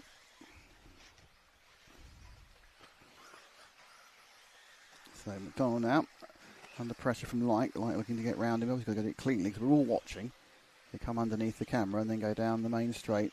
They got the fast banked left-hander now, which leads to a long but bumpy run up towards the J5 Racing 180, which they're going round now. And then come back down again towards the long languid carpeted quad. The first jump now, just roll over, like look to get the inside, but scratch with a part of valor. A couple of sharp doubles before you then accelerate. There's a very flat way of getting there, but that little hop there, which you saw Light take, can push you wide. Now they're going through the mushroom before they get back on the circuit, which is still in the same configuration as last year. Back markers around and got in the way. So Light lost a few tenths there. Falling over the top. I think it's the 11 car. I think it wasn't the 11 car, it wasn't Chandler. He's got that colour, so it may have been 13 of Paver actually. It was 13 of Nick, I don't know. It was somebody anyway. Lee Cooper will be not taking part. So quite respectful here. Certainly pace-wise. Light's got a bit of speed, but he realises he's got to get past McDonald cleanly. McDonald running a good defensive line. And sharp little dippy doubles there, and up the inside of almost there was Like. McDonald in all blue car. Like in the multicoloured car. We know that Light's obviously with the Agama. And up the inside, and he's have to wait there, and he is going to wait. He does well, quite clear, wasn't it? Waited, turned it over, came in, turned him, then waited. He was always going to wait, just tipped him over again, and they continued again. Off they went. So I think more speed went away there. There goes Max still ahead of Eric. Oh, 2 wheels up on the.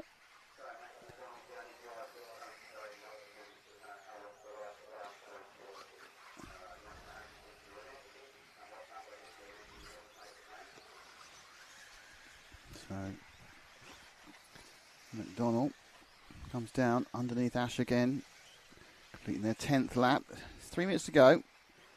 Light's looking quicker in certain parts. I'm absolutely certain if Light can get past, he'd be able to pull away, but he's just trying to get past in a very clean manner. Traffic treating them both well there as they go over the carpeted quad again. A bit too far to his left for Light, but it's not costing really any time. McDonald just concentrating, driving perfectly. Oh, got away with it, because even though he's in the middle of the stage, he came skidding into the inside, which is the overtaking potential, which Light couldn't get. 2:20 to go, and it's going to be very, very close one way or the other. 41.6 the best lap, 41.2 for Light, 41.6 for McDonald, so they can do similar lap times. At the end of the straight, Light has got extra momentum. He can't really use it because suddenly then McDonald's where he wants to be. So this is for the first day. Oh, and that could be that. That's going to be it, I think, because he's just come off here, like pushing hard. They're so far ahead of third, it doesn't matter. They're 14 seconds away. I just wobbled the edge of the. He's right back on him again. No, he isn't. That's someone else. So McDonald is away. These are 2 back markers for Light to get past. 1:35 to go. One final lets him go. He kind of flies the second one. So Light now scored at 0.1 of a second last lap. So only a few more than this time. How much did he lose? 5 seconds effectively. He's got 2 laps to make it up. It's going to take an error from McDonald to make it happen, I would say. But Light's freed up a bit. He's got 14 seconds on Stenhouse, so 10 seconds on Stenhouse, so he hasn't got to worry too much about that. He can throw caution to the wind for a lap, see what he can get out of the car. There are 3 legs, so it's not the end of the world one way or the other here.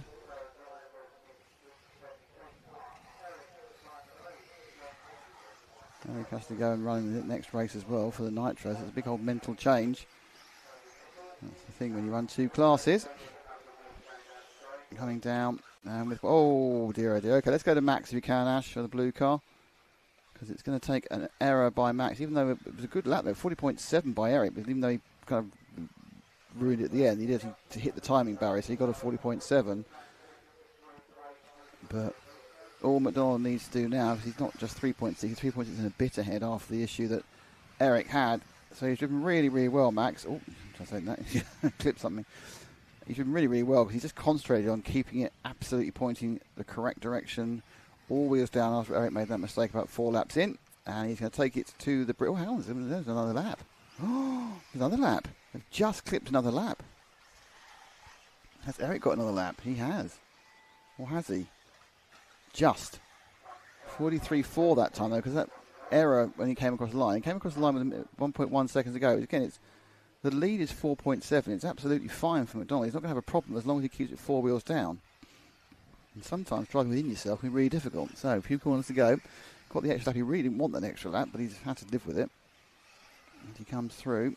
4 and a bit seconds for the bright blue car. There's Like there in the background. Just needs to avoid ramming into the back. Oof, random car off. Heart in mouth moment for McDonald. Just needs to do a couple of corners, and he's got it. So McDonald gets that win in the first of the E-buggy M main aim final. Sorry, McDonald wins. Like is second. Stenhouse is third. They two got the extra lap, but McDonald is like. Stenhouse is third. Liam Brocklehurst is fourth. Holger Likes makes it 2 likes in the top 5. Jake Dell comes in 6th. Darren Keeble comes in 7th. And Nick Millett, Sister Chandler, Adam Fry, Vincenzo Zuccarelli, Alan Paver, Toby Nichol, Ricky Cooper, and Darren Wilby. So there's 2 more of those to come. Let's hope they're as good as that one. And next up will be the first of the semi-finals, which has got Eric Like in it again. Got both the Like brothers in. It's a double like. Double like. Enjoying an unusually sunny bank holiday, yeah, but it's not that warm though, is it, thankfully? Yep, thank Dan if he's right with us. Good to see you all with us.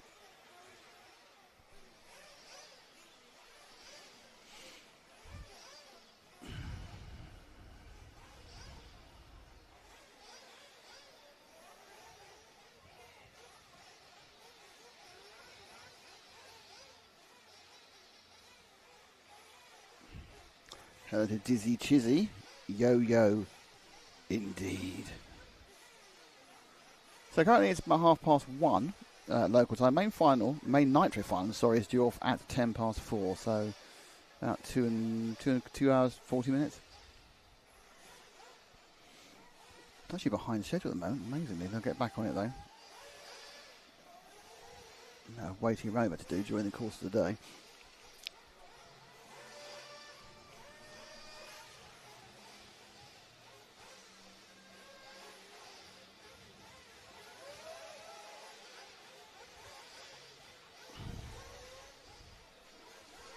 So 15 cars in this first of the semi-finals. Eric Like,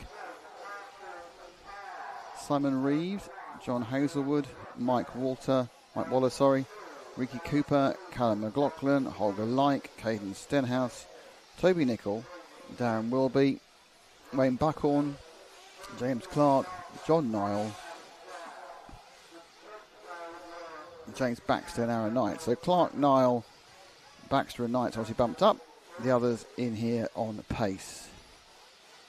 So Eric Light, interesting, qualified in P2 overall. I'm impressed the other side. I think the other side might have a little bit more. Well, it's not. Obviously, it's completely even. So one side is not more stacked than the other side. But it's just the other side might have a few more people who were running individually quickly. But it's about qualifying, which is about 3 rounds. And the comment here, it's top 7 who get up. Everyone else goes into the last chance.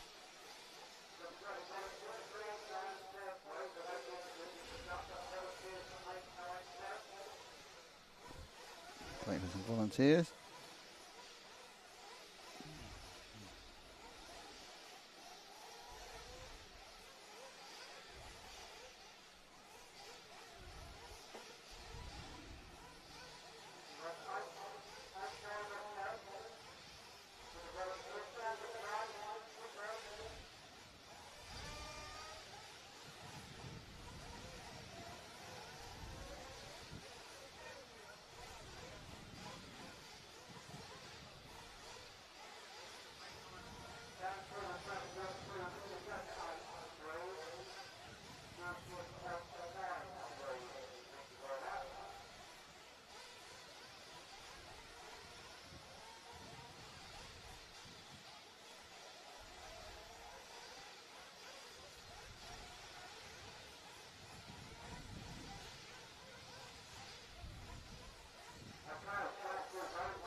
Okay, right, track open now.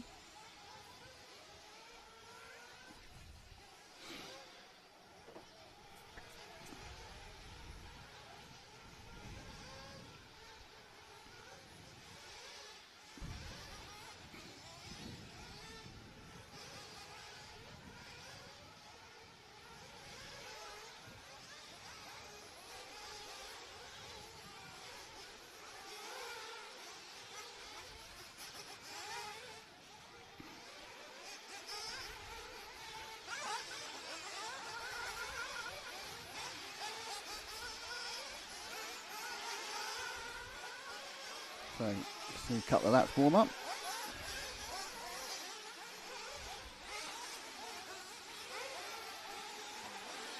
That is your list of runners and riders.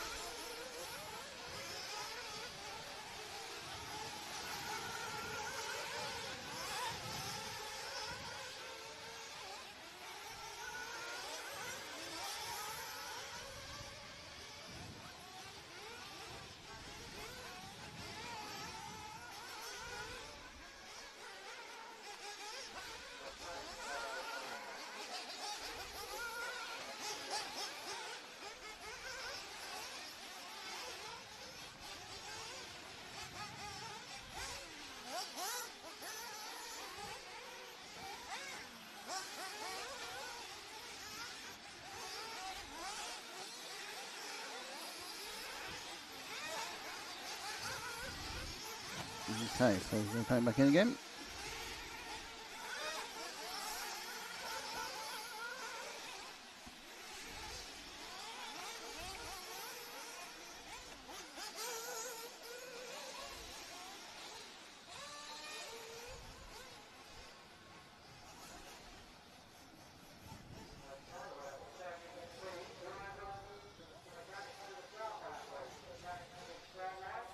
Let's go, Ash.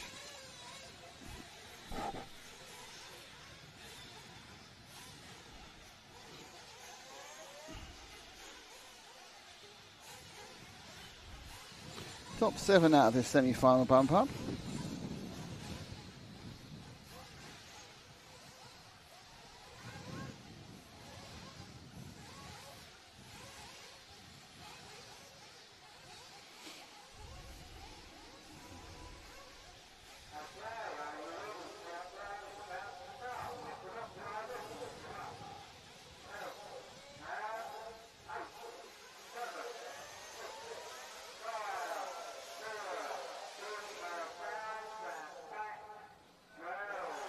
No way. First semi off. Looks like a clean start. Trying at the back there. It's a very clean start all the way down the field, actually. And they out come across the AstroTurf for the first time, and it's the lead. It's 2 from 1, from 3, from 6, from 4. So it's Simon Reeves has taken the lead there with the reddish car. I think Holger's Eric's back to third, I think, actually. No, still one. He's just running a pure white body on this one, okay. Some issues beneath it. Somebody's not started properly. I can hear him revving away. And they come across to complete the first lap. And it is the 2 car of Reeves who leads from Eric Like, Callum McLaughlin, Michael Waller, Ricky Cooper. Mason had a disastrous start. Like in 8th. First and second right together. As they tackle the AstroTurf for the second time. There's a weird sort of hang up there as the car really wouldn't line up for any power there for Eric on the white Agama. Reeves with the S-Works. And the third place I think was scored McLaughlin. I'm sure it still is McLaughlin.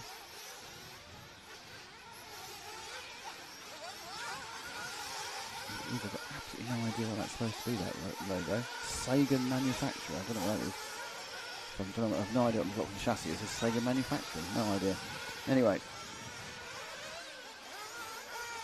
I'm just going through the information on my sheet, my information in my head. McLaughlin is indeed in third. And these 3 have made a nice little tasty break. Don't forget it's 7 who go up. We'll worry about the 7 a bit later in this final.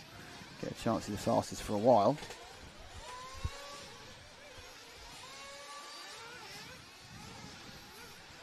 They hop out and through. Wilby appears not to be able to start this race. A touch there at the side for Reeves.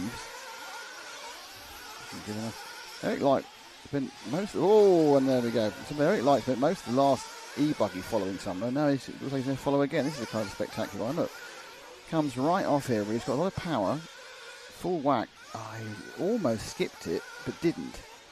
So he did about 17 rolls. I'm sure we'll put McLaughlin into second. Maybe to put Ricky Cooper into third. I think 4 back. I'm not quite sure what the fallout of that one will be. Draw back 1, Ash. And indeed, it isn't Is that McLaughlin now into second place? It looks like the car 6, so McLaughlin moves into second place. Someone can tell me what chassis a Sega manufacturing chassis is, which is what the weird logo I see.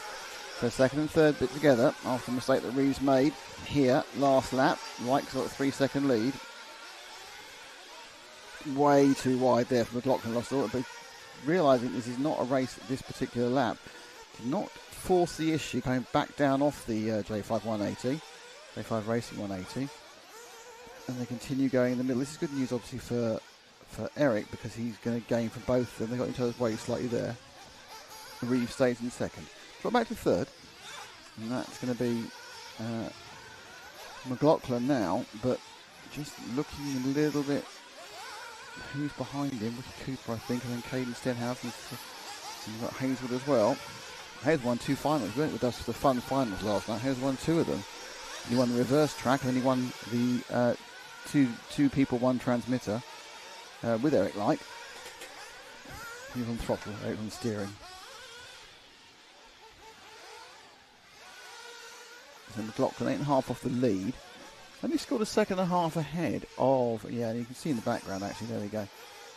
He's just beginning to see if he can gain back, and he has done. He's got back towards Reeves, so second and third are coming back together. Even wide shot, you can just see Ricky Cooper flashing through the bottom of the picture. Eric's got himself away as the overtime in scoring for the 6th time.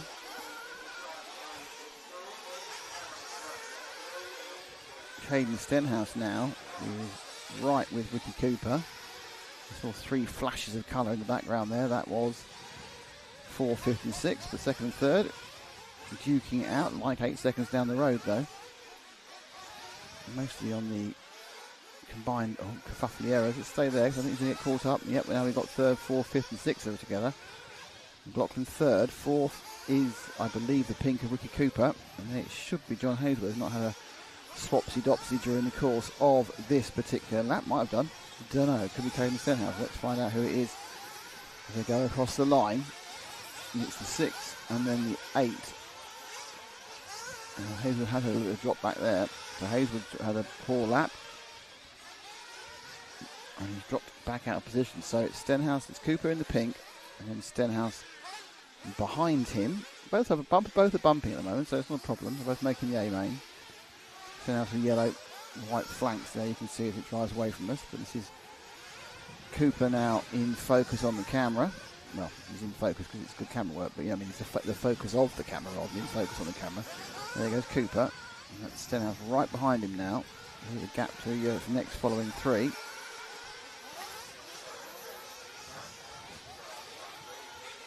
Big snappy run down there, lost a bit of time. Weirdly, Cooper managed to break away from Caden Stenhouse by quite a bit of time, then lost it all just coming down that back straight towards timing and scoring.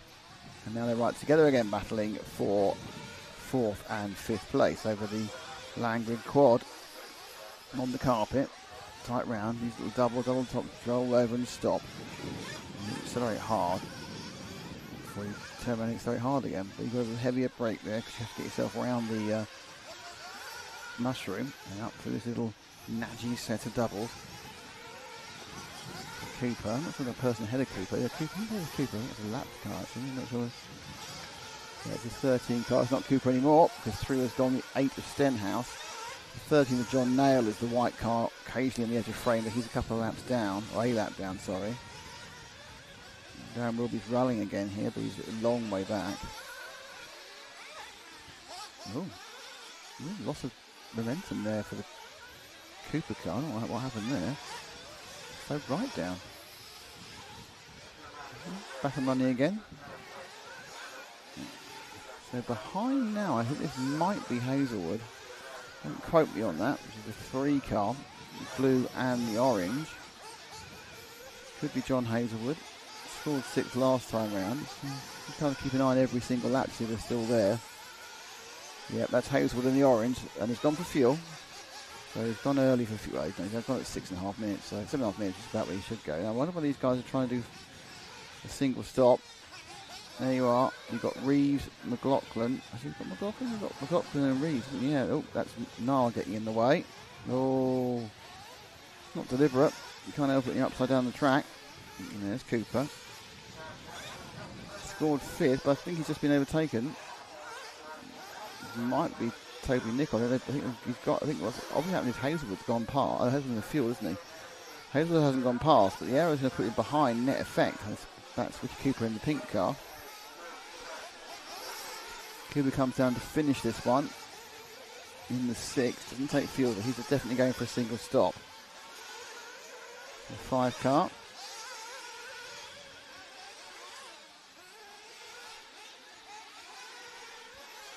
Yes, it's Nichol who's just behind him.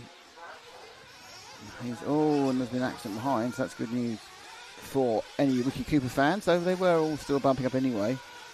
It's Holger Light currently who's not making the bump, running in 8th. Wayne Buckhorn in 9th and Michael Waller in 10th. And a solid double bump. The people who bumped up in the quarterfinals are running 11th, 12th, 13th and 14th, only beating the person who didn't start the race. Cooper now in 3rd, using his fuel strategy. Oh, and now he's rolled over somebody who was just lying on the floor in front of him. Not sure who it was. You can't really help it at that sort of speed you're flowing. Another person flying is really impossible to avoid them. Had a problem right in front of you. That was 12 car of James Clark. Again, it's bad luck. It's not, not an idiot or anything. It's happened. So Cooper now leading the chase of Reeves and Like. Like's got 17 seconds ahead. I think Like's doing a single stop as well. So Cooper now 10 minutes and 20-ish seconds when he goes across the line. Is he going to take fuel or is he going to go another lap? There we go, one more lap for these one stoppers. People are finding it not too difficult to last. Quite people find it not too the last 10 minutes. When we get to the main final, which is 45 minutes, you only have to last 9, by the way. And we will save a stop. Lasting 10 doesn't help. Obviously, you can last 10, you can last 9.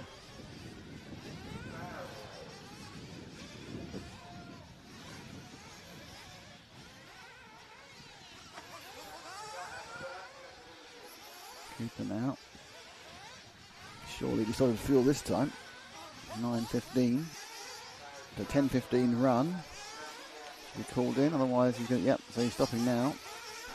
It's an 11-minute tank. He didn't really push it that far otherwise. Comes down. Fuel gun in. Fuel injected. Just a bit of weight now to avoid an unsafe release, or whatever you want to call it. It does look unsafe release in favour of service. So a few people have gone for this one-stop strategy. My guess is Eric Light might be that way as well.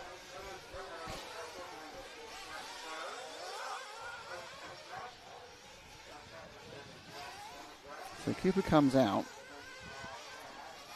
My guess is right around Callum McLaughlin. And it is Callum McLaughlin who's gone past him. So Carl's gone past him. So into where McLaughlin's scored at this point. I wonder if he's going to be scored in the top 6. So he's 6. He's bumping, but he's 6 now. He could be down 7, but he's got a huge advantage. And then he doesn't have to stop again, whereas everyone else does. Still Light from Reeves, we still have some Hazelwood in 4th. Holger Light, in 5th. Callum McLaughlin is the man we're looking at now in 6th. Ricky Cooper, the last person bumping at the moment, but it's all quite close. Look at Ricky Cooper on 37, Kane on 31. Well, that's if Stenhouse, Hazelwood, Holger Light, or McLaughlin stop for fuel, they'll all fall back behind Ricky Cooper.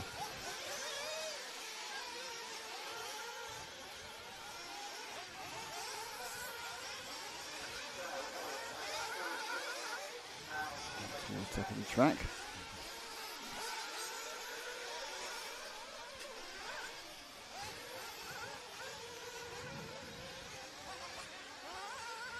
Dropped him now. I'm not sure if he's starting to get near to Holger Light. It was only a second before. My guess is probably yes. It's the younger of the Light brothers. So just check as they come down. Holger now, I think, on frame as Stenhouse have got past him. So McLaughlin chasing up after Holger Like. That will be for 4th place.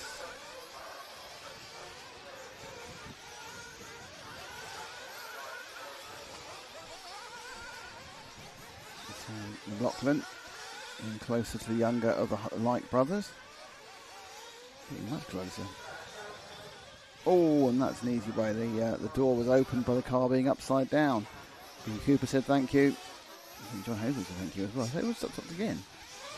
They had 2 really quite short distance fuel stops. That was McLaughlin in 4th. Cooper in 5th. Hazelwood in 6th. Holger Light, after accident, is down in 7th. It's very close actually in this area.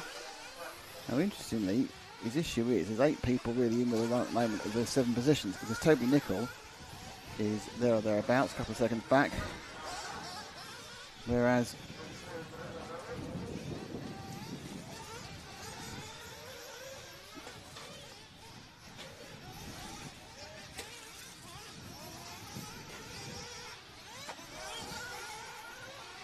a bit of revving there from McLaughlin.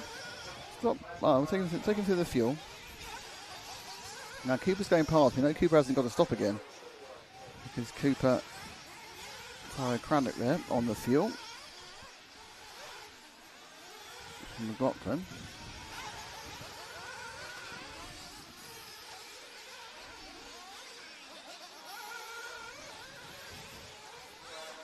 Now, obviously Cooper doesn't need to stop. He'll have gone past. Hazel, I think, may have made 2 stops. I might be completely wrong with that, but I think he's made 2 stops.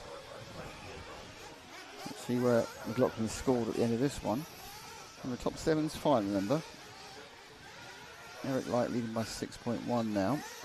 And it's 25 seconds back to 20 seconds now, I think, back to Caden Stenhouse. McLaughlin goes through now, and they got 1 place. So Hazelwood obviously did need to fuel up. Has he gone? Hazelwood's a long lap. Holger's got an issue, I think. Holger's out. Holger, like, I think, he's got an issue. Ooh, yellow car. No, he's running again. It's a long stop, but he's in 8th. How is that going to unwind with 4 minutes to go? Holger Light not bumping up at the moment.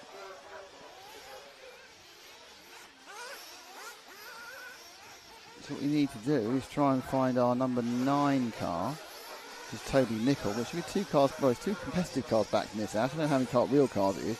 So it's number 9, which is Nicol, who's running in 7th at the moment.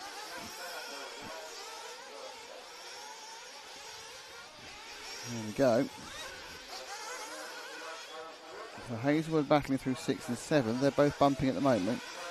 Hazelwood in the orange and the blue into orange, and the light blue with white is Toby Nicol. Both bumping at the moment at the expense of Holger Like.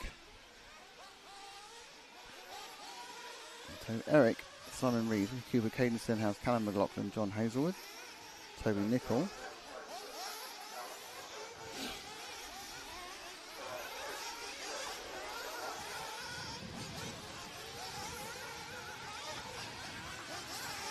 McLaughlin has a slight issue.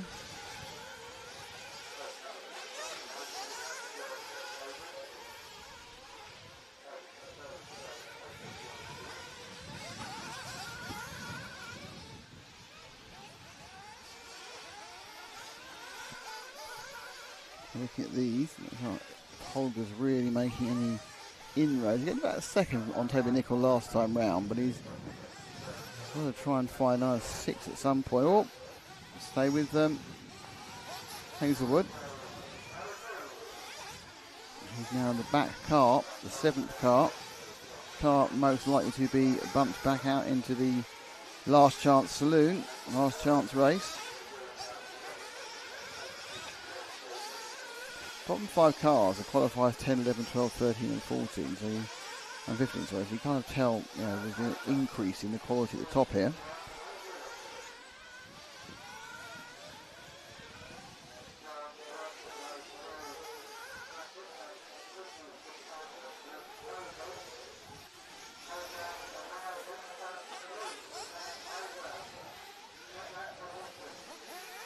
Right now, that time round, Holger was about 4 seconds faster than this man, but that was an accident. So let's see when he comes across. I'm not quite sure how close he is visually. He's not the car immediately behind. I think he's 2 cars back, probably 3. He's 2 cars back. With 1 minute and 55 to go. Nichols made a mistake though. Right, so. And Hazelwood's made a mistake. I think Hazelwood now drop back one more. I think Hazelwood made a mistake and he's dropped back to 8th, I think. Yep, Hazelwood had a problem on that short shoot out from the left of at the end of the main straight. I think Hazelwood now is 8th. And has 1 minute and 31 to get himself into the final. Now, is his wing wobbling or is it just an illusion? Actually, what's wobbling is the sticker. No, it's just an illusion. It just looked like his wing was wobbling, it's not. So he's coming down now, chasing hard on the 3, and the 2. Hazelwood down in 8th with the 3 car.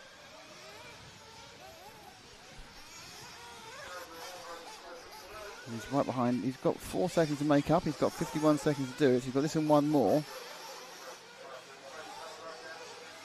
to guarantee a place in the main final. Who's that upside down? Is that one who's important? I think it was Holger. I think so. So Hazelwood's come through. I think Light just turned over at the wrong moment there. So he's got another 30 seconds to go. He's got one more lap. He's not all over. Oh no, it was Nickel who was upside down. So it's Nickel who was upside down. Loic's okay, so Nickel's the person who's blown it. He's 3 seconds back. So it's going to take an error here on the last lap by John Hazel to lose it. It was Toby Nickel who was the unlucky one, had to go in the last chance final. Hazelwood. It's getting quite tight. I think that car immediately behind him is his competition. And that's Reeves, I think. So Reeves looking to put another lap on there. Cooper, McLaughlin, Stenhouse have finished. Reeves and Like haven't. This Holger Like, is he going to come across the line? Holger finishes. Hazelwood finishes. So it's Eric Like who wins this one. Simon Reeves is 2nd. Ricky Cooper is 3rd. Callum McLaughlin is 4th. Caden Stenhouse is 5th. Holger Like is 6th, John Hazelwood is 7th, and Toby Nichols, who had a bit of a fade at the end, misses out on qualifying by 4.2 seconds. And that is the results. Also going into the last chance final are Michael Waller, Wayne Buckhorn, James Baxter, Aaron Knight, James Clark, John Nile, and Darren Wilby, who obviously had a lot of problems because he didn't start on time. And then did a few laps and then stopped. So he had some chassis issues with the car, or engine issues with the car.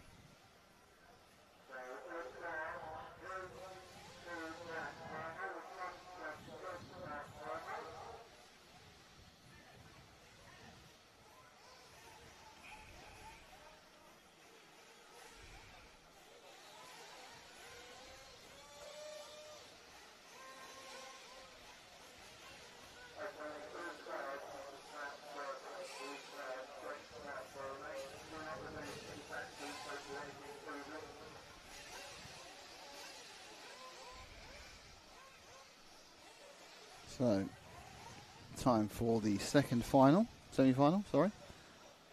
And that has got Graham Althorpe, Kev Brunsden, Billy Grindley, Max McDonnell, Josh Graham, Oliver Natris, Ben Billing, and Daniel Thorne, Gary Gregory, Chris Carlisle, Henry Tompkinson, Chris Grimes, Jake Dell, William Carolan and Matt Locke. Matt Locke, Carolan, Dell and Grimes, all of course bumped up from the quarterfinal.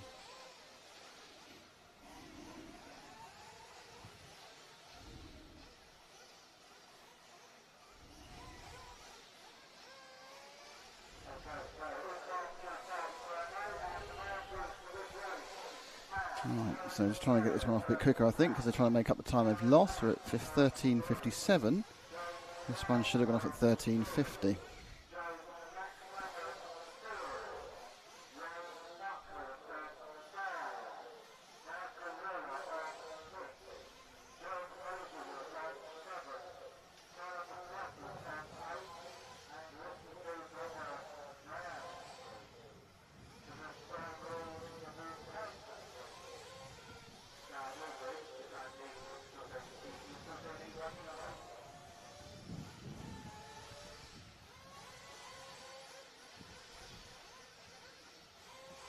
It's nicely laid out on the pit lane, as you can see. Waiting to get going for this second semi-final. Well, in the second semi-final, we've got the second leg of the E-buggy. Then we've got the A final for the Truggy, which is half an hour. Then we've got the last chance race, a junior race, the main final, and the E-buggy A3. So quite a lot of stuff is going on.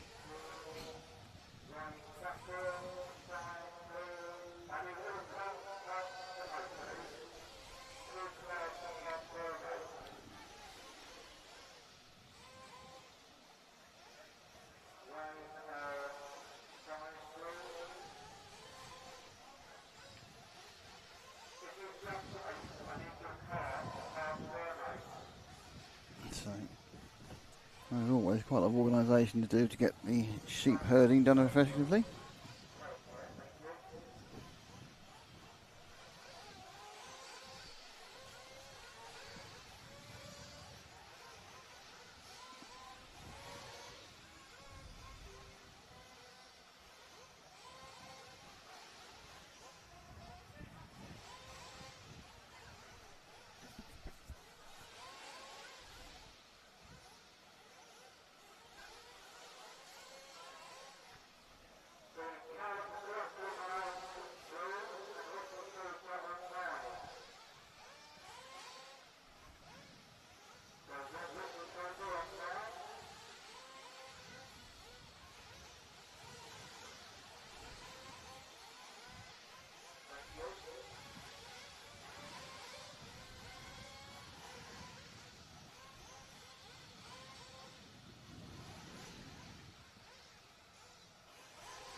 Just the 2 laps to get back.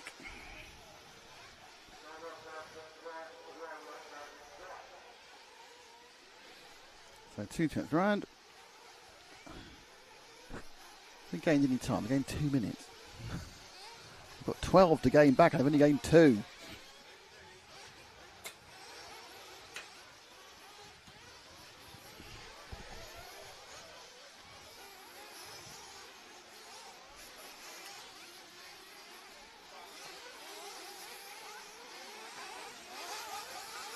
So, just these 2 warm-up laps. And we'll see Allsop, who's looked pretty good, to be honest, throughout the weekend. Brunsden, pretty Grindley, went out in the longest tank race yesterday and just went at full speed virtually. Easily lasted 11.5 minutes, so it's pretty obvious he's only going to be stopping once. He has got that sort of level. Oops. Got that sort of level of economy he can fall back on.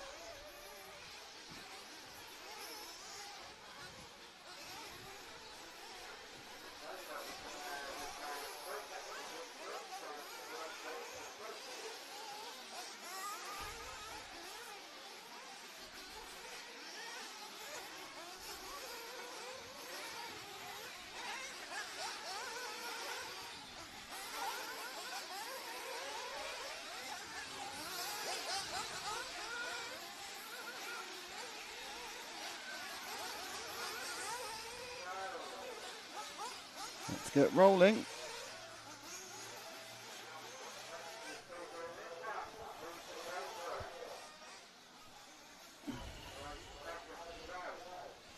Okay, second final. Once again, 7 up. No one out because everyone else goes into the last chance final.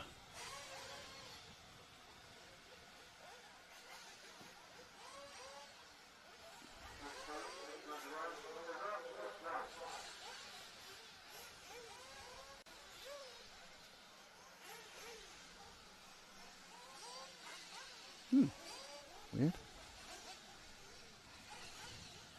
Oh, didn't see that. Don't ignore that message entirely.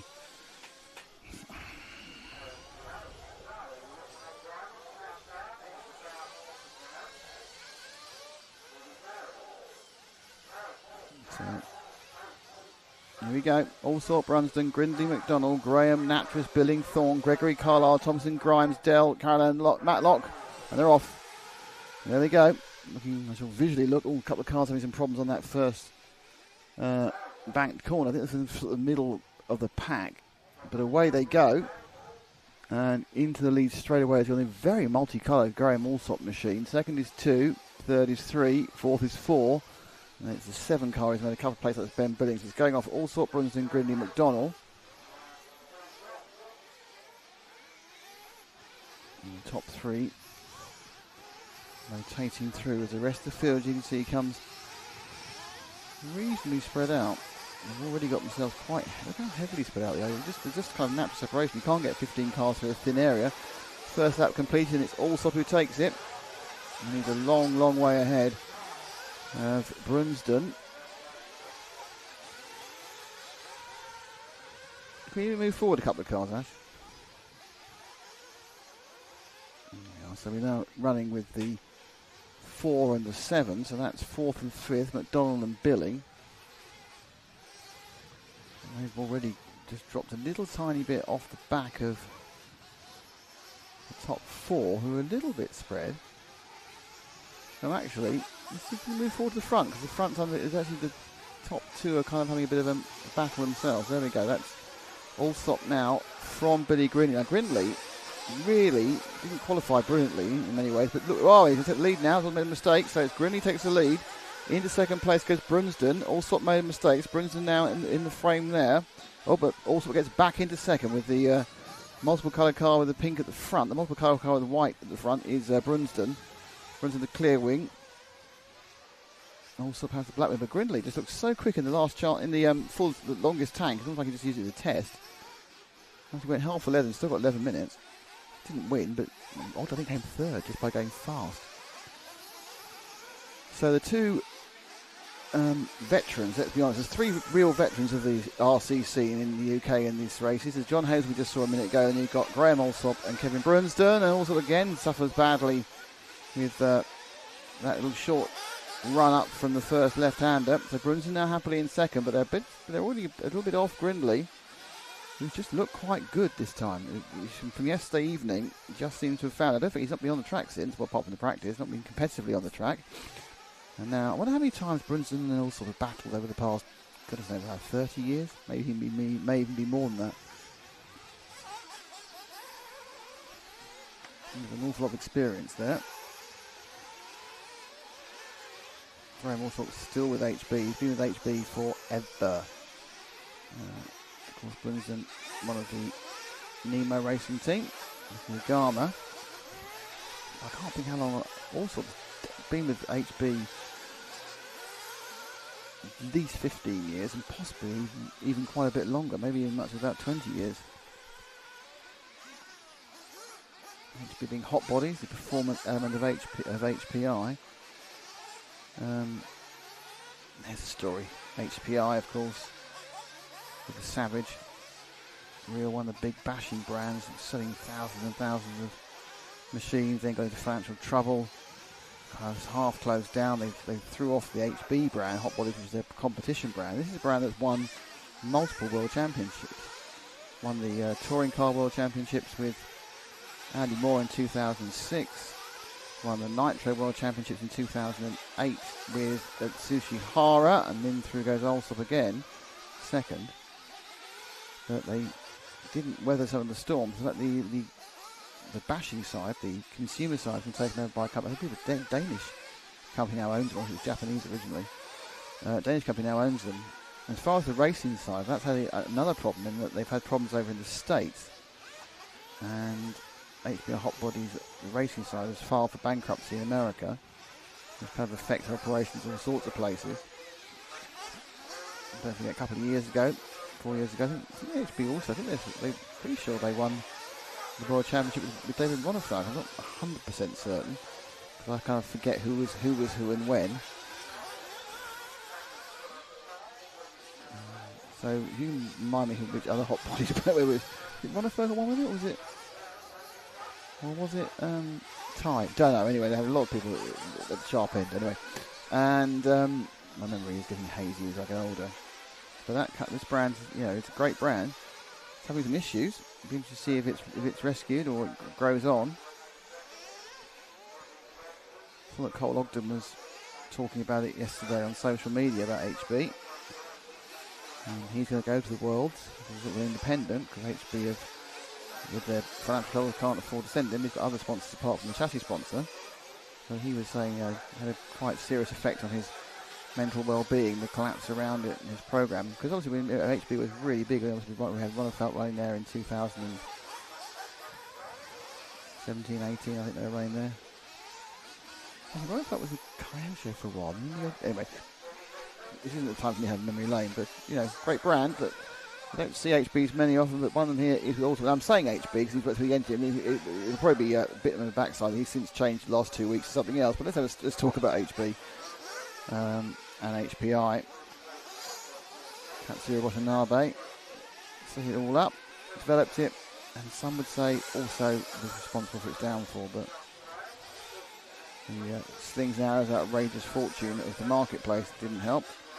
As Allsop continues in second, 5 seconds behind Grindley. Brinston 3.8 further back. Hopefully, if you've been watching RC Racing TV, you'll know we've been doing a number of histories of brands. We've had Schumacher. Kyosho is currently for members only, will be released soon. Hopefully, our good friend will do. We'll do the HB HPI story. One thing I would say, we've got a lot of archive film with that because Matt obviously worked for HPI and HB. Matt McCallum, who is the other founding like myself about RC Racing TV. He worked for HPI. Well, he still works for them. He worked directly, employed them for about 12 years, and now he freelances with them still for the HPI side. And obviously, got hot bodies elements, and that was all known, all sorted out.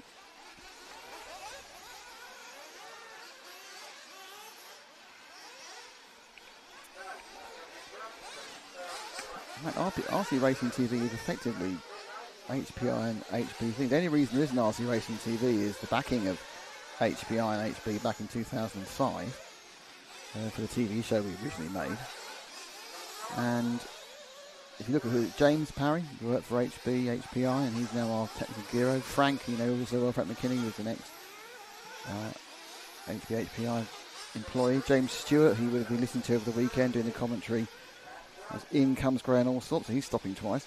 We did the commentary for the Nitro Worlds. He's obviously ex-HPI, HB, so there's a huge interface between that brand and what we do, or what we did perhaps, and now what we do as a legacy from what was done in the UK with that brand. Anyway, enough of that. Allsop comes out probably in second still. Grindley now a long way ahead of this semi-final.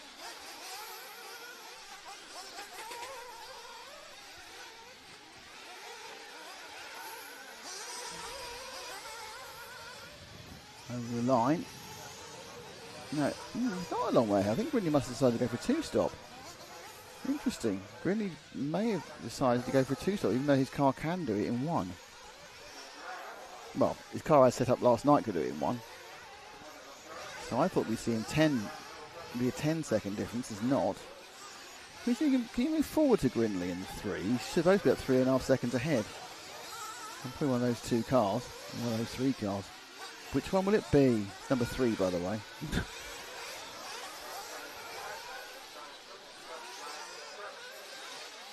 So it's the third of those three cars. It's the green and red car. That's Grindley in the lead. So certainly the way he's managed to get ahead of Allsop and stay ahead of Allsop is not what we would have expected after what we saw yesterday. But things change. And obviously it's also did start in the lead, made a couple of mistakes and dropped back. He's only 4 seconds off, so it's not like a country mile behind this man Grindley. WIRC of course is the chassis he's with.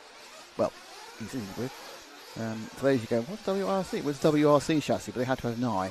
WRC got them into slight problems with a well-known championship for cars that run in special stages off-road.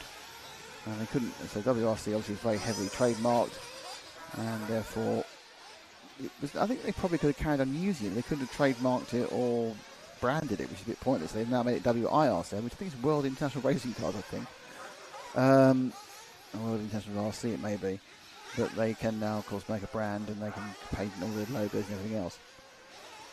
Italians. WRC, of course, is run by a man called Giotto, who's Luca Giotto. You know, if you follow Formula 2, or even if you've seen a couple of IndyCar races this year where you've been guesting, Luca Giotto is the son of the founder of WRC. So it's interesting to see those logos on his Formula 2 cars when he's running. I think Luca's probably going to find himself a very nice career in endurance racing, be it prototypes of GT3, and I guess prototypes. Single-seater racers tend to do better with the downforce of prototype cars. So, yep, if you know who WRC are, it's Luca Giotto's dad. And therefore you think, have they got any money? Well, he was putting €1 million a year minimum into Luca's Formula 2 career. So the answer is, he's not short of a few bob. Of course, WRC's key driver, looking into the Worlds in a couple of weeks' time, will be Marco Barufalo. You don't know what Marco's going to do. Marco A turns up, crashes into everybody, annoys people. Marco 2, unbelievably quick and can win things. Whatever happens, he's going to be great fun to be with. Great guy, Marco Barufalo. So Grinley's managed to keep it at 4 seconds from Allsop, then Brunston, then Thorne, and Graham, McDonnell, Natras, Jack Dell currently the man not bumping up. Which is not too bad. He has only bumped once. He went from 13th on the grid. He's in 8th, which is not bumping up. He's not bumping up by 2 seconds at the moment. His cars shuffle themselves round.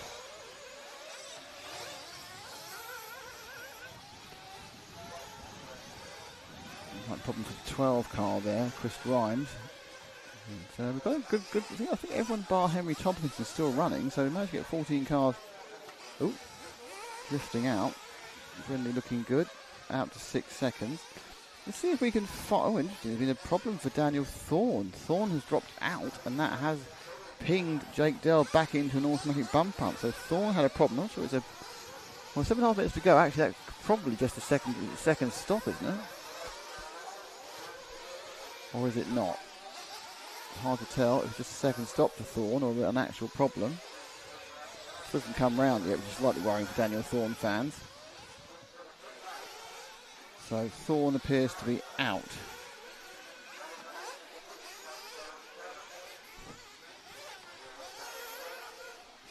So let's see if we can have a look at the bottom end of the qualifying cars, and that would be 7 or 8, cars 13 or 14. 13 is probably going to come past you. We've got halfway through actually 13, Ash. Probably that middle section there might be. I think it's a bit further than that round.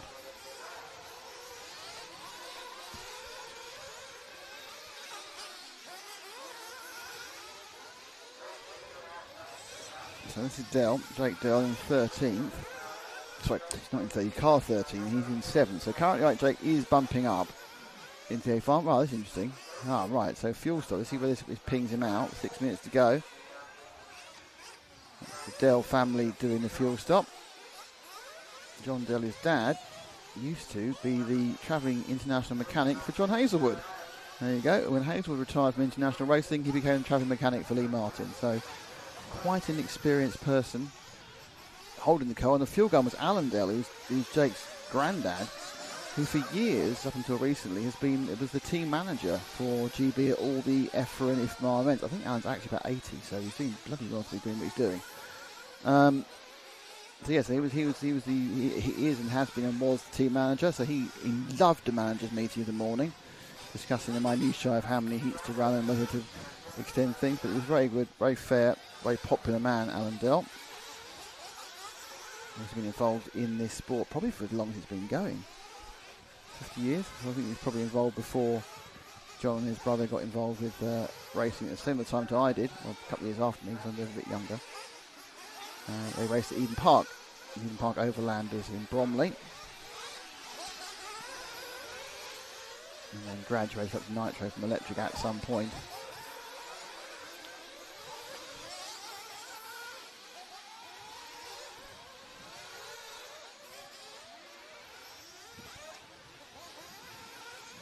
certainly in the late 80s, early 90s, it was you kind of felt that Nitro was much more of an even playing field because you couldn't get the batteries or the motors which the top drivers could get. These days, anyone can get a battery or motor that's as good as anything that's on the field, thanks to the fact we now have too much power for our batteries, which is great, and the motors are brushless, and therefore you can get them. So there's nothing special, but the special motors, especially special batteries, just make it very difficult to compete.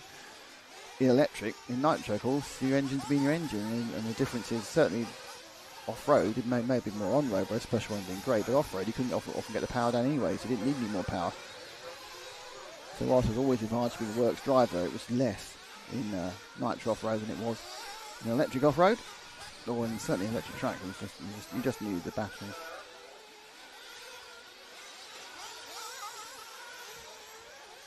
So things have got a lot easier really to run RC over the past 40 years.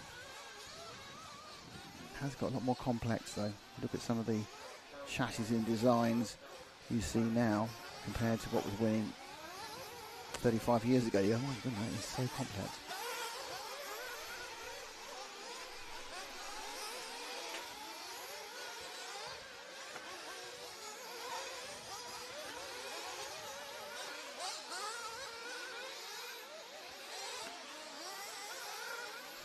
So just coming down to the last 3.5 minutes. Grinley still leads. Dell, who we're with, is still the person who is holding the last space. It's not that far ahead of Ben Billing behind him, to be honest. In fact, he's 3 seconds. Drop back one car, and actually Ben Billing, who's perhaps not that car. Is it that close? No, it's not. It's the red car. That's it, the red, orange and white car. Sorry, that is Billing. Currently not bumping up in 8th, but only a couple of seconds behind as he goes over the carpeted quad.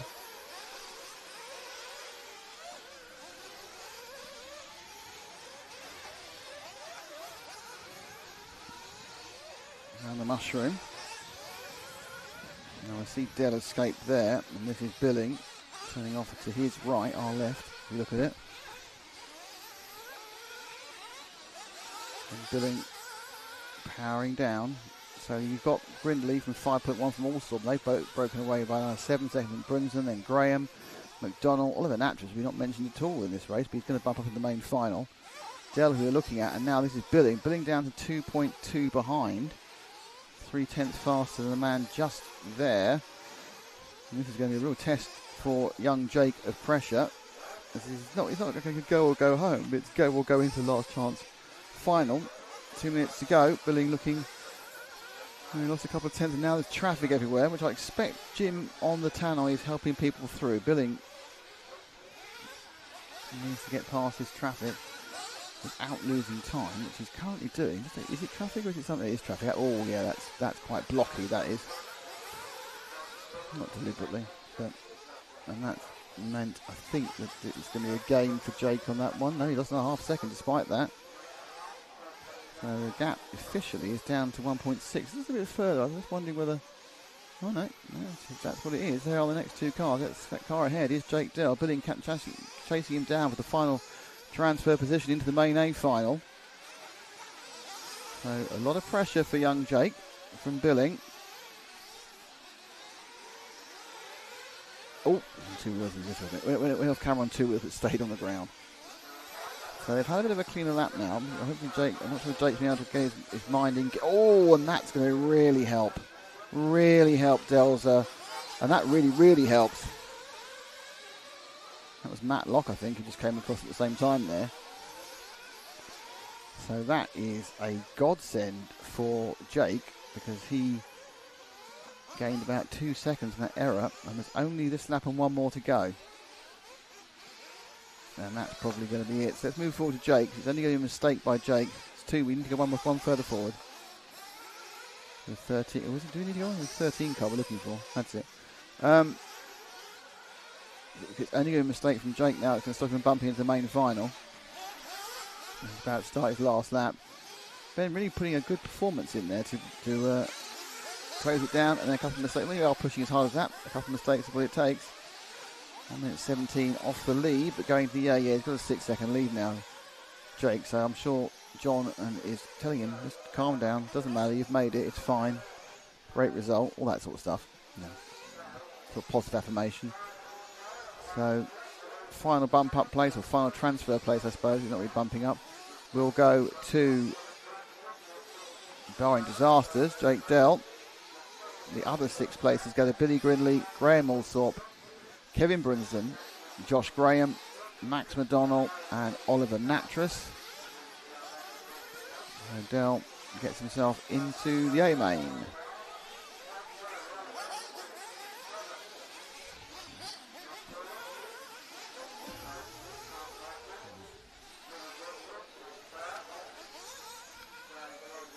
So Grindley wins that one. Fastest lap, 40.6. And an overall victory by a few seconds, 4 seconds just about. He won it. So definitely a contender for the win overall now. Interestingly, that he didn't bother to try and do the 10-minute stop. He just went halfway. I mean, I'm sure he can do 9 minutes, which will help him.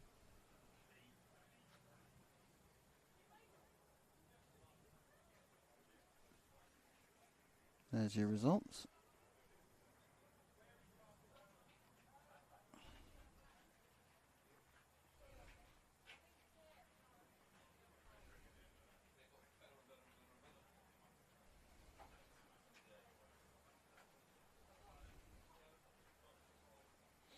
Interesting, just look at the other result. Eric Lyke, in winning his final, was right in between Grindley, and Grindley did the 29 in 2035.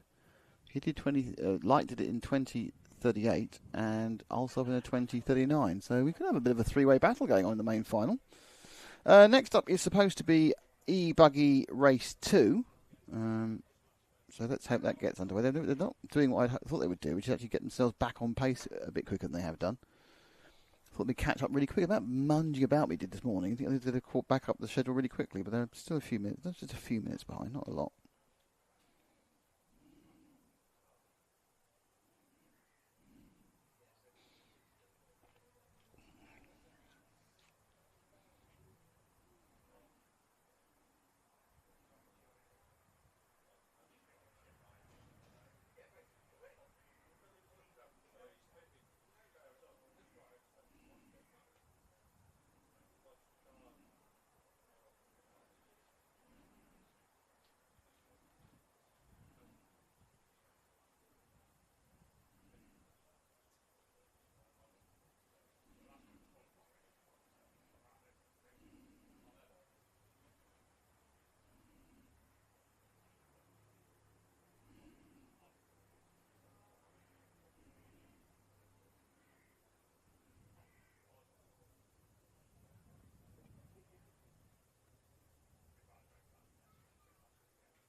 And once again, we're trying to sort out all the various ins and outs of getting the... Good evening, Canberra. Hello, Uncle Joe Loty. How are you doing? Nice to speak to you. From Canberra. Well, a can of Coke. So just trying to sort this out for the second leg of the A.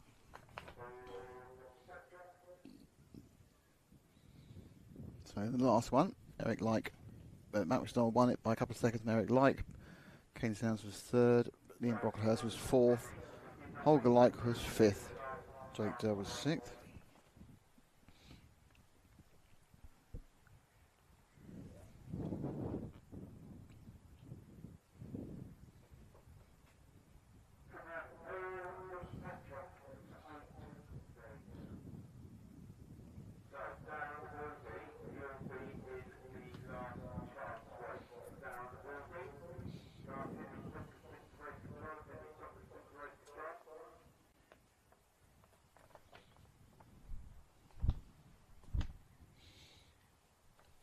It was stuffy in here. Oh, the windows are open.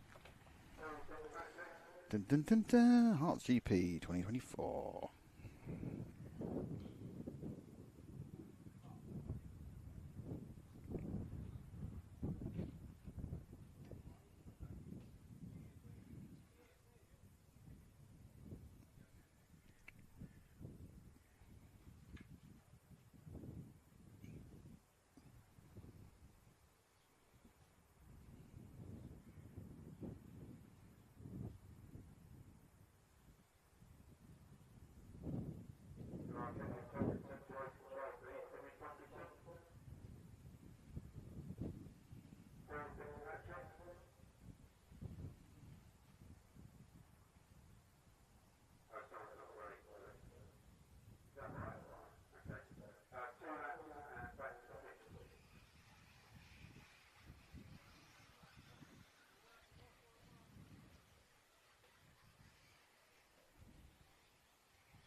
Okay, this one's now coming to a start.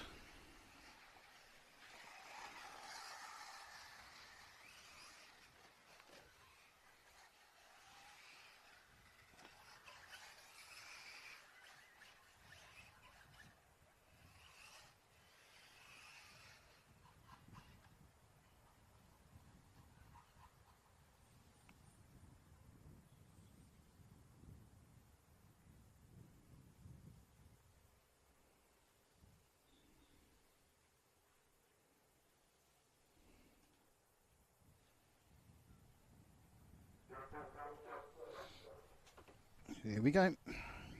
Another gap in the field. Lost Ricky Cooper and Toby Nicol on this one. They both had problems in the last year. I think they may have broken down. So they may have had an issue for Ricky and Toby.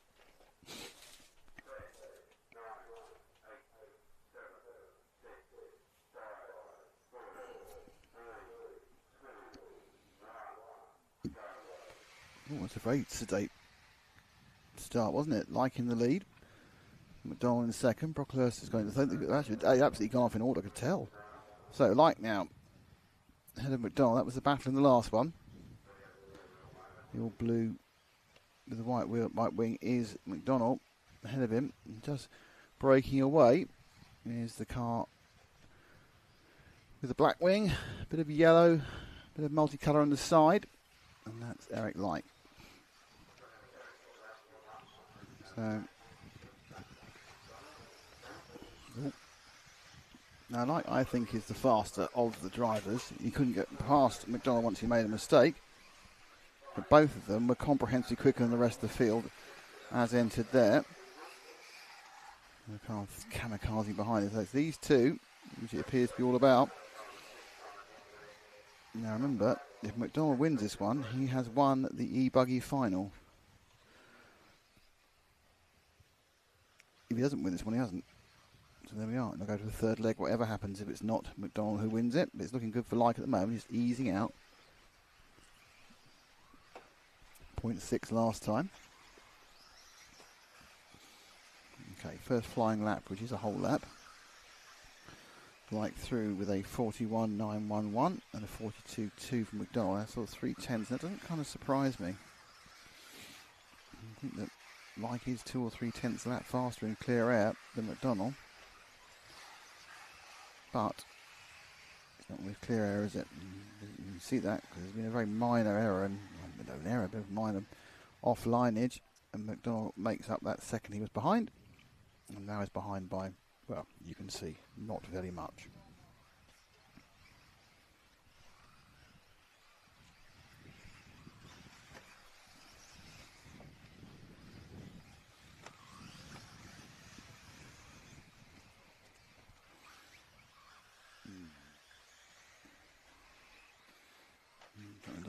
A great run through that second section there after the first corner, so it's given Like a nice lead.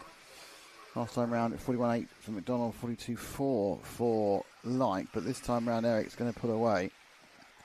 Was going to pull away. Oh no, he's broken. Zoom in on the brake. Oh dear, Eric's broken the front wheel there. Just came off. Big damage. Oh dear, and that now means McDonald wins this. He's going to win the whole thing. So there is McDonald. He's dropped to third. He had a celebration accident and dropped to third. Yep, so it's Stenhouse from McDonald. McDonald now in third. After we were having a look at the poor problem for Eric Like, he then had an accident himself, possibly avoiding Eric in fairness. And he's dropped to third behind Caden Stearns and Liam Brocklehurst, the two cars bouncing up ahead now. The third won't do him any good. But a win will give him the event. Okay, they are first and second, Stenhouse and Brocklehurst. Not quite sure which order they're in at the moment, so I won't profess to know. The leading car is now 8 feet in the air, so he's not there anymore, and it is Stenhouse there from McDonald. Brocklehurst hit the side and went massively up in the air, so Stenhouse, there he is, in the lead, in the yellow and the blue, with a bit of pink on him. Stick with our leader at the moment. So Caden, who wasn't particularly fast, if I'm really honest with you, in the first heat, has got ahead. His best lap times are 43.3, so he's just, McDonald's got a second on him in clear air. But then, of course, it's all about not crashing. 4 minutes and 19 seconds to go. Sorry, yes, 5 minutes and 19. Don't have to start again. 5.5 minutes to go. 4 minutes and 19 seconds gone. There we are. Right. So we've already lost Eric Like to a mechanical failure. Ricky Cooper, Toby Nick and Darren Wood did not start. And Max has made a mistake. And he's made a big mistake. He's been right off the track. Now the thing about for McDonald is that finishing second doesn't really do anything. Throws Caden Stenhouse into the mix for the overall win, but apart from that, his second and third second means he's in the pound seat. If Eric Light came back and won Heat 3, it would just be who had the fastest winning time. So here we go. Moving on now, 4 seconds. That was a big error. It took him 3.8 seconds. But remember, there's no fuel stops here. It's just 10 minutes straight to the end on these e-buggies. McDonald needs to really show that pace that he's got without making a mistake. It was interesting, when he was leading in leg 1, he didn't make any mistakes. He was able to completely neutralise Eric Lyke's slightly quicker pace. Now he's on the chase. That's a very different thing mentally. And you've got to get back in that bright blue car. No indication of what chassis it is. I'll just call it the bright blue car. He's let through there, so it was 3.8 and now it's 2.5. So this is the thing, he's got this ground speed advantage over Caden Stenhouse, but doesn't cover anything, you're behind. 6 minutes down and 4 minutes to go. At this rate of catching, he'll be with him sort of 3/4 way around the next lap if no one makes a mistake. Not seeing Stenhouse in the corner of shots now, so he's doing okay there. Stenhouse. There's McDonald. So I don't think he's gained a huge amount this time. It's 2.5 seconds as they cross the start-finish line. Stenhouse is a 42.9. 42.5, so 4/10 gain that time round. 2 seconds flat is what the difference is. Plenty of time to catch up to Stenhouse. But then you've got to overtake him. And that's where it went wrong before. Donald running right, and that's, got away with that one. That was almost another couple of seconds, but as it was probably not more than the 10th. Slightly wrong there. But at this point, every single corner is crucial, but he's got plenty of time. This is what he needs to know in his mind. He's got 3 minutes. He's got 4 or 5 laps. 5 laps probably at least. And he needs to think, right, I haven't got to make it happen now. I've just got to get onto the tail of Stenhouse. Stenhouse is driving well. I'm not seeing many mistakes from him. And there he is, just not too far ahead. They've really broken Liam Brockhurst, 18 seconds back now. The traffic management there, trying to move the blue car out of the way.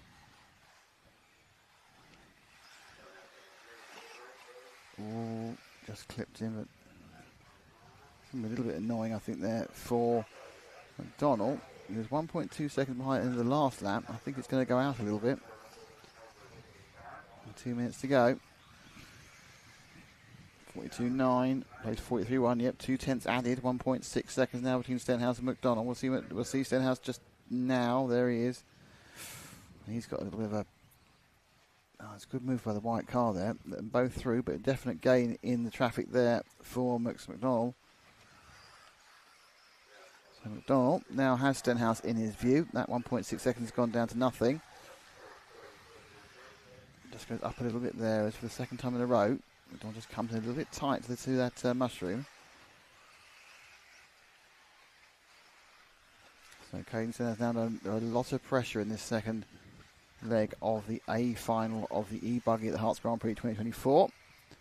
If McDonald gets past and wins, he will win the E-buggy A final with 2 leg wins. If he doesn't, he'll go down to 3rd. I want to find out whether a repaired Eric Lyke can take the victory. But it's looking pretty.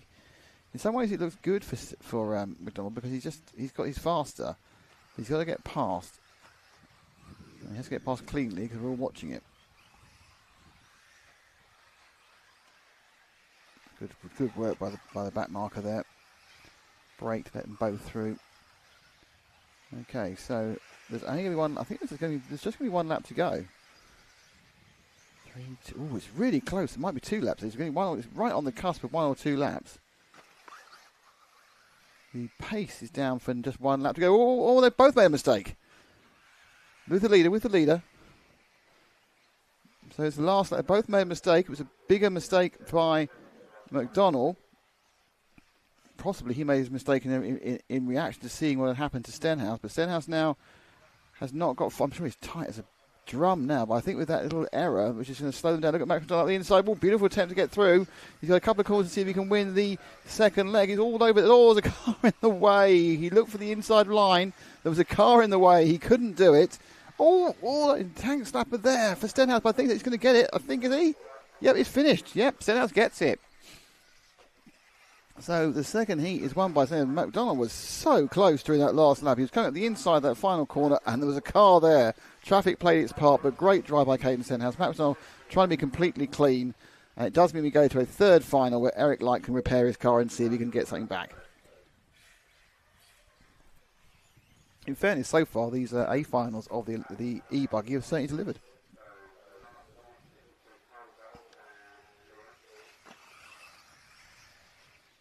Just finishing off the battle for the podium. Brocklehurst gets third and Holger gets fourth. Holger Light is fourth. Max was associated. Thank you very much, Andrew.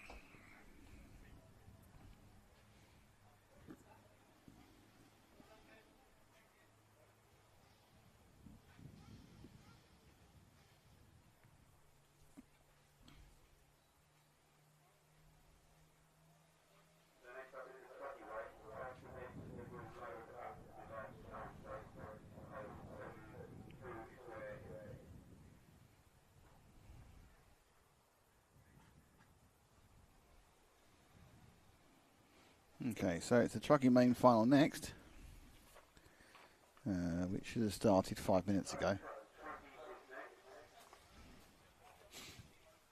Can't believe I managed to lose time when they were so far. We were wasting so much time this morning. Never mind.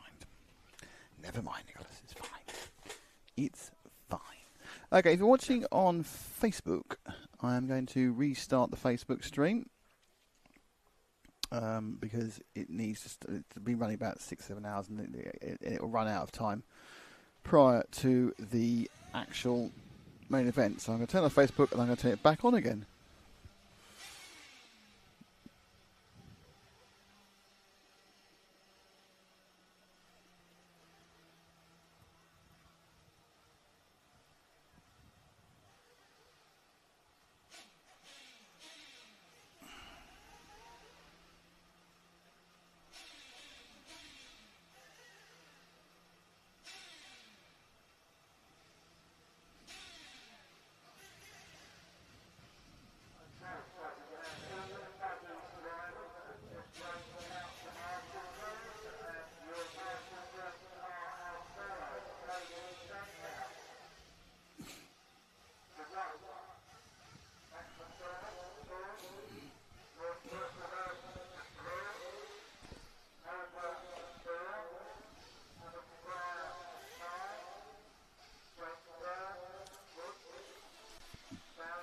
Right, this Truggy race is half an hour. There were only 9 entries into the Truggy. I've got a feeling this one could be a little bit pedestrian, but I could be wrong. I've been wrong about others, so I could be wrong about this one as well. This one might be an absolute chuffing classic. I'm not expecting it to happen that way.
in Warrants now.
Okay, here we go.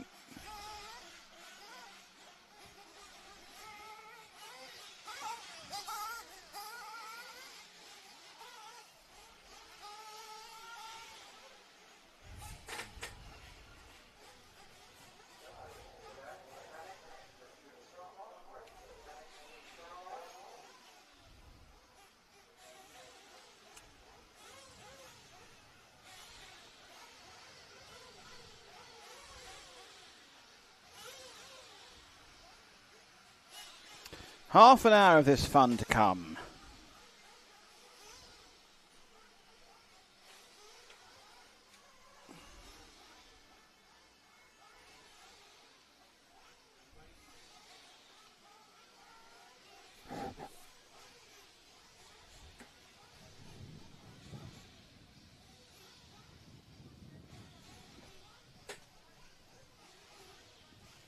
Okay, and they're down.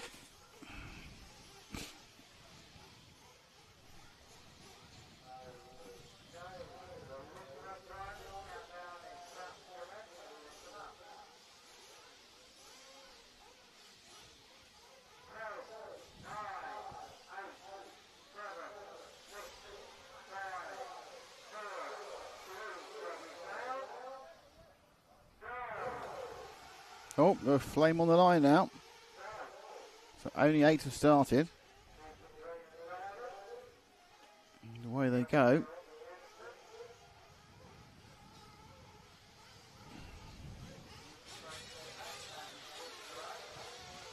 So let's see how we get on the first few laps of this.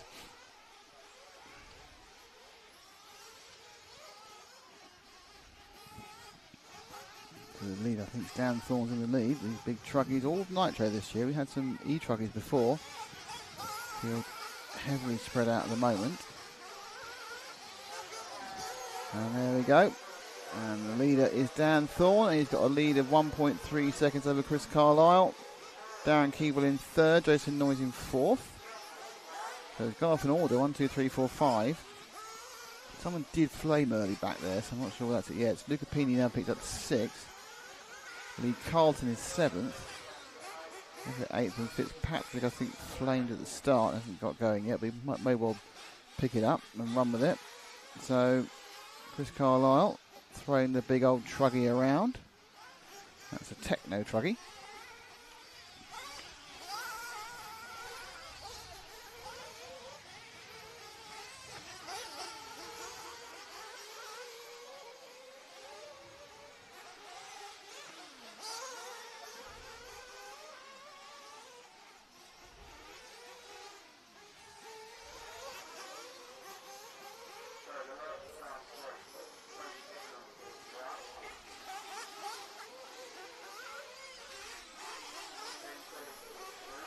So at least the two leaders in the same frame for a couple of minutes. I mean, Thorne disappeared off and won every single one of the heats.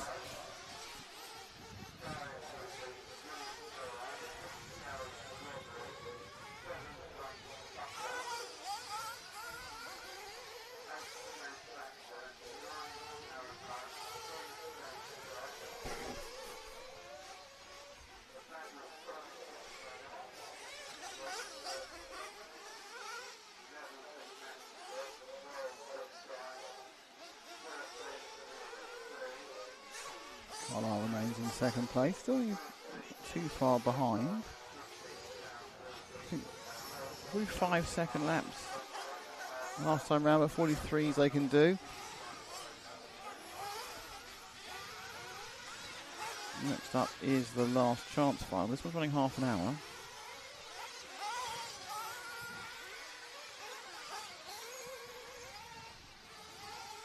All the cars are going now. Fitzpatrick's got going after a bit of a delayed start because of the problems.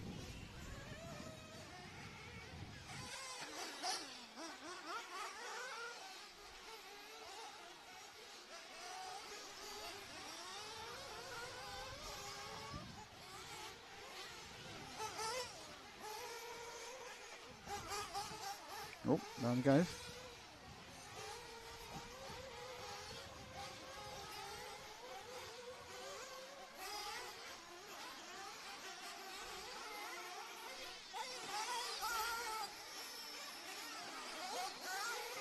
Upside down, downside. They're already lapping already.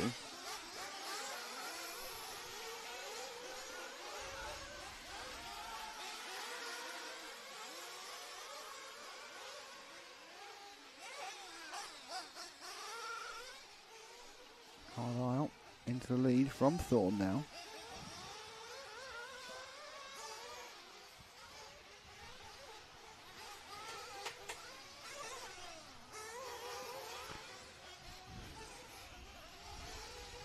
People a long way back.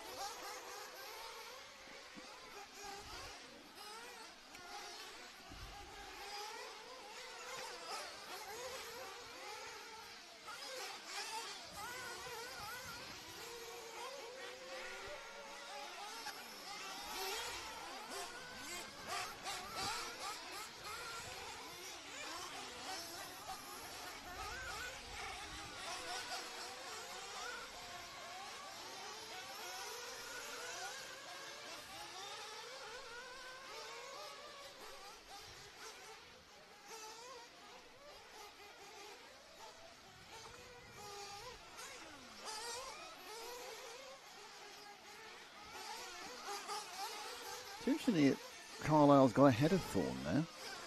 Obviously, it happened a while ago.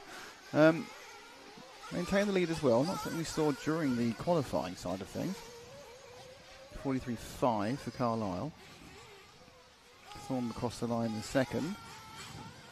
On another bad mistake by Thorne. So Thorne's making mistakes. That's why he's dropping off Carlisle. Carlisle in third place is Darren Keeble. There's Jason Noyes. Let's drop back to second place. It's the green truck, Daniel Thorne. He's about 6.5 seconds back.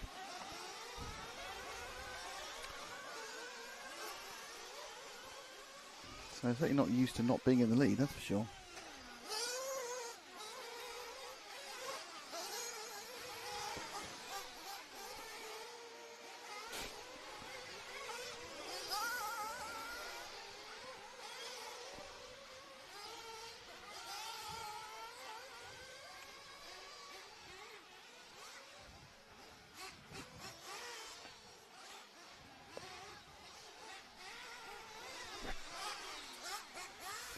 Last time round, Thorne gained nothing. He lost 100th of a second.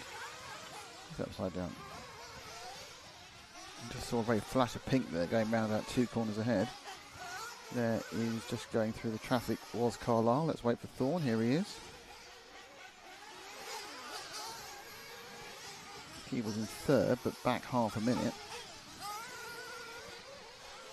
Trying to pin these down 2 laps. He's actually stopped, unfortunately. So we're down to 8 cars now. Fuel stoppery happening. 23 minutes to go. Some circumspect overtaking there by Thorne. They did gain over a second on Carlisle in the last lap. Carlisle was 44.6, Thorne was 42.5. I think again, this is maybe traffic related, to be honest. Still going well.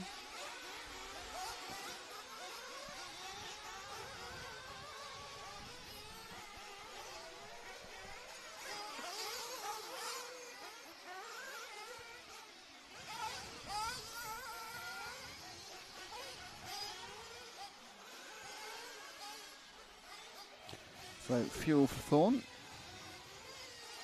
Lost about half a second at last lap. Again, I think possibly due to the fact that he got very careful as he went past the back marker.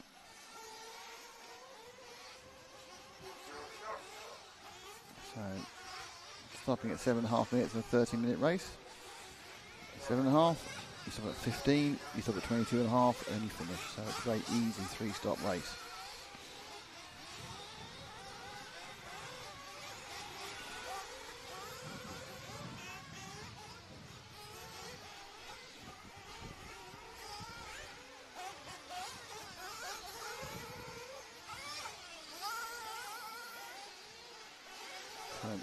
Where is he now? Thorn crosses the line. Just 2.8 seconds behind. So obviously Carlisle stopped for fuel as well. So they both stopped for fuel. That's first and... No, it's not. Sorry, that's somebody doing more lapping. Sorry. So I decided there it was not a pink truck. Only 3 apart. So there's going to be points where you may see Carlisle as Thorn attempts to get this one back again. Not a third of the way through. So there's plenty of time. There's Carlisle just jumping into the corner of the picture. You can see them together almost. There's your Carlisle, pink and white. There's your Thorn, green. Last time round again, a couple of seconds in the pit stops. Now they're going into open running again. Oh, that's a couple of attempts just gone there. Carlisle 44.4 against the 43.5, so another nice 9/10 of a gain. So getting these big old buses around the corners can be a problem. They are very benign handling, but obviously don't have the nimbleness of the buggy. And they're right together now after coming together with the back marker. So Carlisle drops to second. And Thorn takes the lead. He's got basic pace. So he should be able to pull away the green Truggy of Daniel Thorn. But then you don't know whether Chris Carlisle was driving within himself because he was behind. Complete another lap going past the timing beam there. And the distance is half a second in favour of Thorn. We can see the distance is that far in favour of Thorn, the green truck. Carlisle already looks a bit more aggressive, isn't he? Already looking trying to catch up again. Prepared to throw a little bit more caution to the wind. Pushing it out now. Oh, and these back markers are going to cause these problems. And it's to change the lead again as Carlisle gets past after the other cup, which now gets out of the way, but it's a bit too late because it's caused all the problems in the first place. And that puts Carlisle back in the lead. Both of them hit him, but Thorn hit him more. And the car moves out wide, so this is just, there's only... They're all running again? They're all running again, yeah. Peening's got going after stopping, so there's only 9 carts on a... Carts. There's only 9 trucks on a, 45-second track, so there's a 6 seconds, should be 6 seconds of separation in all of them, so you can see them coming. First and second together though. 10 minutes to go. Carlisle in the pink machine, that's a Techno. Ahead of the green machine of Thorn, that's an S-Works. Oh, just slightly hooked himself up on the mushroom there, got away with it. Thorn pushing hard now. Again, being careful to make sure any move he makes is clean. You don't need to be lunging with 20 minutes to go. Carlisle holding it off. Come back towards back towards the AstroTurf bumpy section. They turn. Oh, beautiful move there by Thorn. What a superb overtake there. Just came sweeping off the back of the AstroTurf and just swept into the lead. Lovely move by Thorn. So Carlisle now already slightly dropping off. They need to really, really push as hard as possible to try and stay with Thorn. Thorn with 43.5 there in overtaking. Carlisle needs to make sure that he's not gapped. And it does look a little bit like with 17 minutes to go. So we've got half the race to go. Looks like Thorn's just beginning to ease away. Took a while.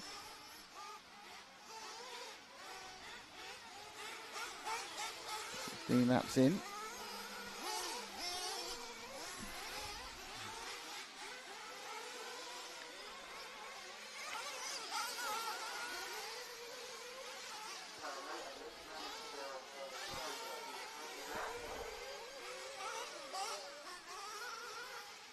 Carlisle dropped back another 3/10 that time.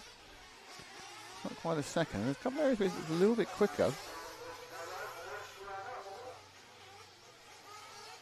And Carlisle. Bumps. There's traffic now. Perhaps will it play into his hands or will it play into... No, it plays in neither hands because it played itself into the side of the track. Slightly overlong their landing, you saw from Carlisle.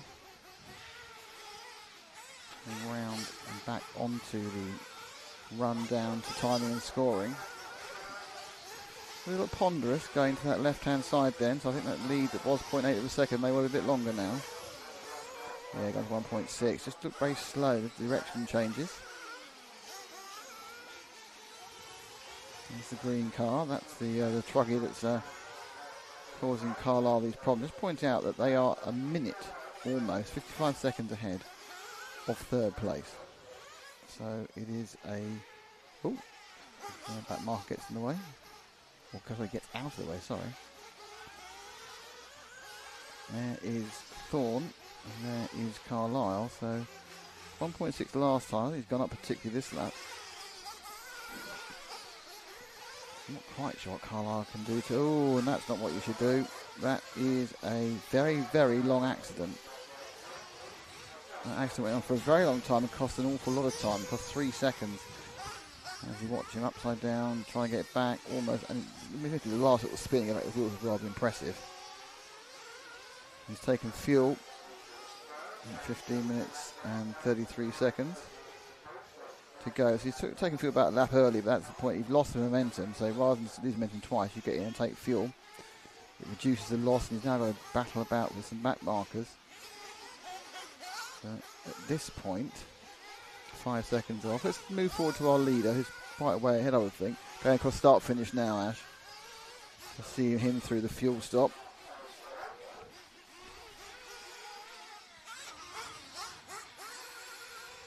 Fuel in, engine carries on running, that's all you need really at this point. So prior to the pit stops, he was 4.7 seconds ahead. How far was he ahead after the pit stop? I know it says 14, but they haven't evened themselves out yet. Just one more stop to go.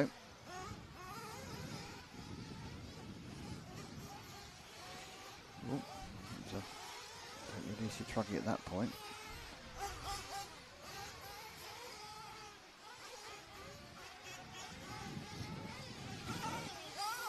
Thorne comes to complete his 21st lap, including a pit stop, was a 51.0, so he was 2 seconds faster in the pit lane as well.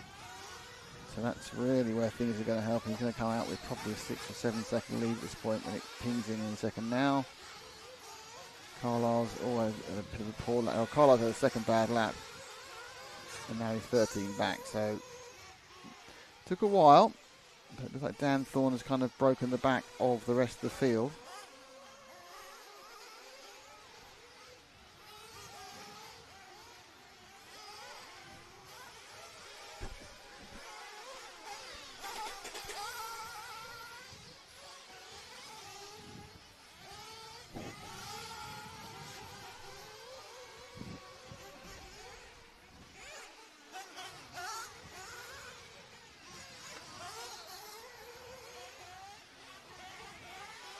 Carlisle now drops back a bit further. And a second.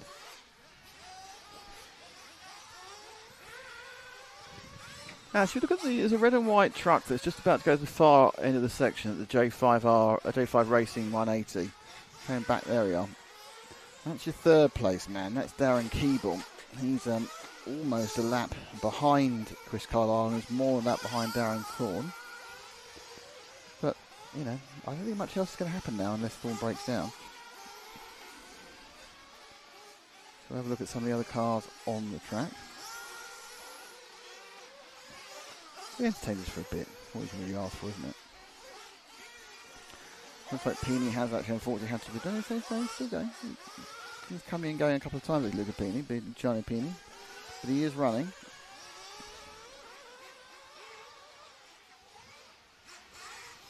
Darren Keeble is himself in third, and he's about a lap and a bit ahead of fourth. I'd say, I'm just waiting for Noise to complete his 21st lap. So, there we go. Noise is a bit late now. Hang on. Noise crosses the line. There, so he's actually, yeah, so he's a lap and a bit ahead. Almost 2 laps ahead of fourth place.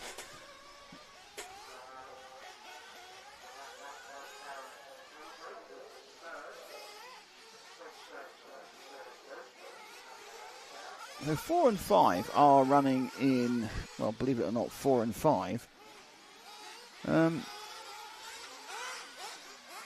They're going to come underneath you in a moment, Ash, with 4. I think 4's the other pink, the white truck. There's 3 trucks come underneath you. I think one of them's second place, and there's a white truck, which I think is 4. I think it's 4 coming underneath you now. If it's not, I apologise, and we'll start again from scratch. That is 4. Okay, that's your 4th place man. That's Jason Noyes.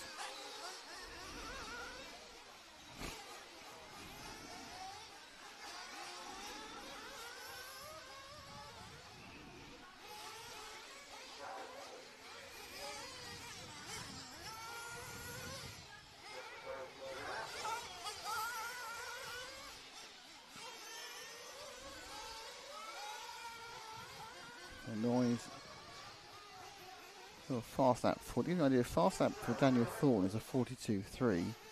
Fastest lap for Carlisle is a 43.4. Fast lap for Keyboard, which is second is a 45.0. And the fastest lap for Jason Noyes is a 46.3. So you can see really where the individual paces of the cars are. It doesn't not be on end all because you can be a bit slow but drive really well and actually still beat. But that's the basic ultimate pace of these various different cars and driver combinations.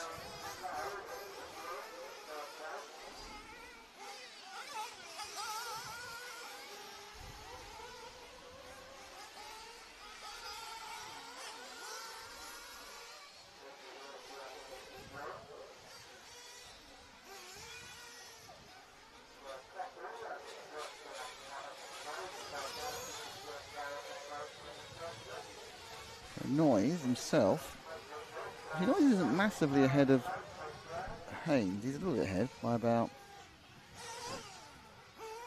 actually about 15, 16 seconds ahead actually.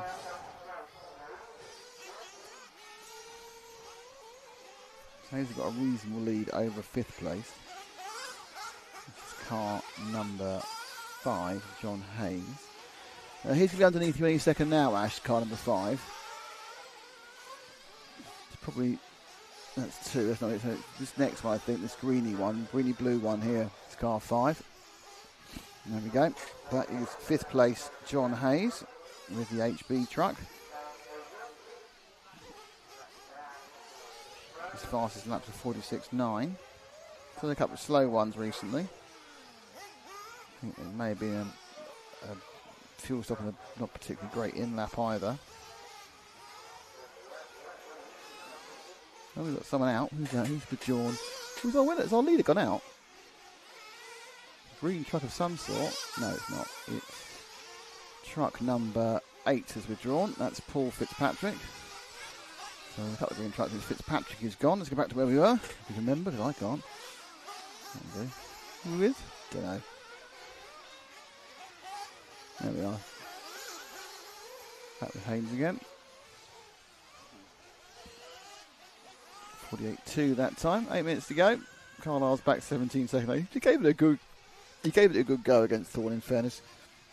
Didn't like it was going to be that good at that point prior to that, but gave it a good go.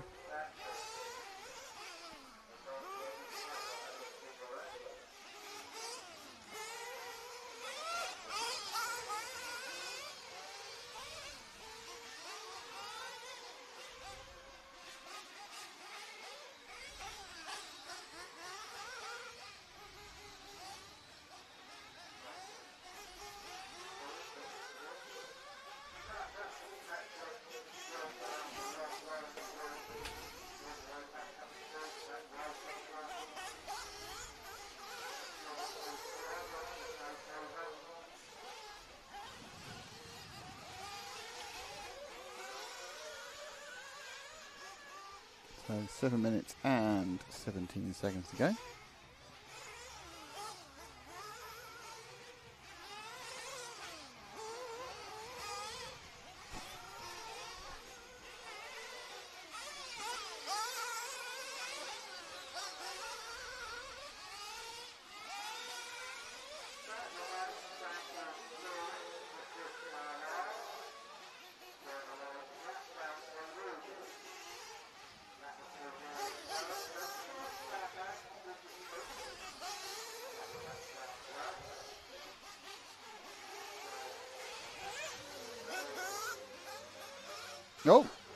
Oh, no, he's waiting.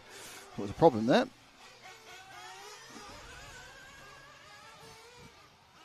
Next down Keeble though, in third place man. Thorne now 19 seconds ahead. Peter Yafia in the 6th. I think he's just started a lap. Did you find the 6 has just started a lap, Ash? The 6 has just started a lap, Ash. So might be somewhere on here in a minute. Let me have a look. Let's see if we've got the 6 coming across. Numbers aren't great.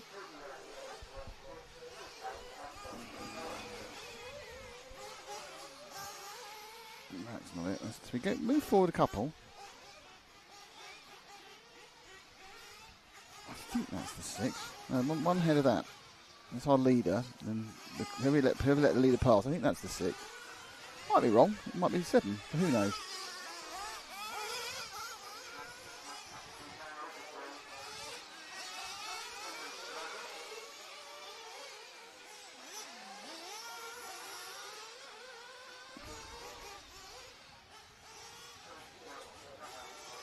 I'm assuming it's 6. He hasn't really got any numbers in the car. The 6th in 6th place, by the way. Everyone is absolutely in order they started. That is the 6th. That is Peter Yafia with the Mugen Seki Truggy truck.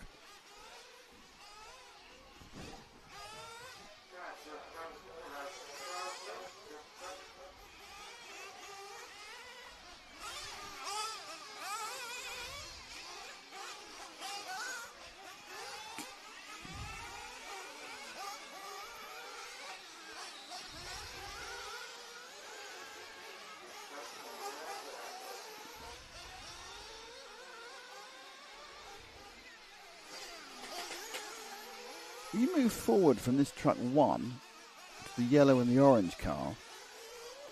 That is, I think that's Lee Carrollton in 7th. It is. So that's the 7th. So that's everyone who's running. So if I look at everybody who's running, we'll run with him for a lap or so. And then I'm going to second for Lee Carrollton.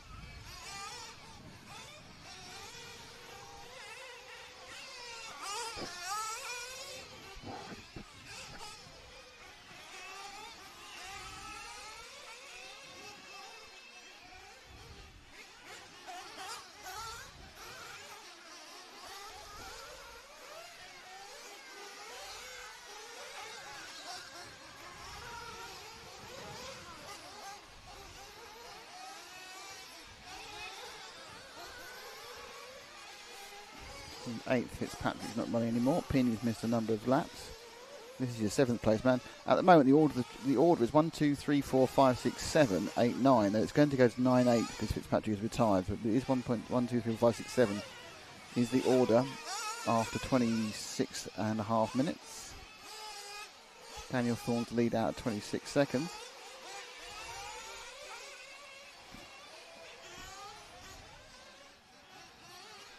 You see the gap, 3 laps, 5 laps, 6 laps, 7 laps, 9 laps. And then Luca Pini and Fitzpatrick didn't get a full run, so it's not fair to say where they are lappery-wise. Carlton's fastest lap, by the way, we're looking at now is a 49.7 compared to a 42.3 for Thorne. So a big spread on this one. Single file off in the case.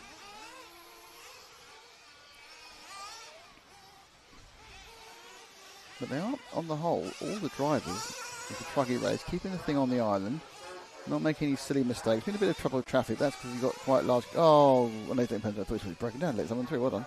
Good driving there by Lee. I didn't realise. Oh, he's broken. No, he hasn't. Okay. Right, so we find our leader, Ash. A couple of minutes to go. Let's take him over. It's Daniel Thorne, car number 1. He is at the first bit of the lap. He's actually lost something over the far side. There he goes. Good find. I'm not quite sure who's now running late, but it's one of the cars.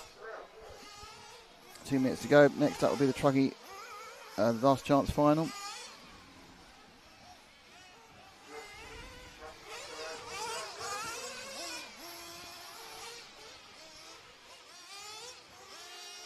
So, Daniel Thorne made Chris Carlisle work for it for a few laps.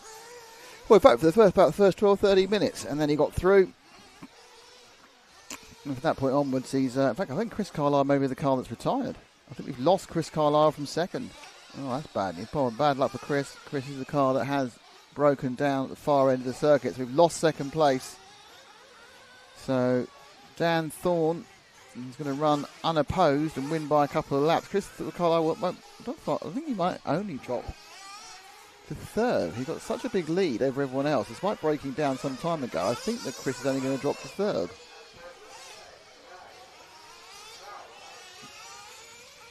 So Darren Keeble should get past him, but I don't think Jason Noyes will. So I think with the time remaining, Chris Carlisle will still need to drop to third, even though he stopped running 2.5 minutes from the end. Dan Thorne has this lap and one more to win. In fact, he's won the Trucky now because no one can overtake him anyway. So he's won this race already if he's stopped, because Carlisle's not running and Darren Keeble can't get past him with the amount of time left. Carlisle drops to third, but that's as low as he's going to drop, I think. He's running again. Carlisle's got running again, so that's okay. You have a 2:15 to the flame. Carlisle's running again in third.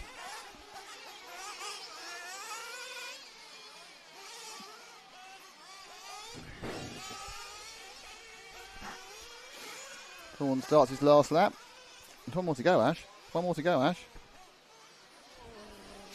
I know, it's half an hour, but there's one more to go.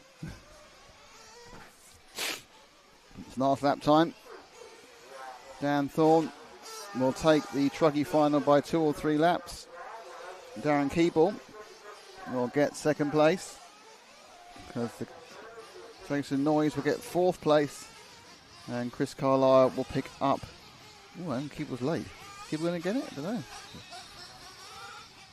I'm not sure about Keeble now. Keeble's very late.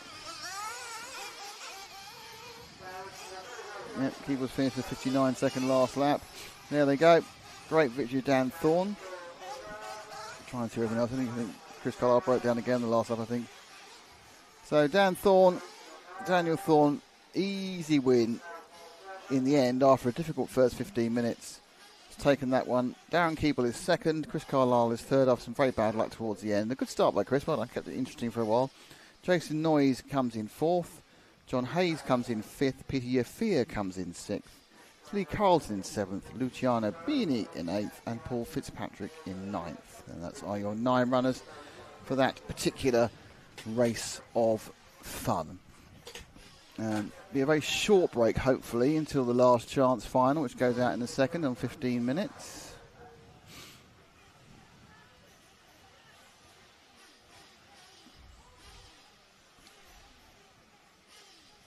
That's not the last chance final, that's the order for the main final. The last chance final needs to come in separately.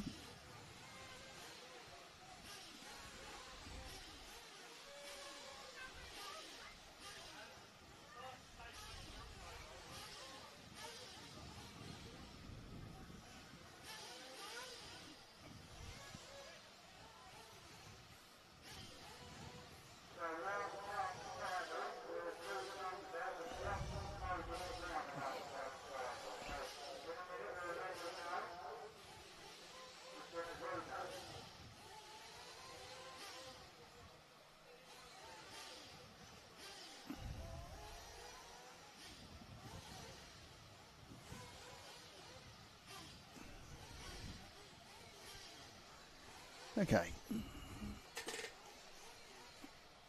not quite sure what's going on there. I think they're still trying to reload the... I say M final. It's the main final.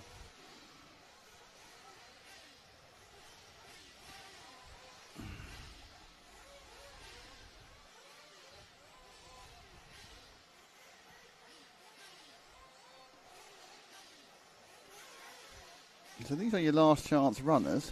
This is not the main final, it's the last chance. It's got the wrong. I think they're having a little bit of, again, a conversation with the timing system about how to get the correct names up and running. We've got the last chance, and we've got a junior race, which realistically we don't need, but there we go. What can you do?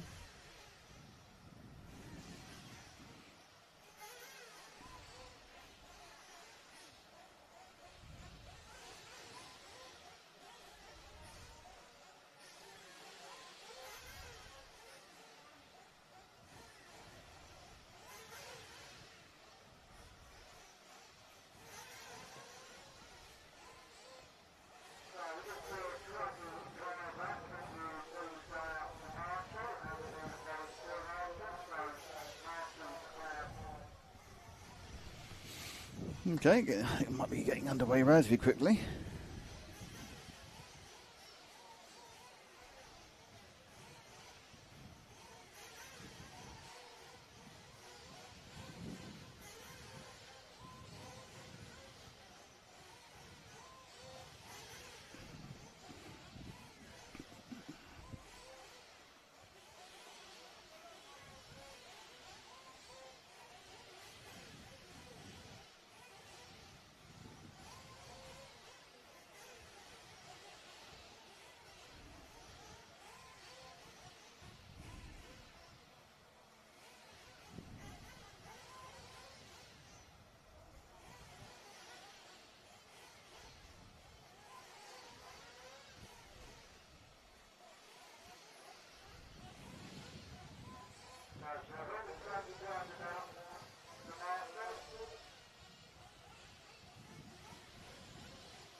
Okay, so we are trying to win the individual revving championships. How much can you rev? I can rev a lot, can you? I can rev all the time. Oh, so some more revving. Okay, rev-tastic. Morning, John Moore. How are you? Heard Stephen Seagal. No, Lee Carlton is Stephen Seagal. Very good. Andrew Limbs, glad you've had some fun. Chris Carlisle, Techno for the win. Didn't work, did it? What can you do?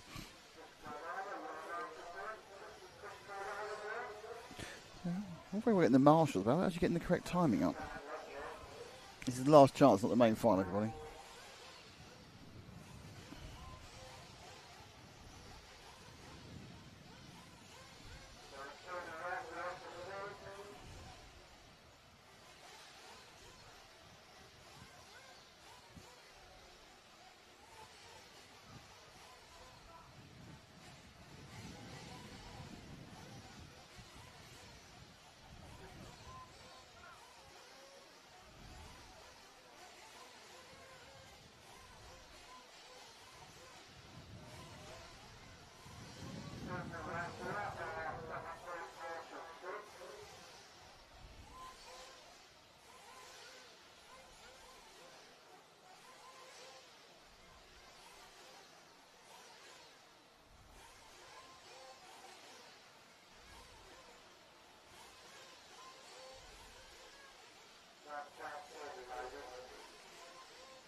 Yes, the reason we're all sitting here is because they're trying to just get the computer to calculate the last chance rundown.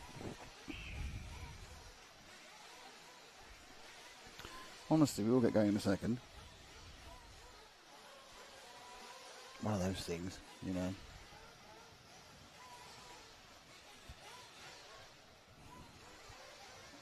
It's going to be a 15-minute final when it starts.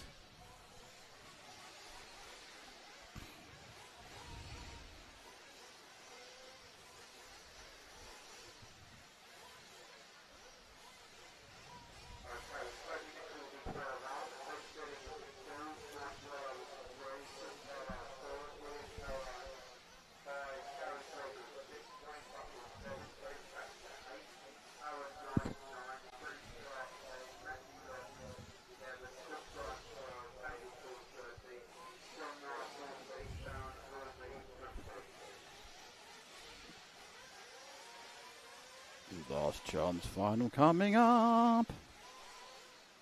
Oh, I got the correct number. There you go. It's not the E-buggy A, man. Thanks.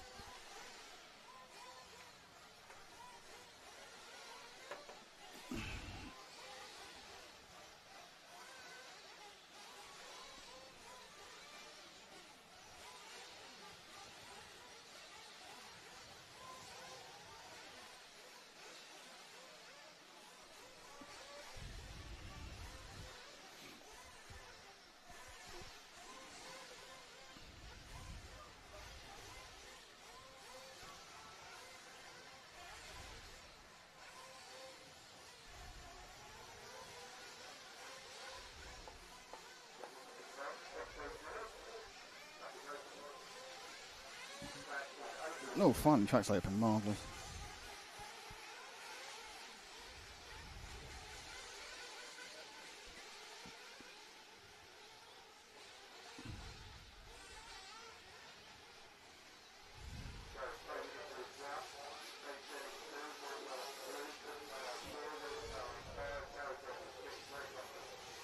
So it's Toby Nicol in 1, it's Ben Billing in 2, Michael Waller 3, Chris Carlisle, a bit tired, I think, in 4, William Carolan in 5, Gary Gregory in 6, Wayne Buckhorn in 7, James Baxter in 8, Aaron Knights in 9th, James Clark in 10th, Matt Luck in 11th, Christopher Grimes in 12, Daniel Thorne 13, John Nail in 14, Darren Woody 15. So just the winner will bump up to the A main final.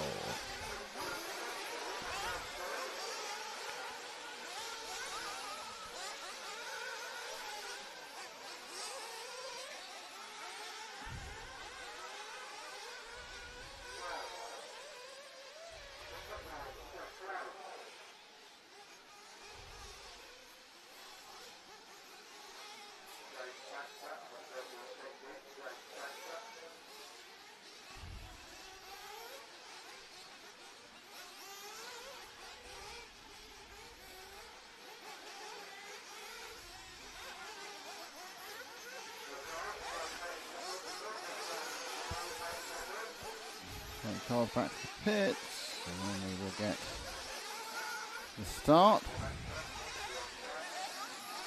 So this is probably going to be quite close. And quite exciting, hopefully.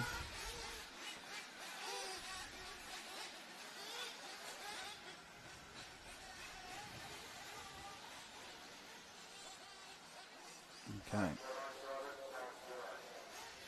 Here we go. Nicol, Billing, Waller, Carlisle, Carolan, Gregory, Buckhorn, Baxter, Knights, Clark, Locke, Grimes, Thorpe, Niall. Ouch. Will be. He is getting a bit sore now after 2 days wearing these headsets. Got sore ears.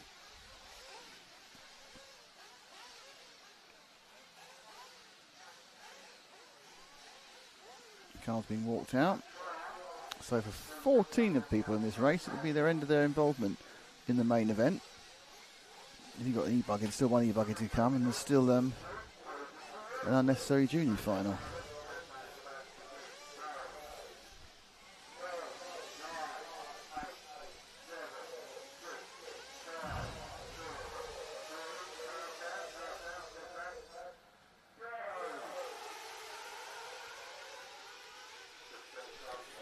Reasonably clean. Oh no, went horribly wrong in the middle of the field there. about position 5, lost it on the back there. You can see where the marshal was bending over, and it was quite a few cars got hit. So great break at the front, and that's what you need to do. Let's look at the front, Ash. So who is it? I'm assuming it's the pole sitter who's out in the front. It is. It's the, is it the one? Yeah, I'm sure it's the one of Nickel. And we've got looks like Carlisle, to be honest, in second, but that's just based on colour scheme. So into the lead. It's 1 from 4. It was Carlisle. Look at me go. My colour scheme identification. So 1 from 4, from 5. So it's Nickel from Carlisle, from Carolyn, from Buckhorn, from Gregory, and it's the number 2 car. Ben Billing has lost out quite badly, down to 8th. 3 is going to 9th. They must have that initial coming together. There's more coming together on the wall, on the field there, but breaking away already. Toby Nickel, 2.5 ahead of Chris Carlisle, the 4 car, but Carlisle has obviously got quite a lot of very recent knowledge of the track, is absolutely careering after him.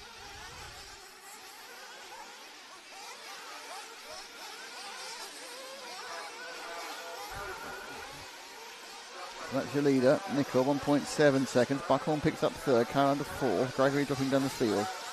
There's on a Ben Bingham, slight little loss there. As you saw, he just took 2 bites at the top of the J5 Racing 180. So can Carlisle, who made the last race more interesting than I thought it was going to be, catch up? This is just a standard 1 stop, 15 minutes. It's just a standard 1 stop race. No one can last 15 minutes and everyone can last 7.5, so it's going to be just 1 stop. Over the line will go our leader, Toby Nickel, just avoiding underneath Ash there. Crosses under, and that was the leader. Wayne Buckhorn's picked up 2nd place. He's dropped back 1, Ash. Let's see our new 2nd place. Carlisle's had a big problem. That's our new 2nd place man, Buckhorn, 43.2, 2nd faster in fact than our leader. Oh, and he's blown it. There we go. It's all going well. He blew it with the 7, and he got the 13 of Daniel Thorne as well. But oh dear, oh dear, oh dear. Take the car that's gone past. So I don't think that Wayne Buckhorn was enjoyed being on camera. There were 2 big crashes in about the 10th of the lap, but the real winner out of that obviously is Toby Nickel, who crosses the line now, miles ahead of this man who's got a tank flapper on. Daniel Thorne. Thorne's got Michael Waller behind him. So Waller's in the orange car.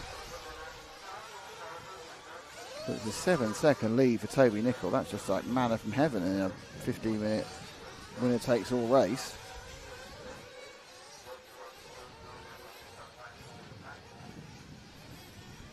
It's going to be very difficult to catch him up now, giving him this massive break. And obviously nerves may start to play for him. Yeah, maybe the toe may tighten up a little bit, but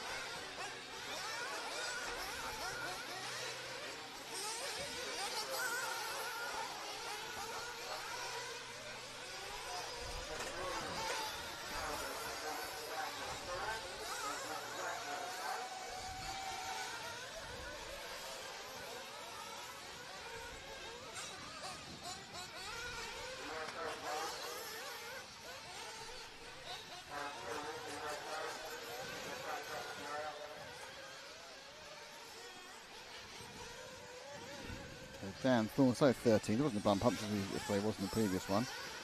He's got Waller with him. Ben Billing's not been able to make any impression whatsoever starting 2nd on the grid. He's back 20 seconds. Thorne last time round. Nickel did a 44.5 last time round. Thorne a 43.3, so he's gained a little bit. Waller did a 42.9, so Waller really has gained well on that one. So this is your 2nd and 3rd battle. Obviously they're not slowing each other up too much. And they are gaining on Toby. So it's 6.5 seconds, which is very manageable.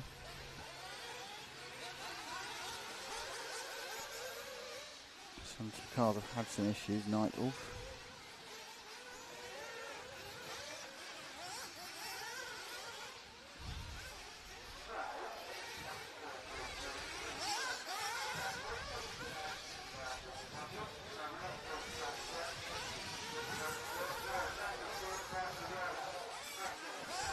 time round. 44.6, 44.2 for Waller.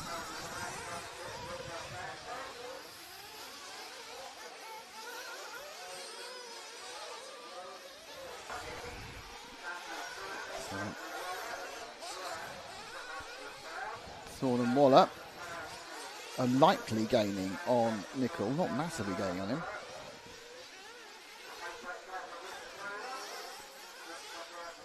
So they lightly gain on Nicol. Oh, across the line. What's he going to do this time round?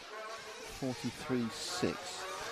That looked quite a good lap, not sure. 43.3, 43.4. So they are gaining very slightly, very slowly on him. So Nicol's not breaking away, but he's made the most of that massive lead he had. Dropping a little bit off at the moment is Michael Waller. The thing is, really, Thorne's gained, what, a second and a half over the last, 4 laps. The smallest of errors would lose him way more than that. He's out to be third and fourth in another 5 seconds. Over the line, Nicol has a 44.1. 42.5, so it gets a bit closer again. 43.3. So in fairness to Dan Thorne, he is getting closer and closer to his chassis teammate. They're both on S-Works first and second. Waller's on the Kyosho show. You can see where it is. It's still 4.3. Look at the sort of sweeping corners. Nicol, let's see what he does this time round. He's got a bit closer. Nicol running now across the line, and he has done a 44 flat against a 42.5. Another second half gone, so it's now 3 seconds. 42.2 for Michael Waller, fastest of all the top 3. Now, what's going to interrupt this progress towards Nicol is the fact they're all going to need fuel soon. We're at halfway.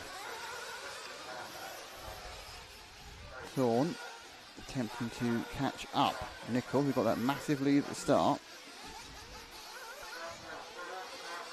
There's Thorne. There we go. We're in the pits at the moment. Over the line goes Dan Thorne. Nicol does a 4 and just fuel. We've got past Thorne. Nicol 43.8, Thorne 42.9. Pick, drop and go. He's out. Not sure the situation regarding whether Nicol took fuel that time. Let me see as we have a focus on that particular place. It's 1.9 the leader went over the line.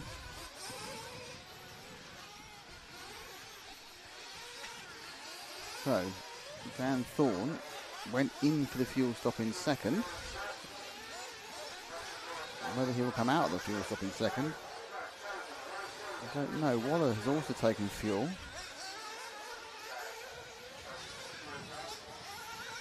Nicol's over the line already, didn't take fuel. So it's a 9-second lead for Nicol. We pick up our leader very quickly before he goes, well, before he goes to fuel. Car 1. Should be Nicol. He should be about 9 seconds ahead.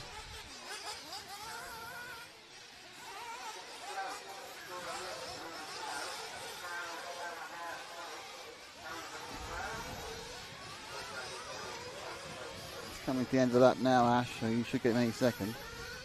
Car number 1. End of the lap. He's literally, he had a problem. They must have taken fuel. Right, he obviously went into fuel that previous lap, fair enough.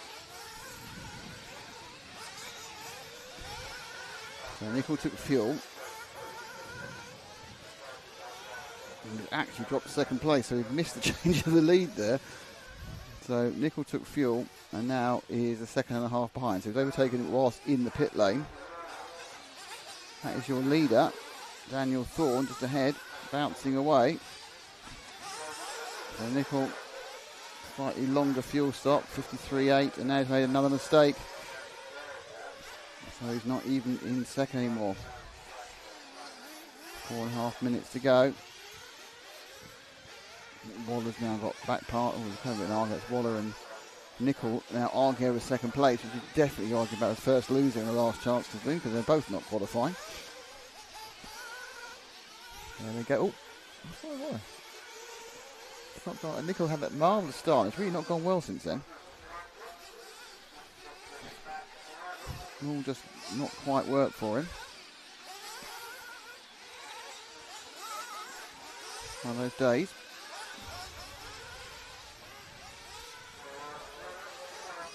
Thorn leading now by 4.5 seconds, but from Michael Waller, not from this car. Move forward one, Ash, to the orangey car.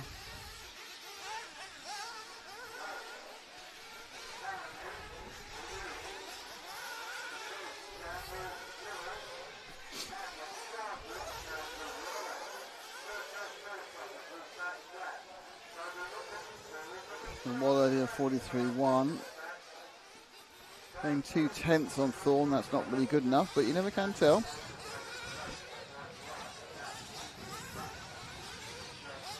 Waller a little bit closer there. I think Thorn's made an error.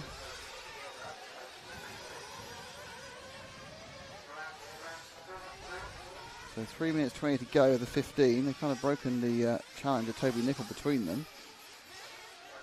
No, it was 4.5. It's not 4.5 now. That's the car we think is just ahead of him. Thorn had a poor one at 45.9. That's it. So these two are running together. It's a 3-second gain that time for Michael Waller. There they are. First and second, same frame. And they're right in the same frame, same square inch of track now. Oh, and if he doesn't land, it was close, but he didn't. Well, they've both loused up. So second and third are together again, having loused up. It was Thorn kind of opened the door there to Waller, and then Waller just closed the door right on himself.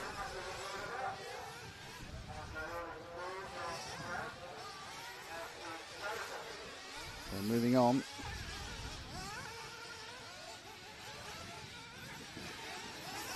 Going down the back of the straight onto the timing and scoring.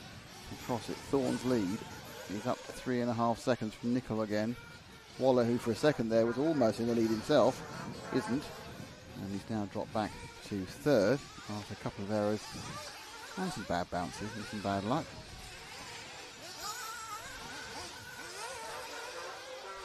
So 3.5 seconds was the gap last time around.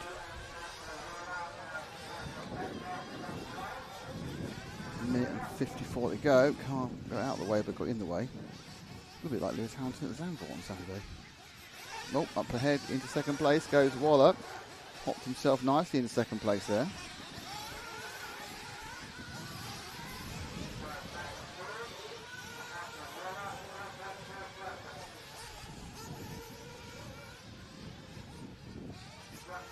And 20 to go, it's 4 seconds of the lead. Let's find our leader, Ash, because only him making a mistake now is going to end his chance of winning.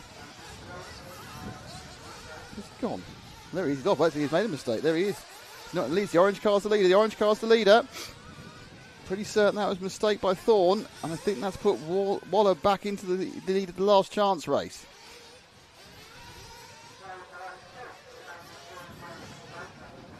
So Waller now leads from Nickel. Third place will be Dan Thorn, and there's he's on 2 wheels. Got away with it. Got away with it. There'll be 2 more laps for these two. Waller from Nickel, half a second in the last chance for the 2024 Herts Grand Prix. Last chance to make the main final. The peachy orange machine is Michael Waller with his Kyosho. Toby Nickel with his S-Works behind. They'll be running the entirety. They've got this one and one more though. Certainly Waller's got a little more pace than Nickel, but he's only like a third of a mistake ahead.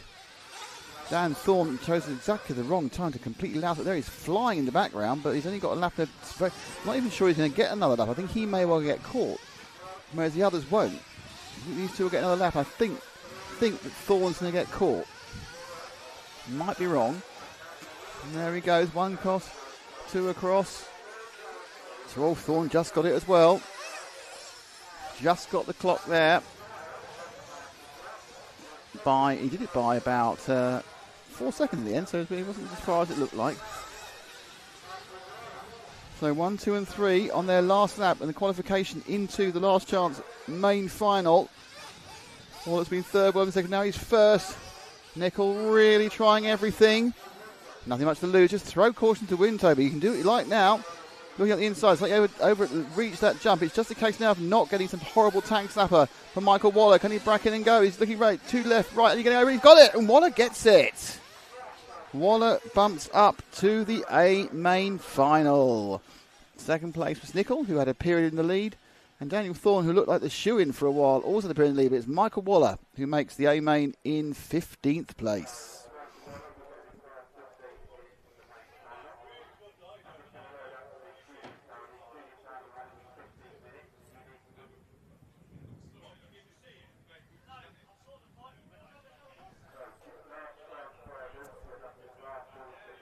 Okay, so it's a junior file next, which we don't need. I need to go and do some essential maintenance. Back in a moment.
Okay, well, this isn't the main final either, but there we go.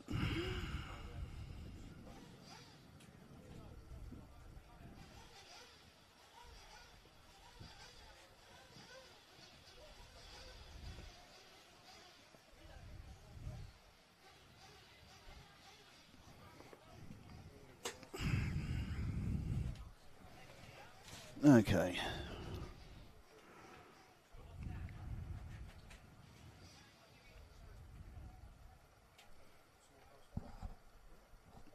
So we're on a bit of a delay at the moment. Obviously, we're just sorting out the orders for the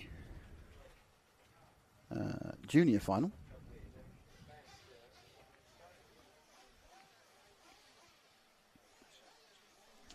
Thank you.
Okay, so everyone's going to try and get the sorting out of all the various situations just to get the final sorted out. There may be 10 juniors. I'm not quite sure why there's only 10, but I don't want to criticise. That's a buggy aim. Was I given the junior final? I'm going to put it somewhere else. I think I was. Okay, doesn't matter. Pieces of paper are all pieces of paper. Thank you for all of you who've been with us all day. A bit more to go. Obviously, we've got the main final goes off. We've got about half an hour now. It should have gone off in 9 minutes' time. It's only got off in about half an hour. After having so much spare time. So the buggy, so it's got Cade Williams. It's 15 minutes, apparently. It's gone down from 20 to 15. That's good news. Is it always 15? No. Apparently it's 15 now. Okay. Which is probably a good idea. So it's gone down 5 minutes. Thomas Russell, Harry Ashford, Henry Tompkinson, Lewis Turlin, Jake Dale, Holger Like, Oliver Natras and Eric Like. So they're putting in reverse order of their qualifying.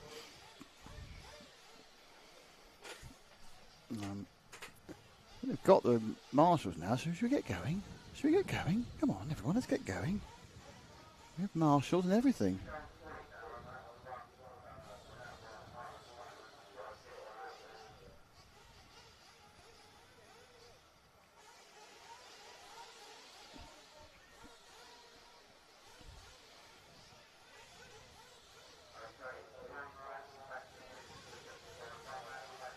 Okay, we are actually getting rolling now. One up and back to the pits.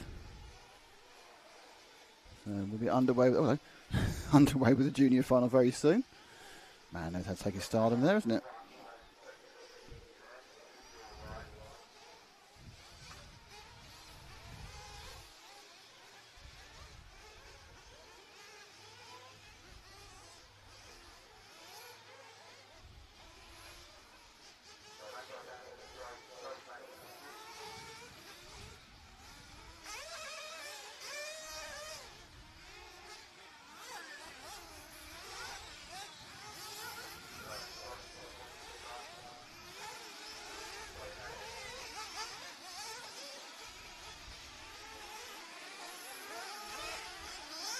There's your entry, and it's in reverse order of qualification. So the fastest in qualifying was Eric Like, he's at the back. And you go forward, Oliver Natchez, Holger Light, Jake Dale, Lewis Turlin, they all go forward that way. So they have to just learn there are bank holidays. Yes, that's what they're called. It's weird, isn't it? On public holidays, they're called bank holidays. Because banking's very important around here, apparently. Or not, as the case may be.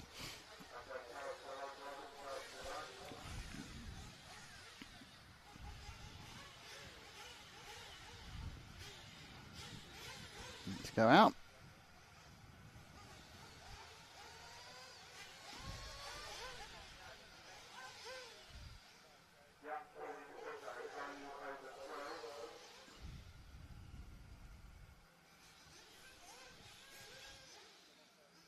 Personal question there, is he over 12? Here we go, junior final, about to get out. Just 20 minutes late. 5 minutes late. Alright. Yeah, it's relatively clean. We just see how quickly the faster ones come through, and if the slower ones make mistakes like that, it's going to be quite quickly. So both the lights are in this one, and both the lights both in the main final as well. So it's a 4 car, I think, who's in the lead, which would be Harry Ashford. Might be Henry Tompkinson who's got through. Yeah, in the orange car. I think it's 5. It may be 5 from 4 at the moment. There's a kind of a kerfuffling behind them. Let's see if they go across the line in a second. But it's definitely the orange with the yellow wing is leading. And that is the number 5. From the 8 actually second. Oh, already Eric's got himself into 3rd, so that's not very sporting, is it, of like. But he looks like he's going to show a bit of a turn of pace. Don't forget, he was the second overall qualifier. But he's still got to get through. And in fairness to Eric, he's very clean when he tries to overtake people. He doesn't try and bully them through, which some of the youngsters do. I think he realises he's got plenty of time and plenty of speed advantage over these people, so he can get past and have to. But actually, the biggest one is his brother. So it's his brother ahead of him. So it's Henry Tompkinson from Holger from Eric. So his younger brother ahead of him. So and he's. So the multicoloured car there in second place is Holger, and the white car is Eric. So it's a like-for-like battle. Oh dear, and he gets through. I'm not sure whether Holger actually let him there, to be honest. I think maybe he just moved out of the way, thinking I'm probably got best I get second. I think Eric's a couple of years older than Holger, so Holger can just say, well, yeah, you're older, it's fine. And now he just has to get past Henry Tompkinson.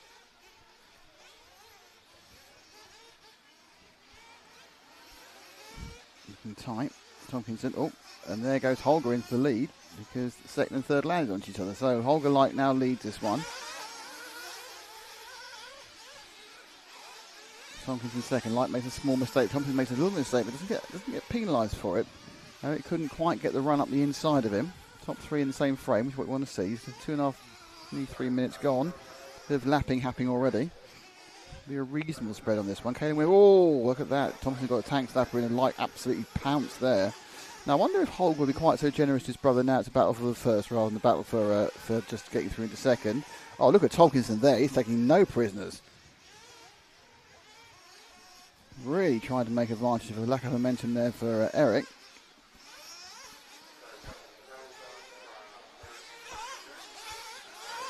So, meat in the sandwich is Eric Like. Holger's a little bit ahead of him by about, right, gone that far again, just slightly ahead.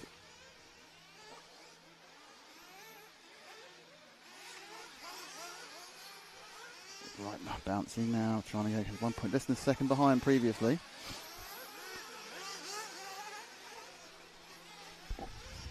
Traylon Williams didn't start this, unfortunately. I think he hit his first lap anyway. 9 still rolling. Cave Williams a little bit behind.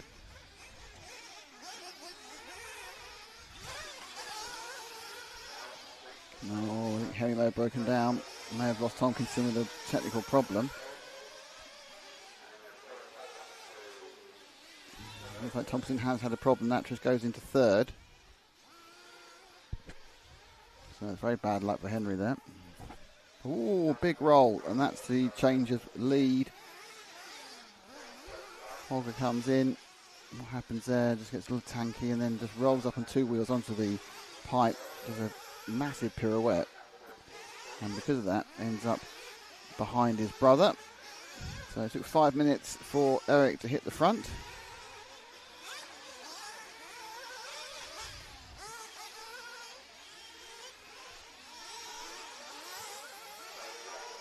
And the question is, will Natras be able to do anything about Holger? Eric Light now ahead by 2.5 seconds. There's a fuel stop to come, so things could go wrong, but we're only 4.5 minutes into this 15-minute final. Eric looking pretty imperious, to be honest. His fastest time was a 41.7, 42.5 for Holger Light, 42.3 for Oliver Natras, and then you're looking at 47s for the other races, and 45 for Jake Dell. So it's yeah, there's some big gaps. As you can see, the top 3, 6.5 seconds. Obviously, Henry Thompson was living with this quite reasonably well, but has broken down. Right to the 42.1. So Eric did the 42.1, Holger did the 42.9, Natras the 42.6. Some good driving there. Just rammed the brakes on. So we're going to get not halfway yet. 5.5 down. 9.5 to go. Taylor Williams has got going, which is good news for her.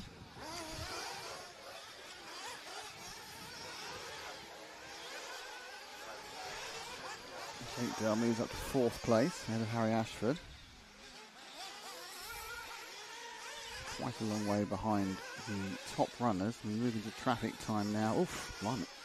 What happened to the guy next to him there? So in the attempt to get out of the way, flew off in the corner. I'm not quite sure who that was. Maybe I think he's just gone past the Russell. Maybe the Russell had the accident.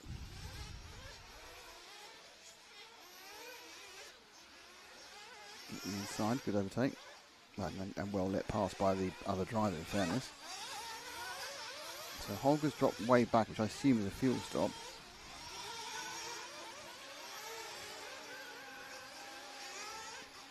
Natras now in 2nd place. But 9 seconds back.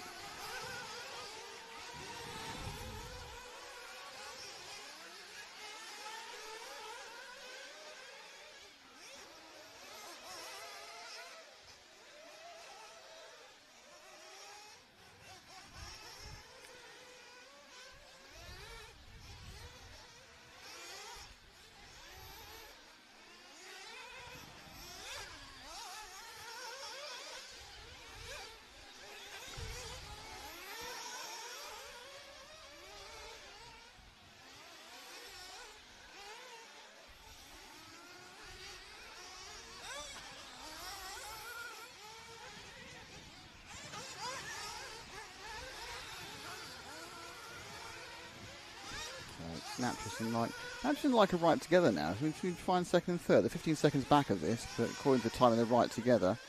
They're actually not right together now. They're just starting a lap, I think. So Natras is in number 9. They were together, and Holger dropped off a bit. But oh, is that number 9? It's crashed. I don't know.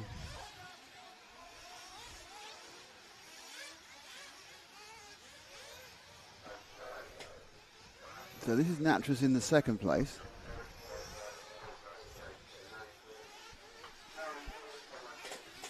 So he's way back from Eric, 15 seconds or so. Well, that's a 7. That's Jake Dell at the moment. This is the 4th place man.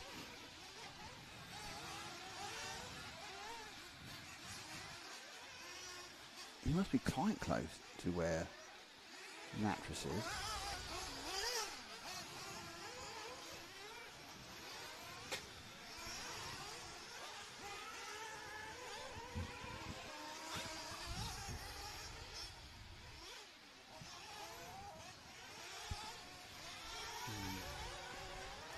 You drop back one, Ash.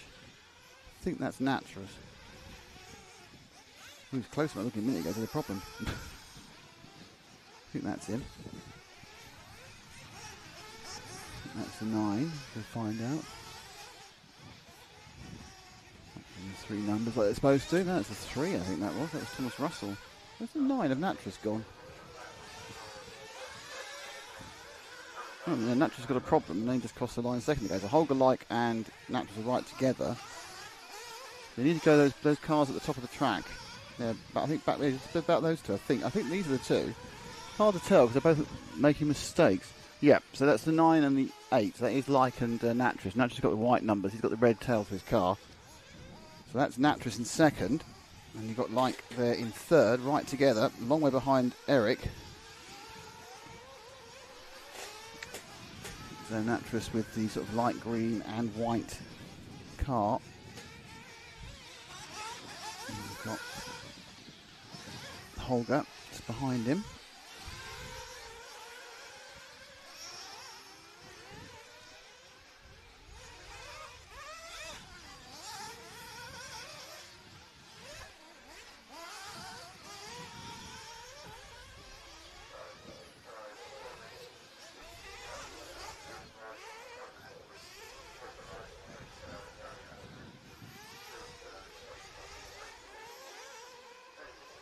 More problems left and right.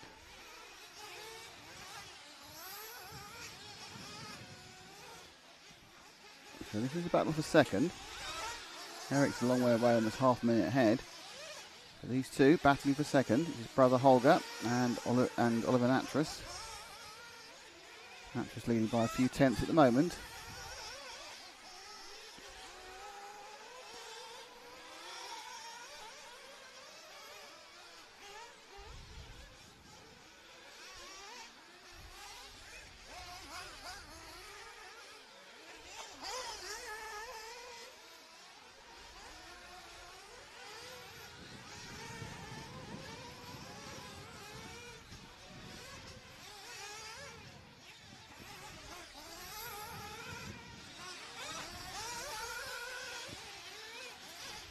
Oh, not makes a mistake there, rolls out. Comes down the straight there. And just landed weirdly. So he's off, so Holger gets into second. Making a like 1-2. Everyone's made their pit stop. So just got a few seconds to go.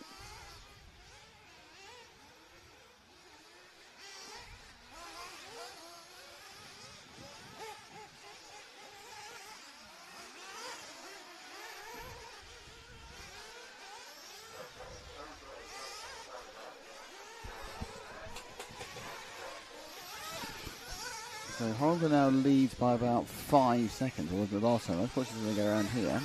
He does a 44.3. Natris just waiting to finish the lap. Does a 43.1. So he gained a second in that time, Natris, but the gap's still at 4 and a bit in this battle for second place. Eric's miles ahead. He's not going to be far off a lap ahead by the end of this. He carries on at this sort of pace. Eric did 40.6 that time. He's doing quite a lot of sub 41s. I think the track's put a little bit of pace on. I think they've both seen very fast laps in the main final. Who's up next, by the way?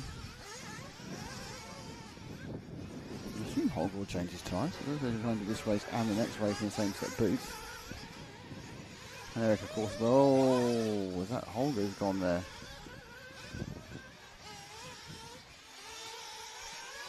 Holger goes across in 48. What's happened to Natris? Natris is also a bad lap as well. 48.1 for Holger. Still haven't got Natris over. Has Natris gone? Have we had a flaming out for Oliver Natris? It looks like it has. Looks like Oliver Natris is no longer running. You can't see a car being brought back, but he's completely overdue. I think he's going to end up dropping out the top 3. Big lead over Jake Dell, but as it stands, Natris isn't running at the moment. So Holger's in second, his brother's in first. And Holger is, I assume,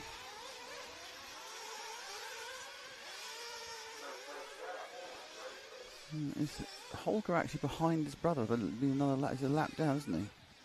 So you move forward to the white car, Ash. That's our, I think that's Holger's our leader, isn't it?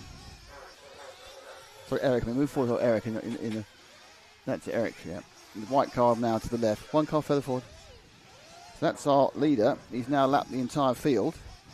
Jake Dell's picked up a position. Natris is back out again. Natris must have flamed and come back. 1 minute 39. So he also had a flame and come back.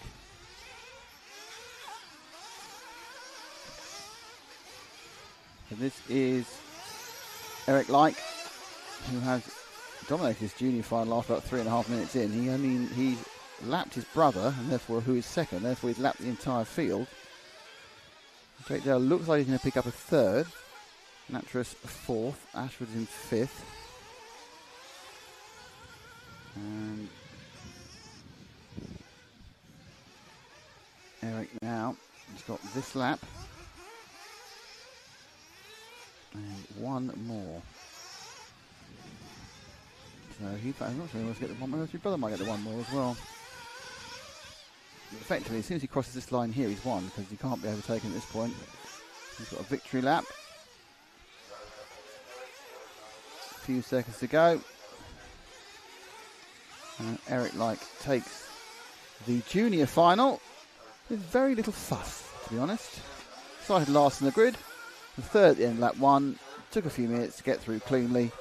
At that point, never looked back. Bad luck to Henry Tomkinson, who put in a great performance at the start of the race, but flamed in early on, 4 or 5 laps in. Holger Like, I'm sure he'll be pretty used to his brother, but it must be galling when your brother beats you, but you'll get older, you'll get faster. Don't forget the Kilich brothers, they're going great things. They just take it in turns to win races these days. Oliver Natris, a bit unlucky with that late flame, drops to 4th, so off the podium. Harry Ashford is 5th. Lewis Turner is 6th. Thomas Russell is 7th. Cade Williams will be 8th. Caden Williams will be 9th. And Kenny Thompson, unfortunately, 10th. I'm sure I said it, but Jake Dell just finishes now in 3rd place.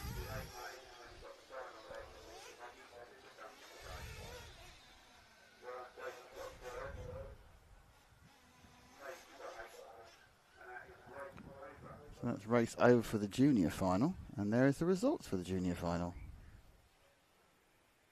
So, small pause now, and we should get on to the main final.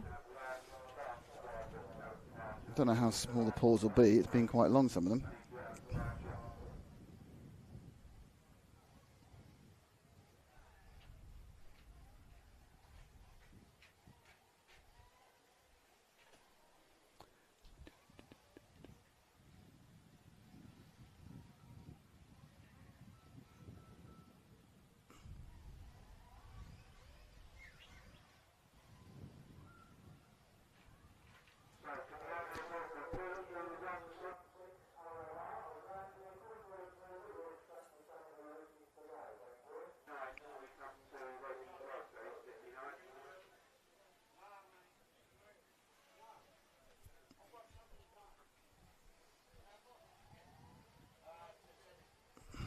So that was the junior final. Next will be A-main.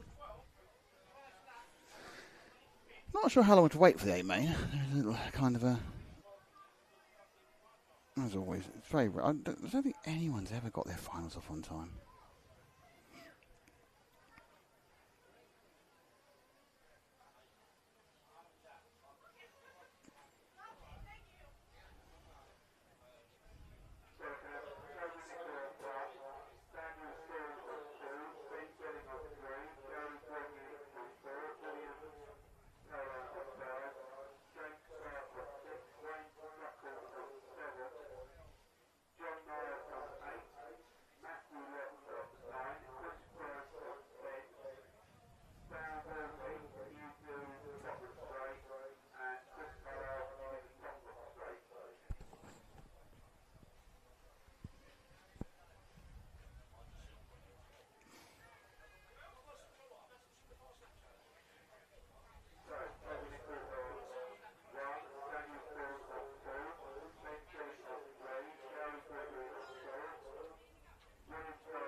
So we must be able to get the...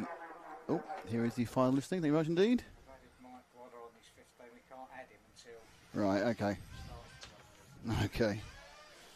So you've got the 14 there.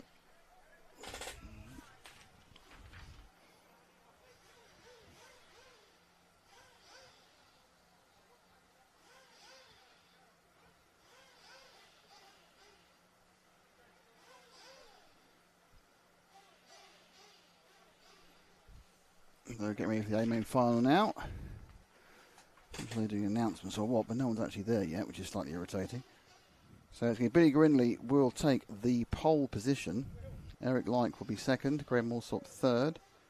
Simon Reeves will be fourth. Kevin Brunston fifth. Ricky Cooper sixth. Josh Graham seventh. Callum McLaughlin eighth. Ninth is Caden Stenhouse. 10th is Max McDonnell. 11 is Oliver Natras. And 13th, 12th is Holger Light. 13th John Hazelwood. 14th Jake Dillon. 15th is Mike Wallen from the LCQ. As you can see, they've been called up in in qualifying order to choose their pods, as they are sitting in those little podette type things.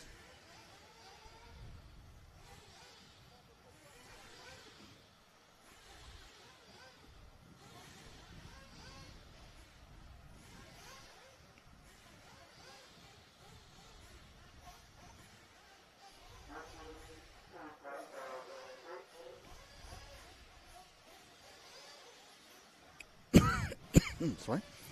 I'm trying to mute something off me. Okay.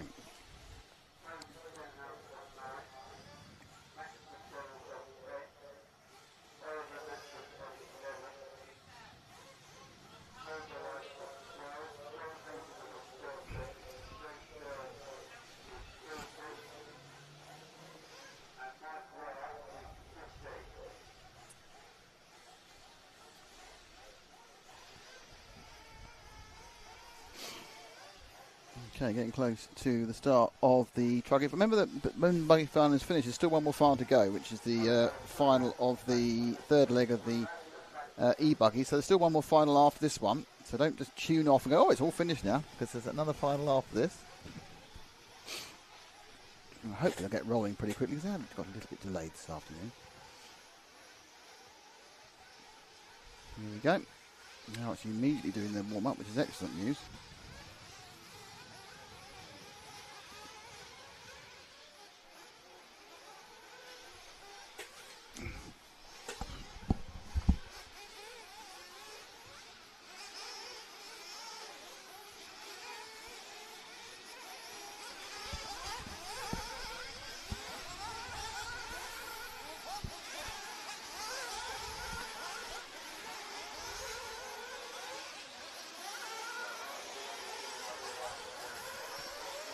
And there is your runners and riders. For the horse in car 15 is Mike Wallen from the Last Chance qualifier.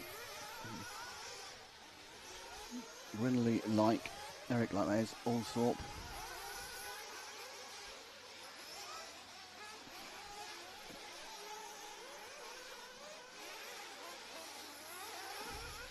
They've managed to have Mike Wallen out of it.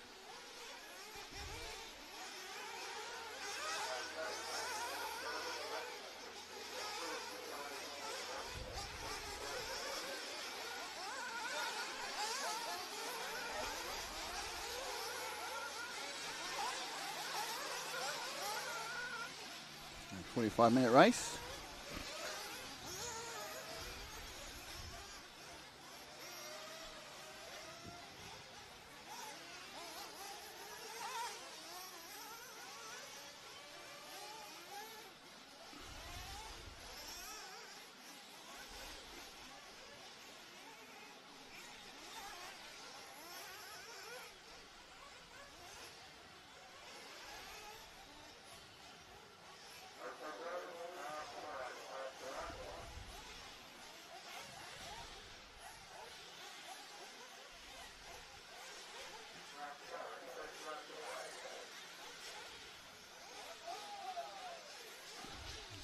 Ignore the stuff on the timing. They've been fiddling with the timing system slightly.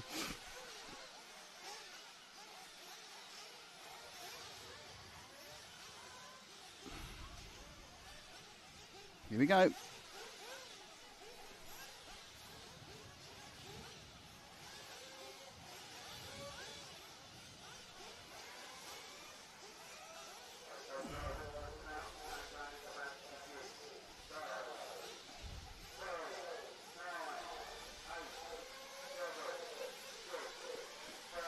It's Grindley, Like, Allsop, Reeves, Brunsden, Cooper, Graham at the front, and they're away.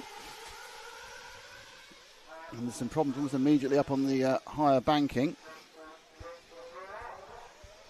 See we get to as far as the just a little reset of the timing in a minute, but we'll just see if that will be okay till then.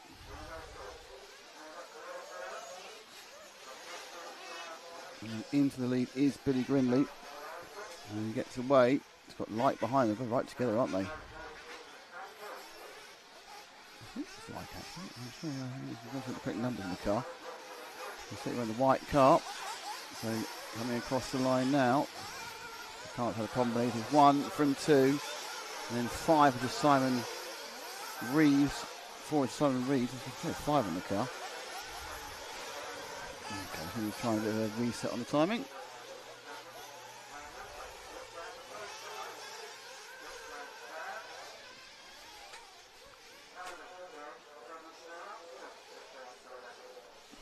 There we go. Oh. It sort of works, doesn't it?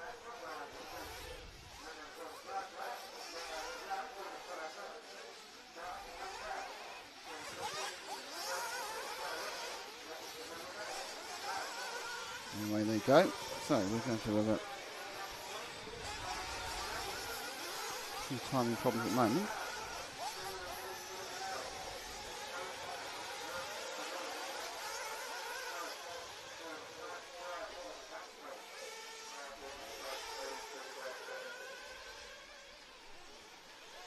Away they go. Oh, upside down. So it's Like now in the lead. So he's got past Grindley.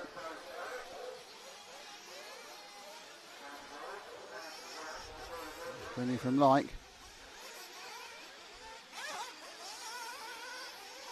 So it's now Like who takes the lead.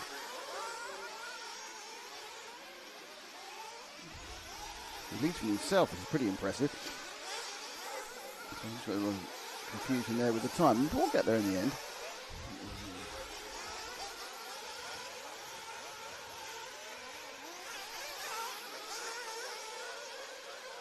So Grindley's in second, Reeves is in third. Gap is about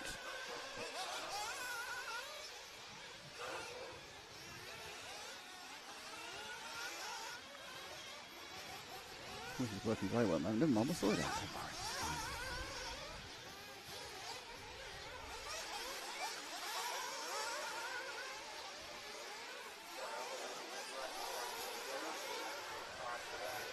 So it's Grindley in second, Reeves in third, Allsop in fourth, Natras in fifth, Graham in sixth, McLaughlin in seventh, and Brunsden in Stenhouse. If you read the numbers like 3, 4, you get Eric Lights, get his name down twice once as Billy Green. Anyway, we'll sort it out, don't worry.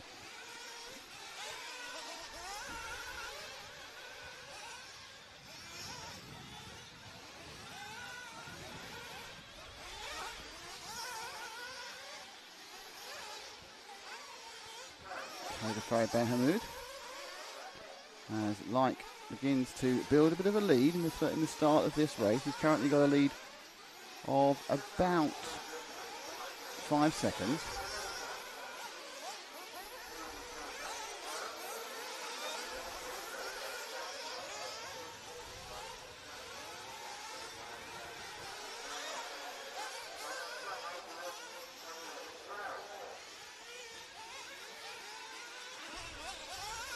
Goes round. So it's Grindley in second. He's running about 4 seconds ahead of Allsop in third. Allsop's running about 3 seconds over Reeves, and Reeves is from Josh Graham. Cam McLaughlin is in sixth. Brunson Van in seventh. Cooper eighth. Stenhouse at ninth. Natras is 10th. McDonald's 11th. Hazeldown in 12th. Holger Like 13th. Jake Dale 14th. And Waller is in 15th.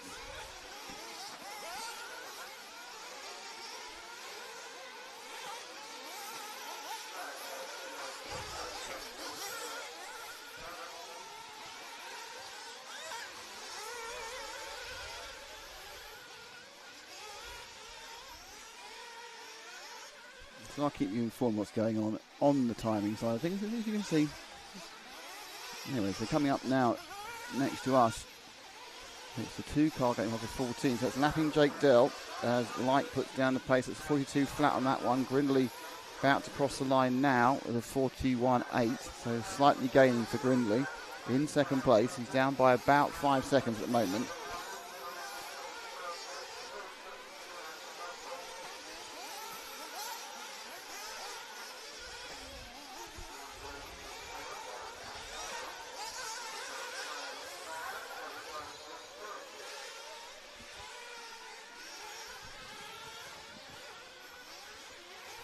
Let's leave Eric for a second so we can drop back to Billy Grindley. He's about 5 seconds behind.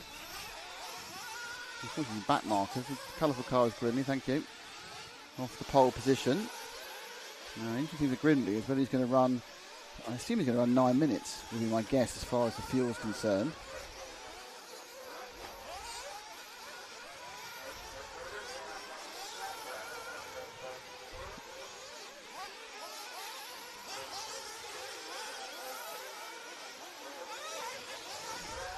There we go. So it's still like, it's Grindley in second at the moment.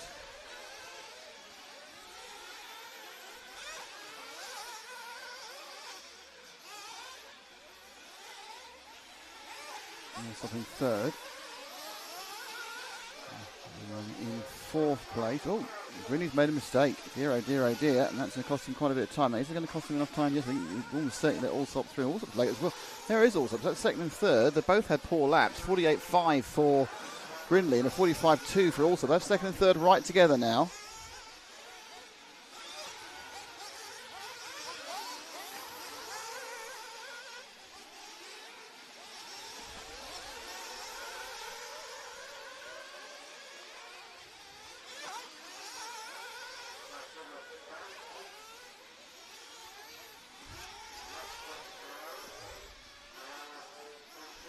So he's just about 7 minutes down at the moment. There's Grindley in third place. Sorry, Allsop in third place. And down that sharp left. He's going to accelerate up again. He's got about a second 3. There's right, trying to get through back markers. And the car you saw just ahead, that was Grindley. Now the lead that Light's got is up to 13 seconds at this point. So Eric Light leading by 13 seconds.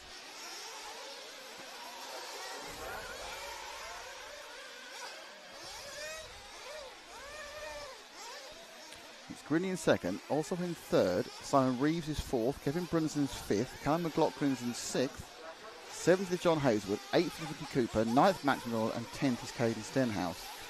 None of those have yet been lapped, but it's going to happen quite soon to Stenhouse. Actually, Natras is also on the lead lap, but it will happen to him relatively soon. But we're looking actually at third place man Graham Allsop at the moment. 41.8 last time round. Like had a poor lap last time. That's given some hope to the chasing pack. But we are, of course, now getting into where the fuel stops are going to happen. Those 9 minute runs, which is home for a 45-minute race. You stop at 9, you stop at 18, you stop at 27, and you stop at 36, and you get to the end. So it's 9 minute runs. Like again, very late on this one. He stopped again. Now, Light's not in the lead anymore. Grindley's not in the lead. Allsop's not in the lead. Everyone's also now scored in the lead. So I think that must be a fuel stop. Light's still not come round. Light's there 1 minute. So Light's had a very, very poor lap. Grindley's in second.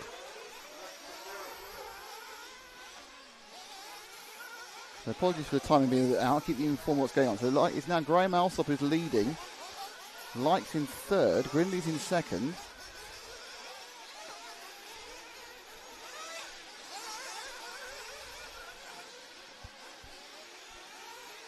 Eric Light, Brunsden, Reeves, McLaughlin, Caden Stenhouse, Ricky Cooper, and in comes Allsop right now. If you can see what happens when he comes out, where he'll be. Down he goes. Right, so Allsop now leaves the pit. Where's Grindley? Grindley's just ahead of him. Grindley's just behind him. And is Grindley just behind him? It is, yeah. Pretty sure that's Grindley. That is. And Light. So 1, 2, and 3 on the same frame now. Allsop leading after first. And more importantly, it looks like Allsop can do the 9 minutes. whereas the others can't, and they're running 7.5. So Allsop's is going to have a pit stop in hand. So not only is he actually leading by 3 yards, but he's also got a pit stop in hand. Allsop there in the multicoloured car at the front. Grindley behind in the second multicoloured car, but car 1. And that's so he's got also an HB. You've got Grindley in WRC, and then you've got Eric Light in the white Agama. Oh, and now he's in second. The Light moves into second now. Grindley makes a mistake underneath Ash's camera position.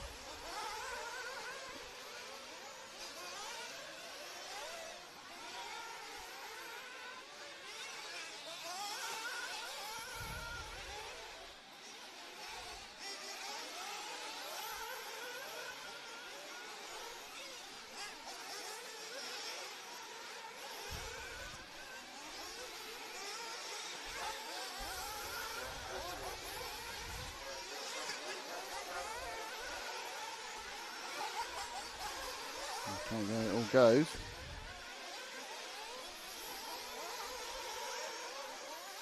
So the gap now between Grindley is also dropped out of the lead after a difficult lap. Allsop now in third place. It's Grindley from Light from Allsop.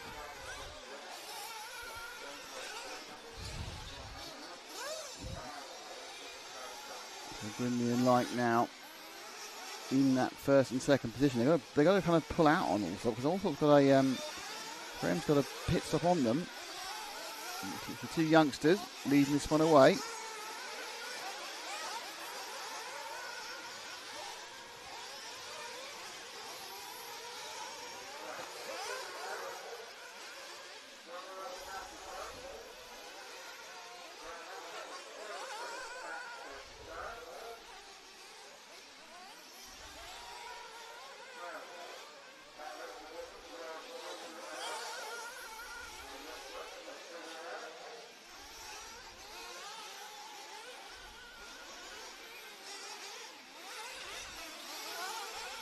And they battle away.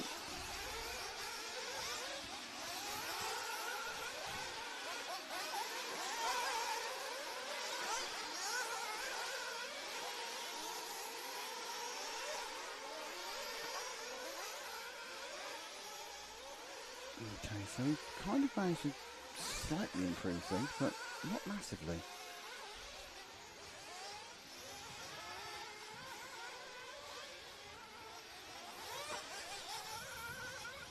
And that is, you probably best just ignore what the timing. I'll tell you what's going on timing wise. I can do that. It's fine.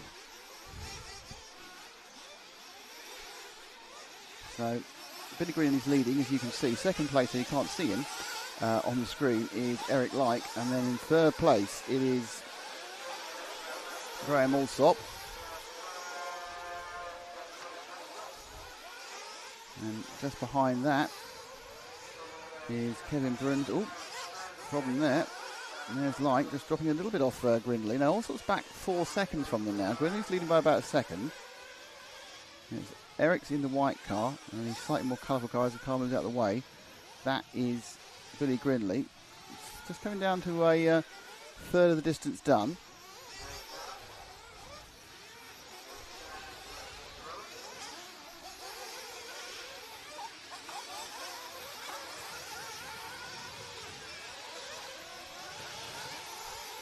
Not quite a third yet. So Like, oh, look at that, it's fixed. Well done, everybody. So Grindley from Like, from Brunsden, from Allsop from Brunsden. Second 7.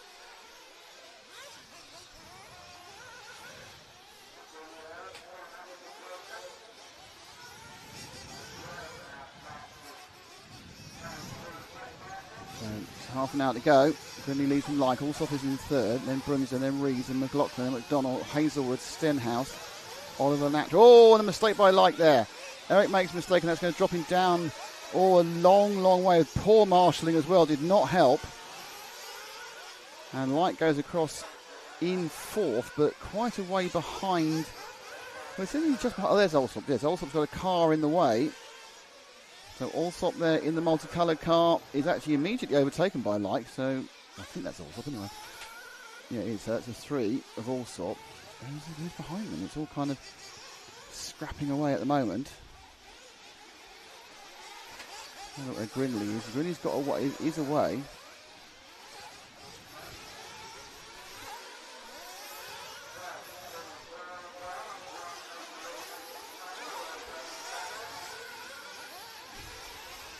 So Light will go across the line in a second. And in for fuel. Oh, it's Brunsden behind. That's why it's Brunsden. So not a great few laps there for Eric. But they can settle down.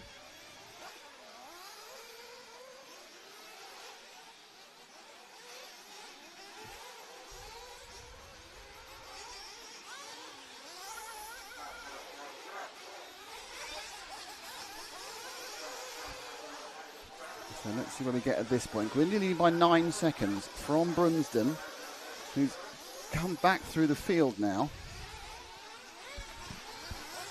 42 seconds, 44. Also, there was a 41 that time in second place. He's 9 behind.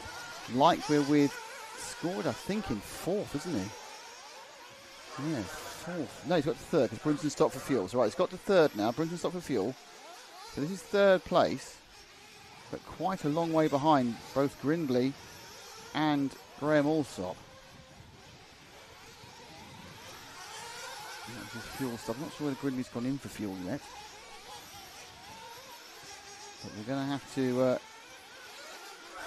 try and pick up our leader now, Billy Grinley.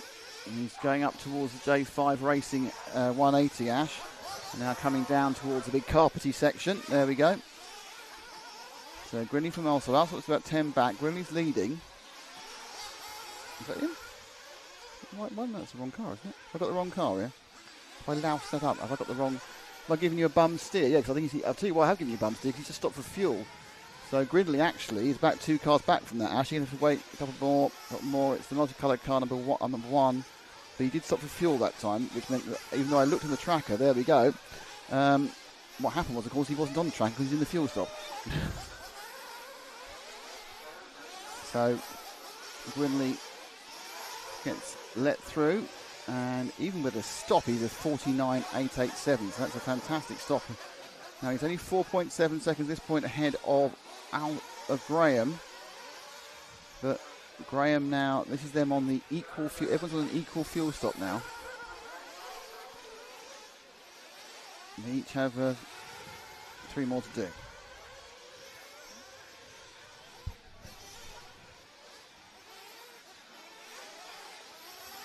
There we go. Let's see if we can see Allsop come through. I think he's this next one here. No sign of Eric Light. Back 10 seconds in the all-white car. No sign of Eric at all, actually. So Light, who did have a brief period in the lead, slightly faded away, and it's Grinley with the WIRC. He's looking, at the moment, in control. From Graham, Allsop. Like and Brunsden are right together, battling to third place at the moment. It's Rees, McLaughlin and Hazelwood. And a bit further down, it's Stenhouse, McDonald, Cooper, Graham, Natras and Like. So this is your leader by 5.5 seconds. Let's hold and wait for Allsop. He's in second place. This is what 5.5 seconds looks like. Quite a long time. Let's wait for car number 3, the multiple car. There he goes. And it's a good time again, so we've got him for his fuel stop. This is his 27-minute fuel stop.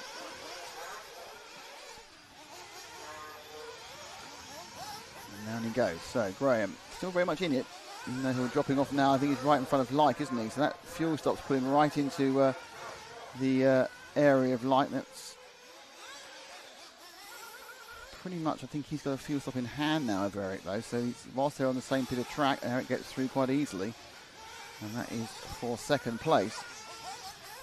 Graham is in fact ahead on fuel at the moment. Not just he just filled up because of his economy, he can stop every 9 minutes, whereas Like is stopping every 7.5, as is Grinley. I think, I'm not sure about Brunsden. You've seen if he's stopped. I think Brunsden may stop stopping as well. Top 4 covered by 15.5 seconds. They're going to cross the line in a second. You're going to see that the lead now is a 14-second lead for Billy Grinley from Eric Like. Allsop behind is 15.2, then Brunsden drop back 1. And we'll have a look at the Brunsden should be in the background there. That's Kevin, I believe. Yep, so Brunsden in that 4th place, battling with Graham Alsop for the bottom end of the podium. Not halfway through yet, so we've got an awful lot of racing to go. Not got halfway through this one.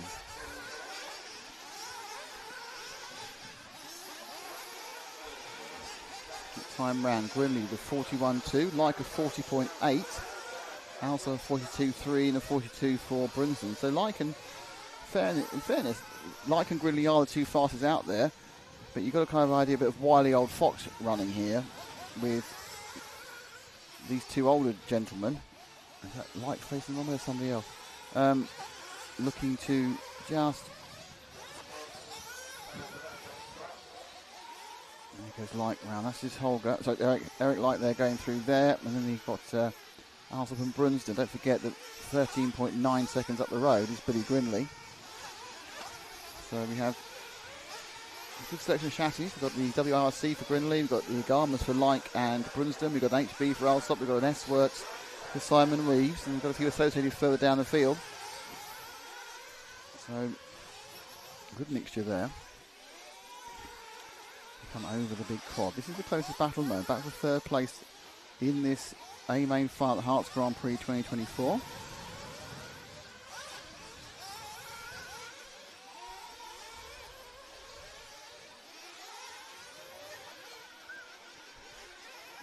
Hazelwood in 7th. So he would add to the triumvirate of more mature racers. He got into this battle. Oh, and also makes a mistake. So Brunsden moves into 3rd. So Kevin now, 3rd place. Also bounced off that area right in front of where, below Ash by about 4 metres. That is quite a long way up with the camera you're watching here. But interestingly, there's a kind of a cutout, and it's really hard. You're going very hard, and you're trying to turn left whilst braking and on a more slippery surface.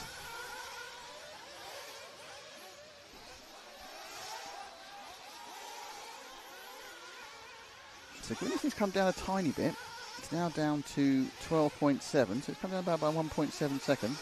As we hit halfway, halfway is about 20 seconds away, and in for fuel at halfway comes from Brunsden. Brunsden is doing the 7.5 stops.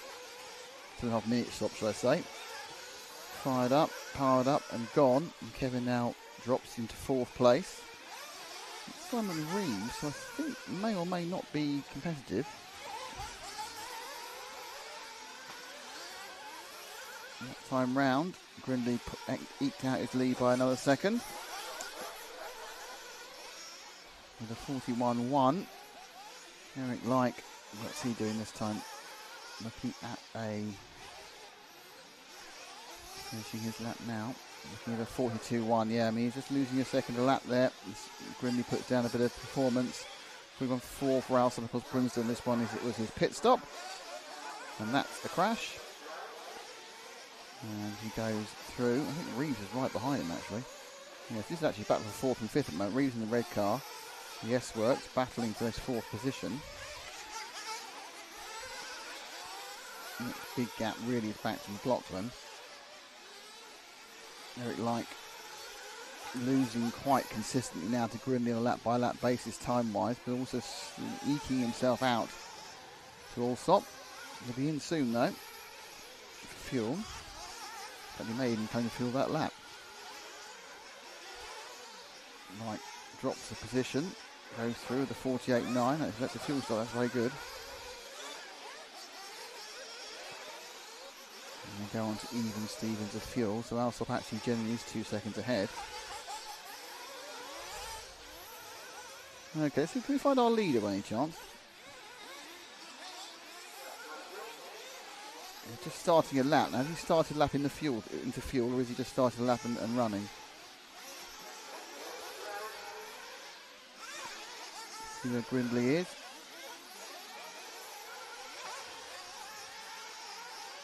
Yeah, again, we got him as he was coming out the fuel stop. He's a very cheeky little monkey with his fuel stops. Whenever we're looking for him, he takes some fuel. So Like is 22 seconds back, but he'll get a bit closer this time because the fuel stop will take probably 7 seconds. So he'll come down to 15. and Alsop will be 13 behind. And they've all got 2 stops to make. Grindley looking pretty relaxed and assured, 49.9. That's a fuel stop lap. So Alsop will come round in a second and reduce that lead down to about 11 and a half. Late this time.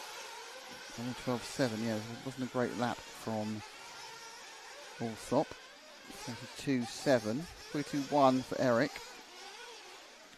Brisbane, only a couple of bad ones in a row. Kind of pushed him out of contention to the others. But in a battle with Simon Reeves for 4th and 5th. Gridley now looking to produce his first flying lap after his most recent pit stop. Sweeps around with a 42.4. Up now towards the J5 Racing 180. Bit of traffic as he comes down towards the very sharp right onto the carpet quad. He's got all sorts of bouncing ahead of him. And now he has to get on this away and back. The first car rolls out the way very conveniently.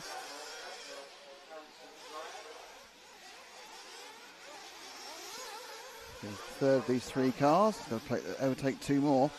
This is where the danger happens. He's got a comfortable lead. But a couple of interfaces in the wrong format with back markers, and suddenly you're out of it again. Grimley 40.7. Really putting down some very good race pace here. Grimley celebrates 18 minutes to go.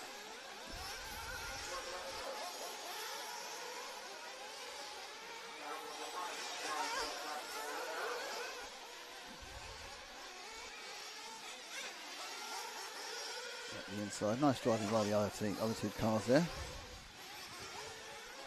And it is a long pull out, Alsop and Light both have 44s. And Grindley really finding the pace there. This is the sort of performance we saw him. Oddly, first indication of this sort of form that Grindley was in actually came from the longest tank crit race yesterday, where he absolutely just went for it, put in a rain of blistering lap and ran more than 10 minutes.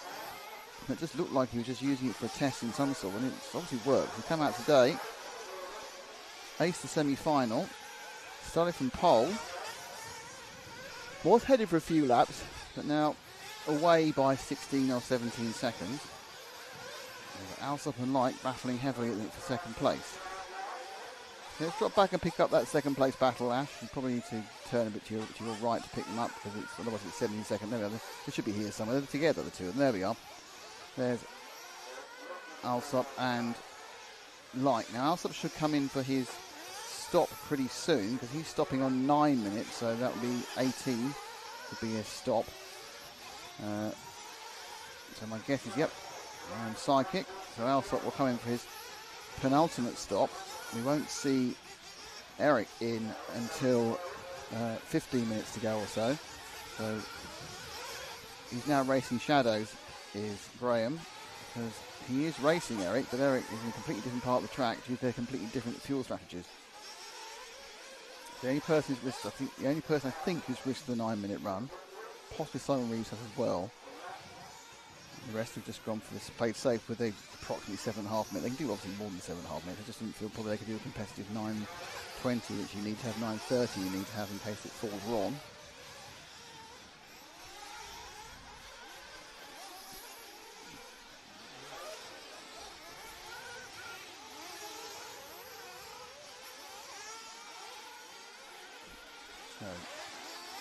So now scored 26.2 seconds behind.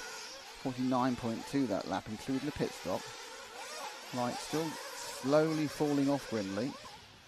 Grindley gained 9.8 that time round. Princeton. So like Reeves has got, I thought he looked like Southern Reeves was running so well in fifth. He's had a problem. He's dropping back off the field. Gives some breathing room to Brunsden, who's best part of a lap ahead of McLaughlin. Looks like Reeves is out. Well, he's certainly out of contention. Hopefully he gets going again. In ninth place currently. The number 4 car, the S-Works. Certainly in contention and doing particularly well at the moment is Billy Grindley. Any second now. Right, is it now? This lap or the next lap. We will see Eric Light take to the pit stop and see where that brings him out in comparison to Allsop. Last time round 41.7 Light, a 41.6 for Allsop. Brindley had a 44 actually, so lost a little bit of time for the first time in some time.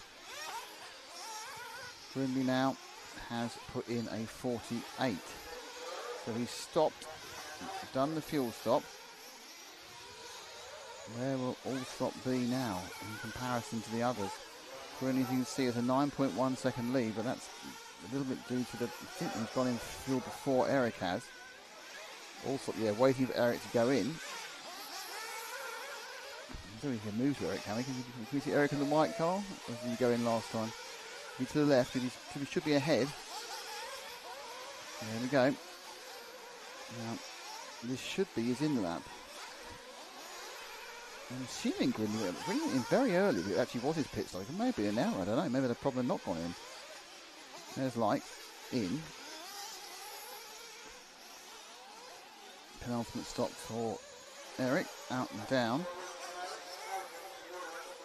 So he comes out right behind Allsop. So that's how close they were. Allsop in the course of that entire period gained about a second. But he'll be stopping again in about 5 minutes, and Eric will be stopping again in about 7.5. Back to being 15, 16 seconds behind Brindley. But I didn't actually see Brindley go in. I'm a little bit... oh, that's a brilliant overtaking maneuver. Look at that. That was fantastic maneuver there by... Look, it just ran him at the inside. And look at this. Cross back, and then look, straight over there. What a great overtaking move by Eric there on Graham Allsop. Brilliant move. So Eric now ahead. Well, still in second, 17.5 seconds back from Brindley. Now Brindley's been going in a bit later. Now I would have thought that Brindley would be coming in now, but perhaps he did go in early. A weird swap. Perhaps he didn't get all the fuel in the last stop. Wants to be safe. This is the closest battle. It's the battle for second. It's between Eric Light with the white Agama and Graham Allsop with the multicoloured pink, blue and light green HB.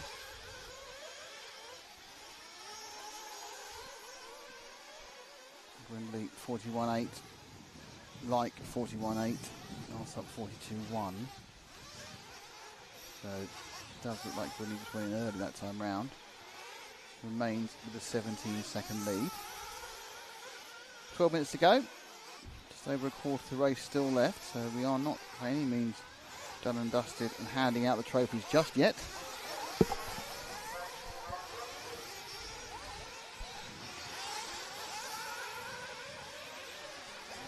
Allsop not giving up. He knows it was a stop for both of them to make yet, and that's a good chance to make up a lot of time. More importantly, Graham's seen a number of youngsters come and a number of youngsters go, and he's managed to best most of them in the UK Championship, but there's a point where those youngsters get too young and too effective and have too good reactions, and you have to give best to the little monkeys. Brindley with a... No, actually, no, I was right. Brindley did stop again. So Brindley did 50.2 that time, so it was a mistake, and he is stopping late. He has got to stop again, so Brindley is not as far ahead as we thought. He's 8.7 seconds. So Brindley did have a problem about 3 minutes ago. He's stopping quite late, so he won't stop again until about 3 minutes to go. But the lead has actually come down to 48 seconds. 41.8, 41.9 there, until Light makes a little mistake, and he got himself back over again. And sorry, did that clip? I'm sorry, this is a bit late. This clip. I want to see it on the side down. Did it clip? Oh yeah, I think it clipped. Poor old Allsop actually ended up losing as well. So this is going to be a good gain for Brindley. 32.2. So Brindley about to cross the line and about to extend his lead. Which is good news for him. 42.5 he did. It wasn't the best lap he's ever done. I assume 3 or 4 seconds lost by 44.5 for Eric. 11 down. Allsop also lost the load running over Eric, which is a bit unfortunate for him, but that's what happens in a crowded circuit sometimes.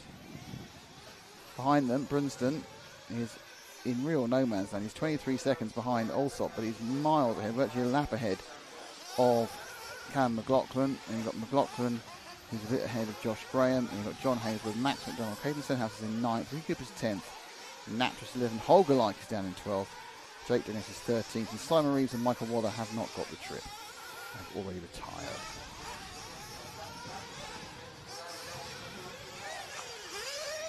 So Grinley 41.1, Leica 41.3.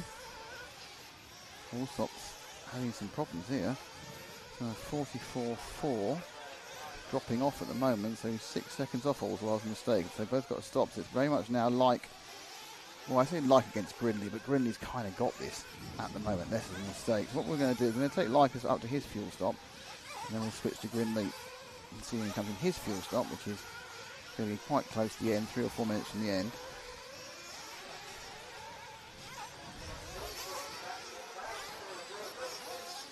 Oh dear, that's not great. Fell over, I think that's the 6 he may have fallen over, maybe 8. So he fell over Ricky Cooper there, I believe. Up past the traffic. The gap's now back up to 13 seconds. It's 9 after the problem that Gridley had earlier. 40.8 against 42.9. Yeah, just a better run, really.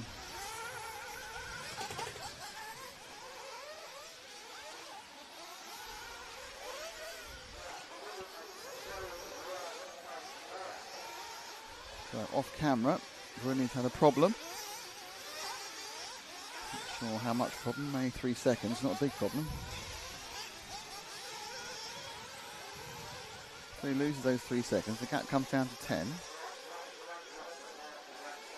Eric dealing with the various back markers. 13 cars going round between some of them as many as 5 laps down. So hopefully at this point they know where they are. It looks like they do, to be honest. There's not a lot of there's no deliberate blocking. It's not even any accidental blocking. Allsop back 9 seconds from this man, like in second. We're going to take Eric until he gets to his stop, and then we'll transfer to our leader until he gets his stop. That'll be the story, as it often is in Nitro Racing. It's all about the pit stop. It's all about the fuel and the statistics. And despite running 1 stop less, it hasn't quite played into Graham Allsop's hands. And Allsop was very, very quick in qualifying yesterday. Topped a couple of rounds, but 3 rounds. But it's just once we got into Sunday and racing, just perhaps missed that last 2 or 3 tenths. He's trying to outthink these kids. It's nearly worked. It hasn't definitely not worked yet. It might have worked still. So, if you're on a 7.5 strategy, this is the lap you come in.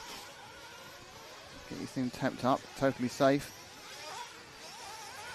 You come in for your last stop. With this lap or the next one, 4. There he goes. Absolutely on the 7.5. Bang. Climbs the hill. In the fuel, it's Dad and Mark Rumble.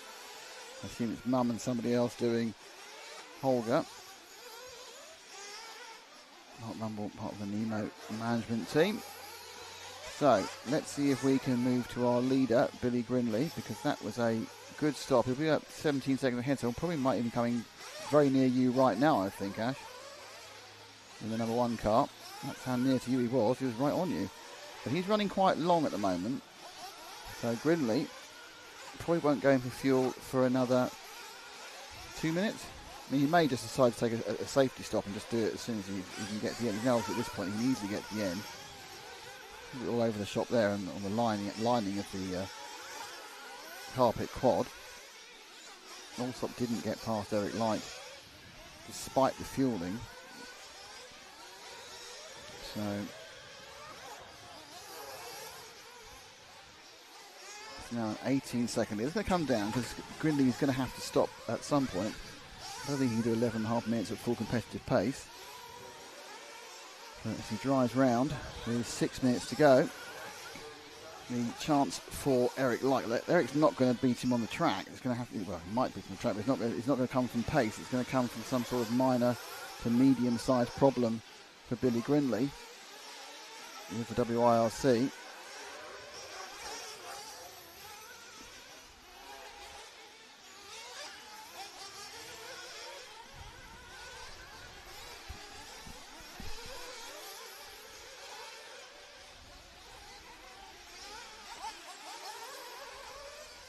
Oof. Wobbly there. And here comes the fuel. Right, so 45 minutes to go. Just keep the engine running, nice and relaxed. Didn't really need a full fill. They got 5 minutes to go in, and that sort of stop is all he needed.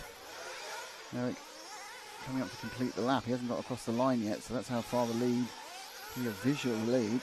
Eric crossed the line now, and he was scored 19 behind. He's going to be scored about 12 or 13 behind when we get to the end of the next lap if Eric doesn't make a mistake. And if Billy doesn't make a mistake, of course.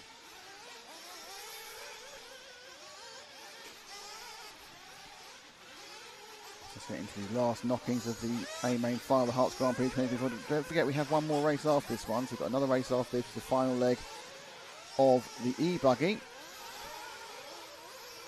There they go, power down.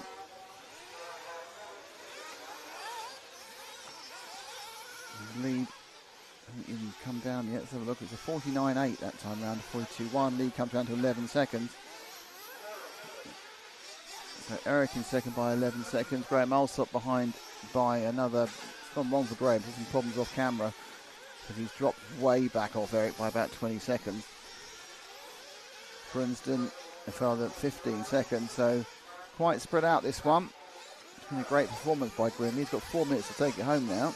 And realistically, only a mechanical or a massive misunderstanding with someone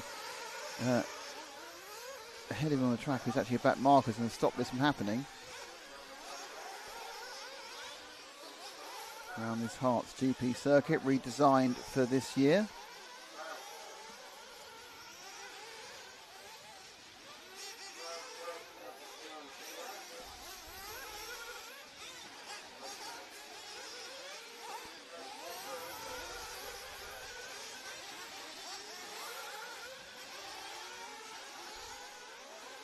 Now up to the top of the circuit, they come down straight towards Ash. Brake, turn left and skirt round. Cross timing and scoring. Down the main straight, left, up on the banking. You take this really quickly, get the line right. Yes, it's got some longer brake for the J5 Racing 180. Again, a very sharp right-hander. First that quad really comes a triple because he just rolled the first one. Little double left-hander. And this is very fast as well. Fast away, turn, fast back. Over the mushroom. Oops, stop the oversteer there. And then you come into little nudgy doubles before you turn back on yourself. And they're doing this every 41 seconds or 41.5 seconds. And Brindley now with 2 minutes and 29 to go. Takes 60 laps. Does a 41.4.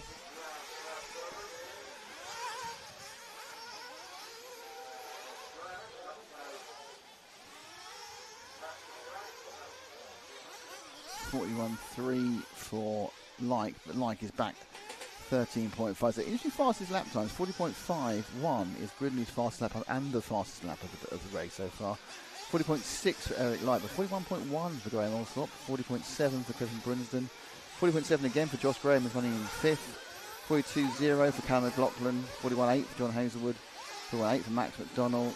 Natras has got a 42.0. So there's a little bit of a pace advantage, but it's only about a second across all of them.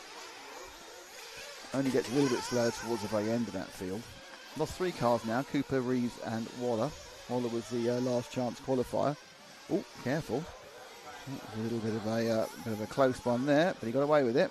Got away with it doubly because the people ahead of him were having a scrap. He launched sideways, bounced off in a positive way, and then with the scrapper behind him. So Grindley looking to be the 2024 Herts GP champion. He's going to need 2 more laps. He's going to cross this one with 1 minute and 4 to go. So he'll get 2 more laps. I think everyone will get. I think Life will get 2 more laps as well, because he's going to cross it with about 50 seconds to go. 49, 48 there. So he's got to, but they're both going to get another lap. 2 laps. Alsop won't get 2 laps. Brunson won't get 2 laps. So completing this first lap will guarantee you a first or a second place. But only 2 cars are going to finish on 64 laps. Just about to start their 64th lap. And final lap for Billy Grindley. What's been a really, really impressive performance. dropped off the lead at the start for a very short period of time to Eric Like. Battled with Allsop for a bit, got ahead, and then just started really just slowly easing himself away on a similar strategy, fuel-wise, to Eric Like. A different one to Allsop, which he couldn't quite make. Allsop didn't quite have the ground speed. But Grindley, another great performance, and it's going to give him a win in this Buggy A main final, the Herts Grand Prix 2024. Great performance, a win for WRC. Saw the Italian Brown be chuffed to bits with that. And he's going to come down. He's got 2 corners to go. Just have to get around the corner. He doesn't get off over the line because Like is in behind him. And there we go. That is a win for Billy Grindley. There he is, young man with WRC. Just a bit off, straight off the rostrum with WRC's top.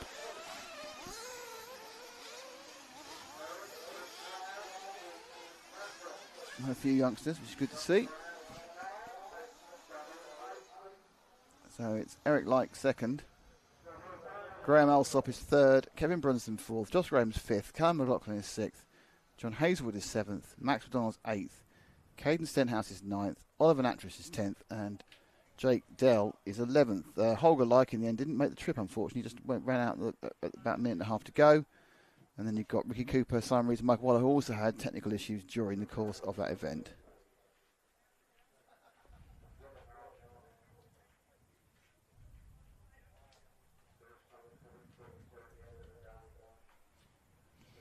So that is the end of the Nitro stuff. We do have another round of, or the final round,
E-buggy leg 3 coming up.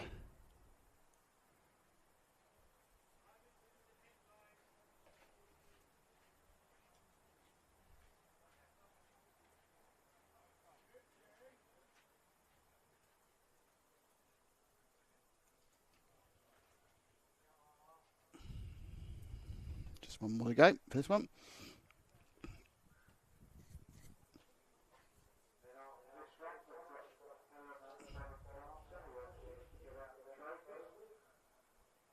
Go E-buggy, says Robin Fishko. Oh, you're so electric, Robin. It has to be said. You're an electric man in every possible way.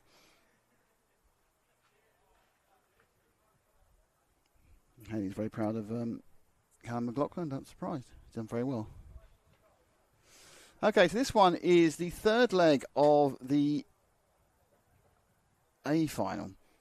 Now, it's interesting because after 2 legs, Max McDonald is overall in the lead and Caden Stenhouse is second. But because it's the drop legs, McDonald's got a first and a second. Stenhouse has got a first and something else. And Light's got a second. So basically, Stenhouse, McDonald or Light can win overall in the third leg. Light's currently ranked as 6th because of the chuck-outs. If that's such a word. Because he's got a first and a 10th, so that's not going very well.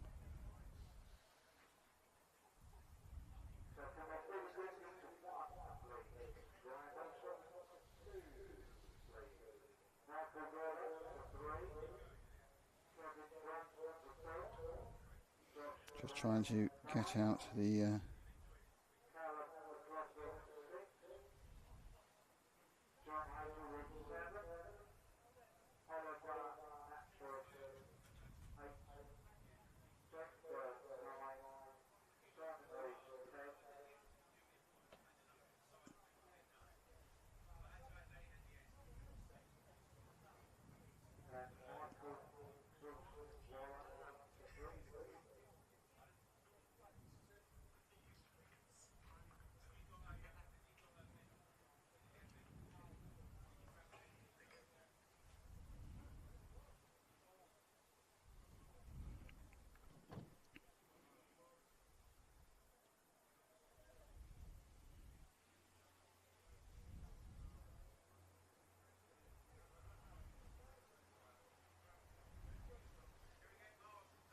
So just going to get the marshals out now.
Righty-ho, it's time for the final race of the day. Well, I hope it is anyway. So we'll look on the camera. Yeah, they're getting ready for it. It's the third leg of the...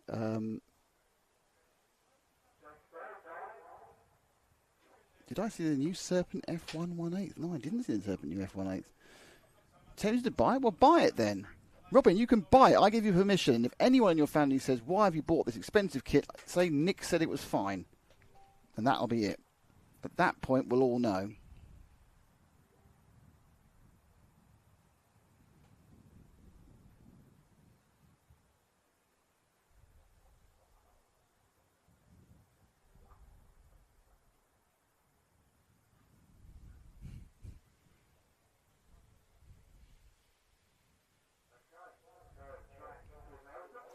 Here we go. Last race of the day. Sun's in my eyes just as well. It's the last race of the day.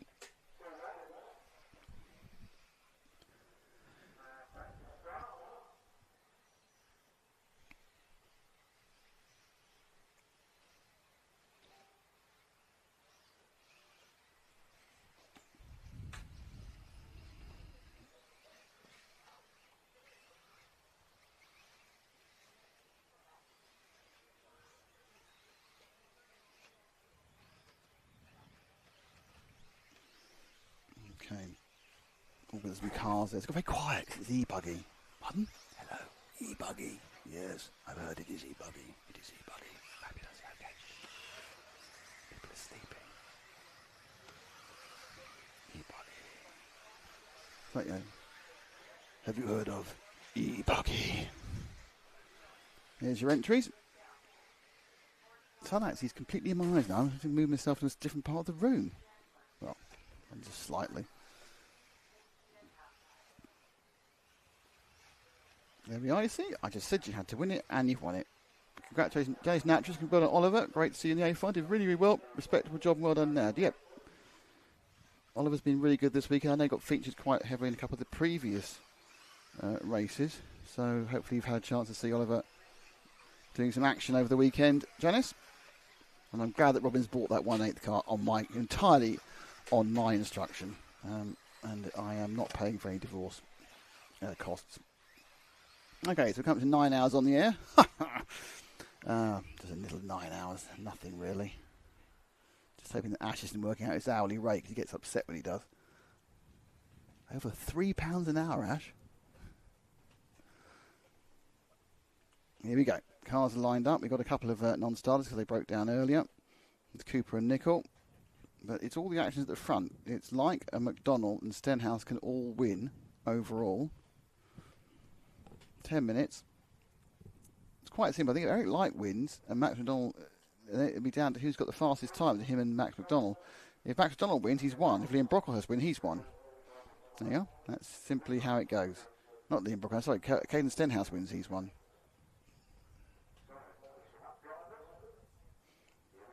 There we go. Oh, he's reading out. 7, 6, 5, 4, 3. I'll do it as well. 1. Off they go again. Poor start, I think. May have been a poor start from Stenhouse. It could have been Holger. Not quite sure. Right, away they go. Eric's in the lead. And you've got McDowell in the blue car, following him up as they go over the AstroTurf for the first time. I think Eric's done a huge amount. Eric's driven the junior final and the main final now. This week he's driven 3 finals in a row. So he's a kid, he'll be fine. Won't even notice it, I don't suppose. Here comes the field through, like from McDonald. You should know who made a bad start, whether it's Brockhurst or Stenhouse. It's obviously more important for the overall story of the race, it's Stenhouse. There's McDonald in second. Yeah, Stenhouse had made the bad start, unfortunately, so he's probably out of the running. Brockhurst and Stenhouse both made a bad start, so obviously there was a problem off the side. Stenhouse right back, as you can see. So Caden's not going to win this one. In fact, Caden may even have retired. So at this point, Stenhouse's chance of winning has disappeared. Eric is leading from Max, from Holger.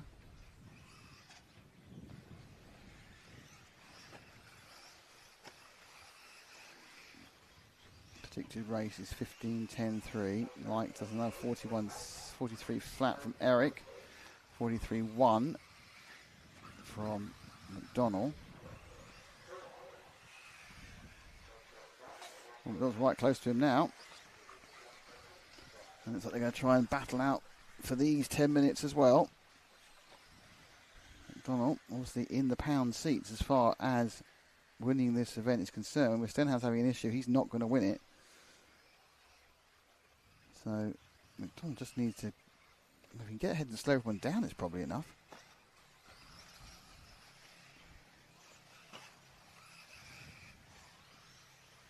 Two minutes down. 8 to go. Mike has a lead of 0.6 of a second. They're all keeping it 4 wheels down, which is pretty impressive stuff. Mike, of course, was leading when he broke down. Hit a one of the exposed or slightly exposed edges just coming up here and took the front left off the car. Well, he just broke the mounting for it. I'm sure it's a new wishbone or a new rod, nothing massively difficult.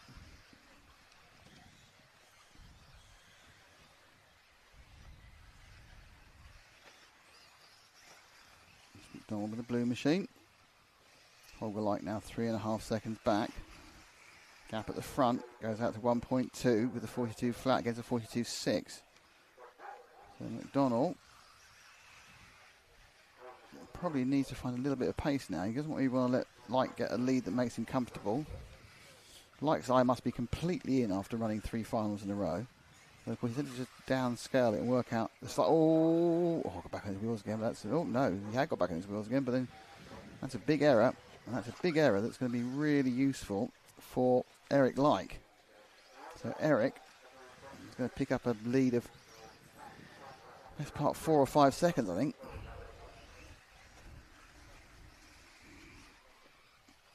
That is a 41.9. Max does a 46.2, yeah. So he's a 5.5 second lead. Holger's having a bit of a struggle the last couple of laps. He does a 42.5 this time after a 48 the previous lap. It's 47 straight for Holger. Had 2 poor laps in a row. Moves to 4th. Brocklehurst is 3rd. I just saw Marshall. I don't know whether Marshall was doing Holger or somebody else because they're already getting to a lap ahead of people.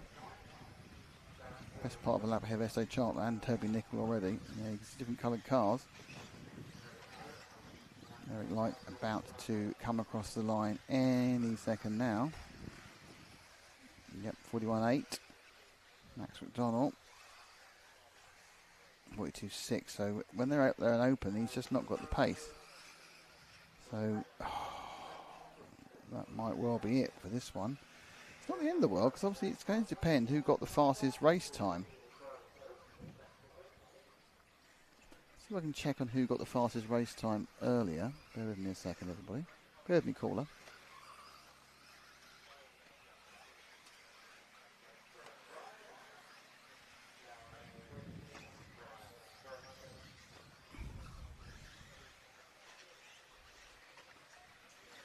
So in the first E-buggy,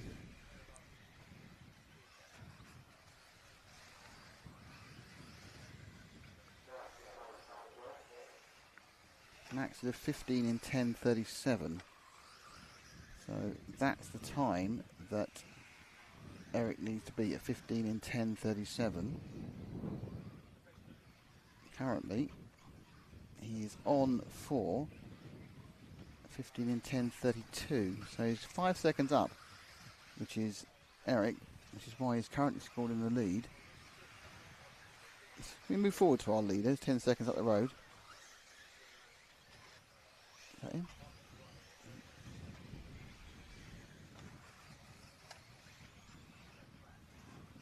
It's 10:35 now.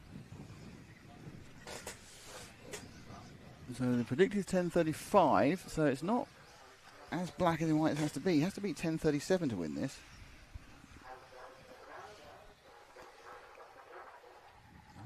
Problem for Jim's microphone there. So he's at 43, he had a 44-second tap last time, so he's still 8 seconds ahead. But he needs to be better than the 10:37 at the end. Just sneaks up the inside. Prediction goes down to 10:34. He stays in the lead. 3.5 minutes to go. Did a 41.4. So he needs to average. Well, it's quite easy actually. He has to average about 42 seconds. He'll be fine. He's been doing under that. So basically, he just avoids having accidents. Not 9 seconds of accidents, like 4 seconds of accidents, and then he'll pick it all up. He can't drive too with himself, and he has to obviously avoid this major issue, which is back markers. That one's out of the way.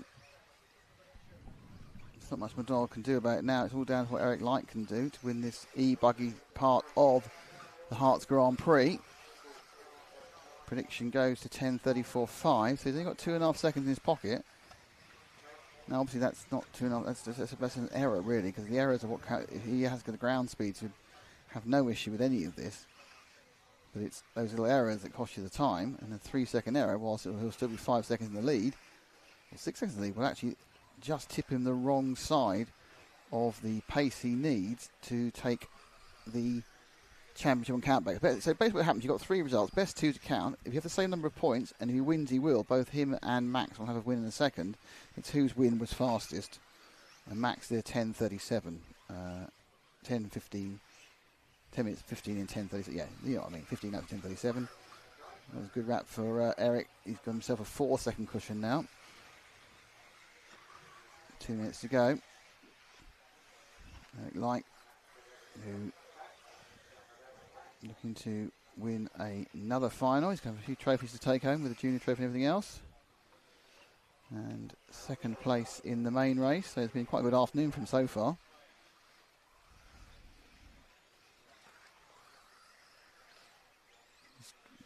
His parents really do a lot of very good mechanic. His dad and his mum really look after both the boys well.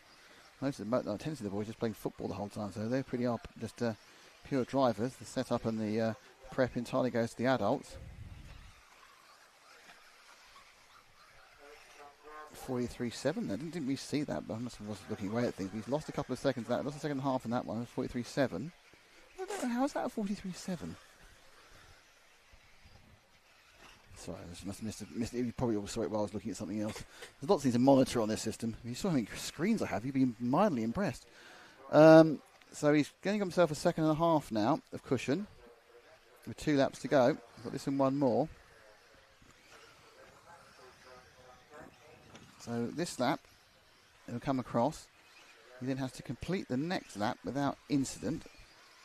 That's a 42.4. Yes, he's got 1.3 seconds. Well, between 1.3 and 2. I didn't count the tenths there. So basically, no error on this lap, and he'll be fine. An error on this lap, he won't be fine. That's the fine margins we have for winning the final. But he has to get back in with a pace under 10:37. So 15 in 10 minutes. Predicted is 15 in 10:37. Sorry.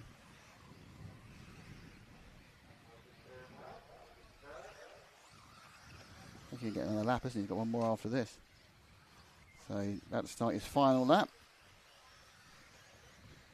Got 2 seconds. So one more lap without an error.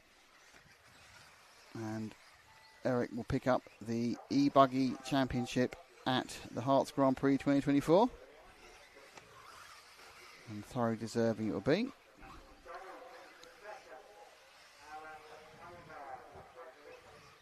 But a roll or a crash or coming together with that car ahead of him, and it will be over. Nope, gets at the inside. Right, at this point now, just drive it sensibly, and you're going to get a result there, which is going to give you the win, and will give you the E-buggy championship over the line now. 10:35.2. That is your E-buggy champion. Congratulations. Did it by about 2 seconds in the end and pitch race. So Eric Like is your winner in second place overall, and in second place in this race is Max McDonald. In third place in this race is Holger Light, but he was fourth place overall. Third place overall was Caden Stenhouse, despite his accident in this first one. Then Liam Brocklehurst, Jake Dell, Adam Fryer, Darren Kibble, Nick Millett, Steve Charles, Alan Paver, and Toby Nicol, as you can see. Well, thank you all very much for joining us today. It's been a long day. Too quite fall asleep. Can't afford it, Orlando. Yes, absolutely right. So, thank you all who've been with us all day. Really appreciate it. It's been a long one. It's been a fun one. We've had some interesting stuff going on. Thanks to Jim Thompson and the rest of the Herts Nitro Club for inviting us here for the 5th time to the Herts Grand Prix. It's been an absolute pleasure to be with you, and we'll hopefully be back here next Bank Holiday Monday. Next up for the RC World, I can't remember. I'm just going to say it. The next one for the RC World, which I can remember doing, there is for rcracingtv in a couple of weeks' time. There is an ETS event in Luxembourg, but the one you're all talking about, the one you want to know, it's the IFMAR Worlds from Redovan. We are going to be the only live broadcasters. We're working with a couple of other people to provide foreign languages, which is quite fun this year. But we'll be providing all the pictures, and we will be in Redovan and broadcasting from the 11th of September, from the Wednesday, Thursday, Friday, Saturday. So all the qualifying, we'll probably actually be on the 10th, we're doing some stuff as well, but so it's Wednesday, Thursday, Friday, Saturday, IFMAR Worlds, all the stuff that counts. Every competitive run will be shown live on RC Racing TV. Do not go anywhere else. Tell your friends. We've got the Worlds. It's the biggest event in RC. It's going to be on RC Racing TV in about 2 weeks and a day's time.